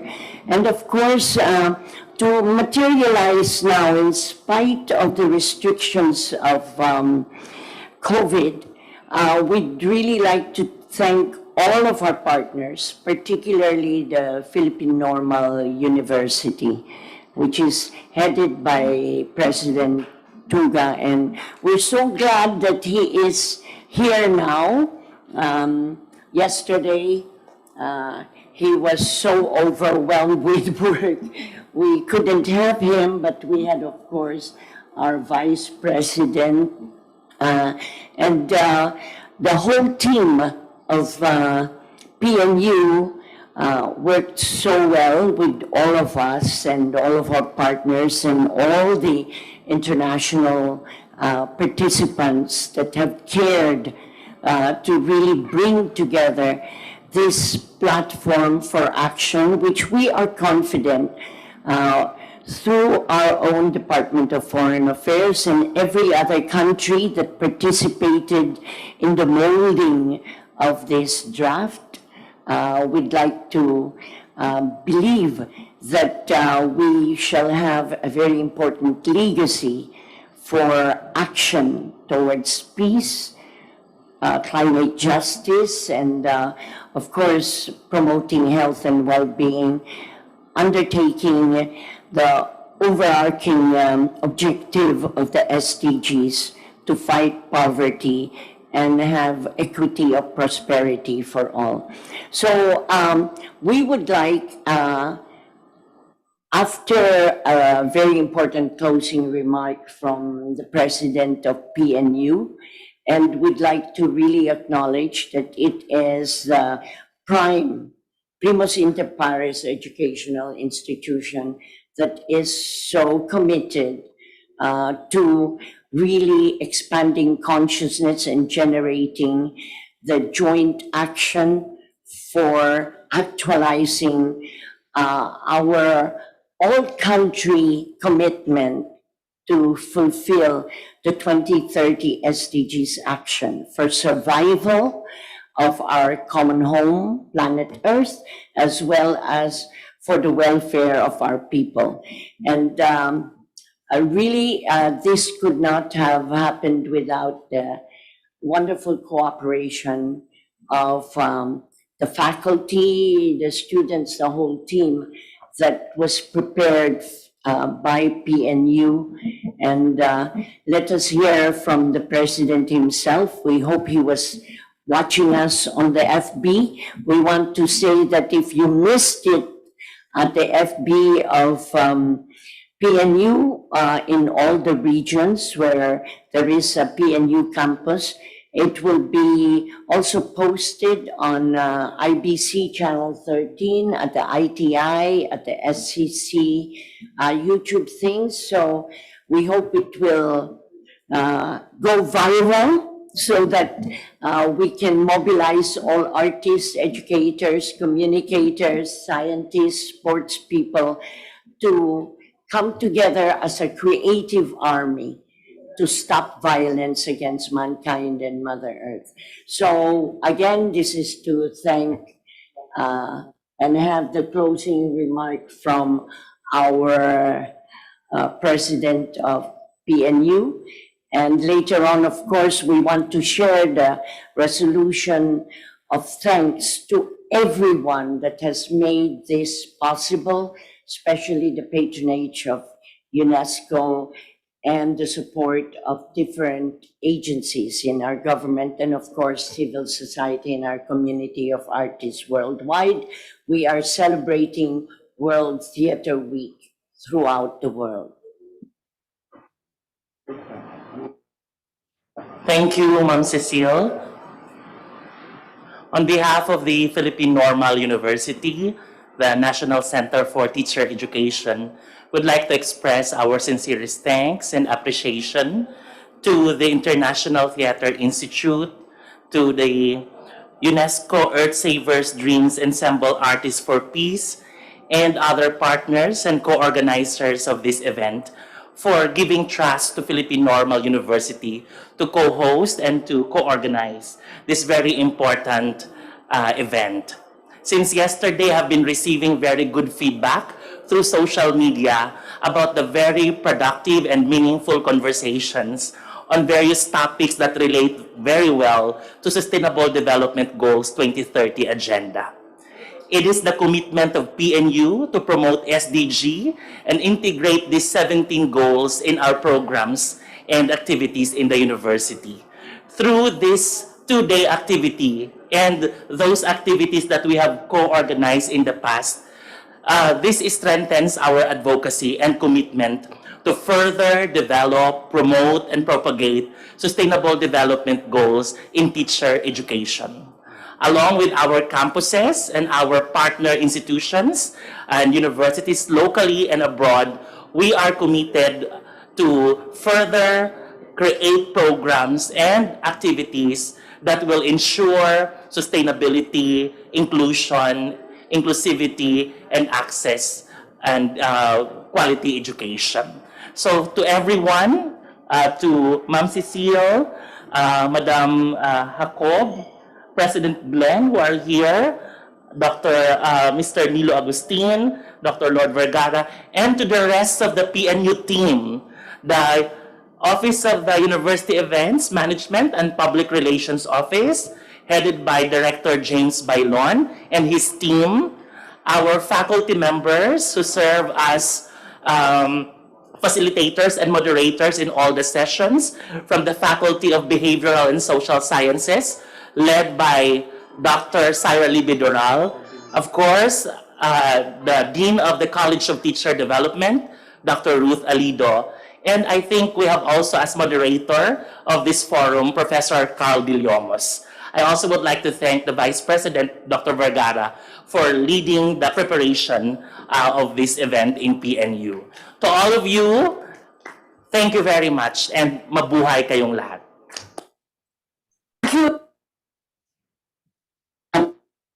Salamat po. Ngayon naman po, we'd really like to call on our admin chief of our secretariat, none other than Nilo Agustin, who is known as our chairman of the ITI Philippines Festival Committee and has served for some time really as special projects director of the Department of Tourism. And of course, we have this resolution of thanks for all of our partners, our secretariat that has been patiently undertaking this amidst all of the restrictions, our own staff that have given, and our technical teams that have been working. And we're giving the floor to Nilo so that he can read all of our list of people we have to appreciate, and most especially, as we said, of course, the UNESCO patronage, as well as the support of the Senate and Congress, and the hosting of the City of Manila and all of our partners. You will see it in all of our logos that are included. We're also having some media partners now, IBC, DZRH, and Manila Bulletin, and you can follow this events happening. And just to remind you, before I pass it on to Nilo, that we're inviting you all to join us when we do our concluding event of the International SDGs Resiliart Earth Saving Festival, which will profile the wealth of cultural traditions as the source for contemporary artistic expressions for the SDGs, not just in our country, but in all different regions that we have partnered, and you've met a number of them in this forum, and you've met our partners. All of them, we thank you so much. Heartfelt gratitude and esteem. Nilo? Words may not be enough to express our deepest gratitude from the bottom of our hearts to all who have made this global public forum a major program in the SDGs Resiliart Earth Saving Manila event very successful and productive. We would like to thank UNESCO, the Assistant Director General Firmin Eduardo Matoco, Director General Mohamed Jalid, from the International Theater Institute, Director General Tobias Biancone, President Mohammad Al-Akham, Assistant Director General Cheng Xiongwen, Senate of the Republic of the Philippines, the Senate President Vicente Tito Soto III, Senator Bongo, Senator Cynthia Villar, Senator Sherwin Gatchalian, from the National Commission for Culture and the Arts, Chairman Arsenio Nick Lizazo, and Executive Director Oscar Casaysay. From the City of Manila, our host city, Mayor Francisco Iscod Dumagoso, and the Department of Tourism Director, Charlie Dungo. From the Philippine Normal University, Dr. Bert J. Tuga, President, and Dr. Lordinho A. Vergara, Vice President, with the PNU support team headed by Director James Bailon. From the South-South Cooperation Council, Chairman Victor Sebeck, and IT Technical Assistant Dalton Lambrano. The Secretariat, headed by yours truly, Luciano Valencia as the Secretary General, Susan Claudio as Executive Assistant, and our Secretariat Coordinators, Dex Jordi Lyle Season and Marihil Suya. From our production staff, Pixel Art, MTM Audio and Lights, Media Convergence.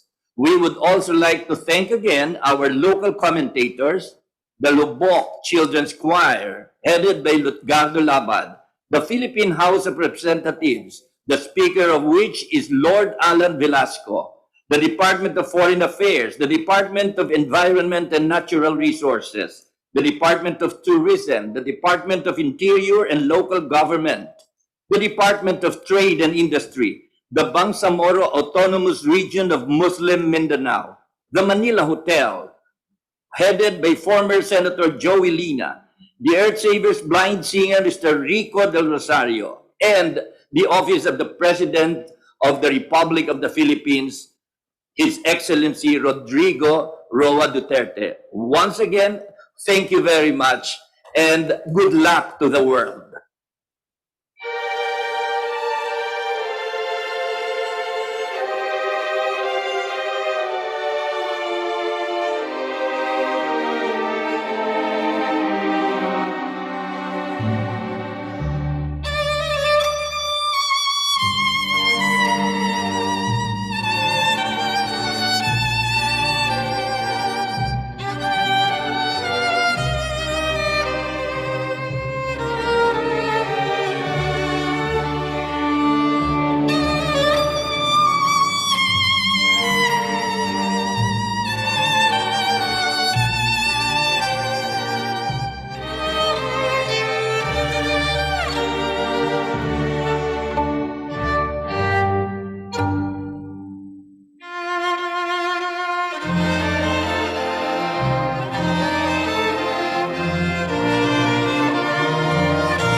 Again, thank you to all our moderators, commentators, synthesizers, to all our supporters, partners, organizers, and of course, to the president of Philippine Normal University, Dr. Bert J. Tuga. At this juncture, we encourage everyone, both here at Zoom platform and those who are watching us live on PNU official Facebook page, to answer our evaluation form for this conference. This has been your conference moderator, Professor Cardel Yomos, for SDGs Resiliart Festival and Forum for Health, Peace, and Climate Justice as a healer of traumas caused by COVID-19. Good morning, good afternoon, and good night. Have a great future ahead. Bye.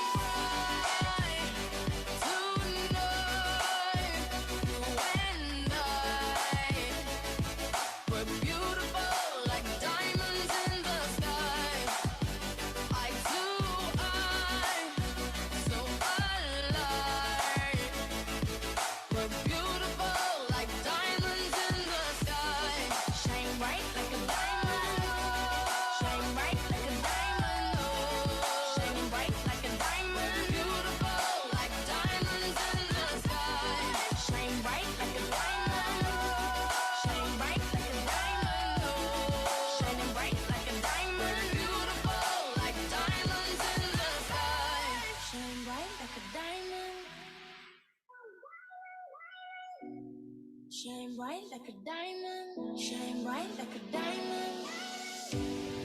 Palms rise to the universe as we moonshine and Mali. Feel the warmth, we'll never die. We're like diamonds in the sky. You're a shooting star, I see a vision of ecstasy. When you hold me, I'm alive. We're like diamonds in the sky.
shine bright like a diamond, shine bright like a diamond, shine bright like a diamond, shine bright like a diamond, shine bright like a diamond.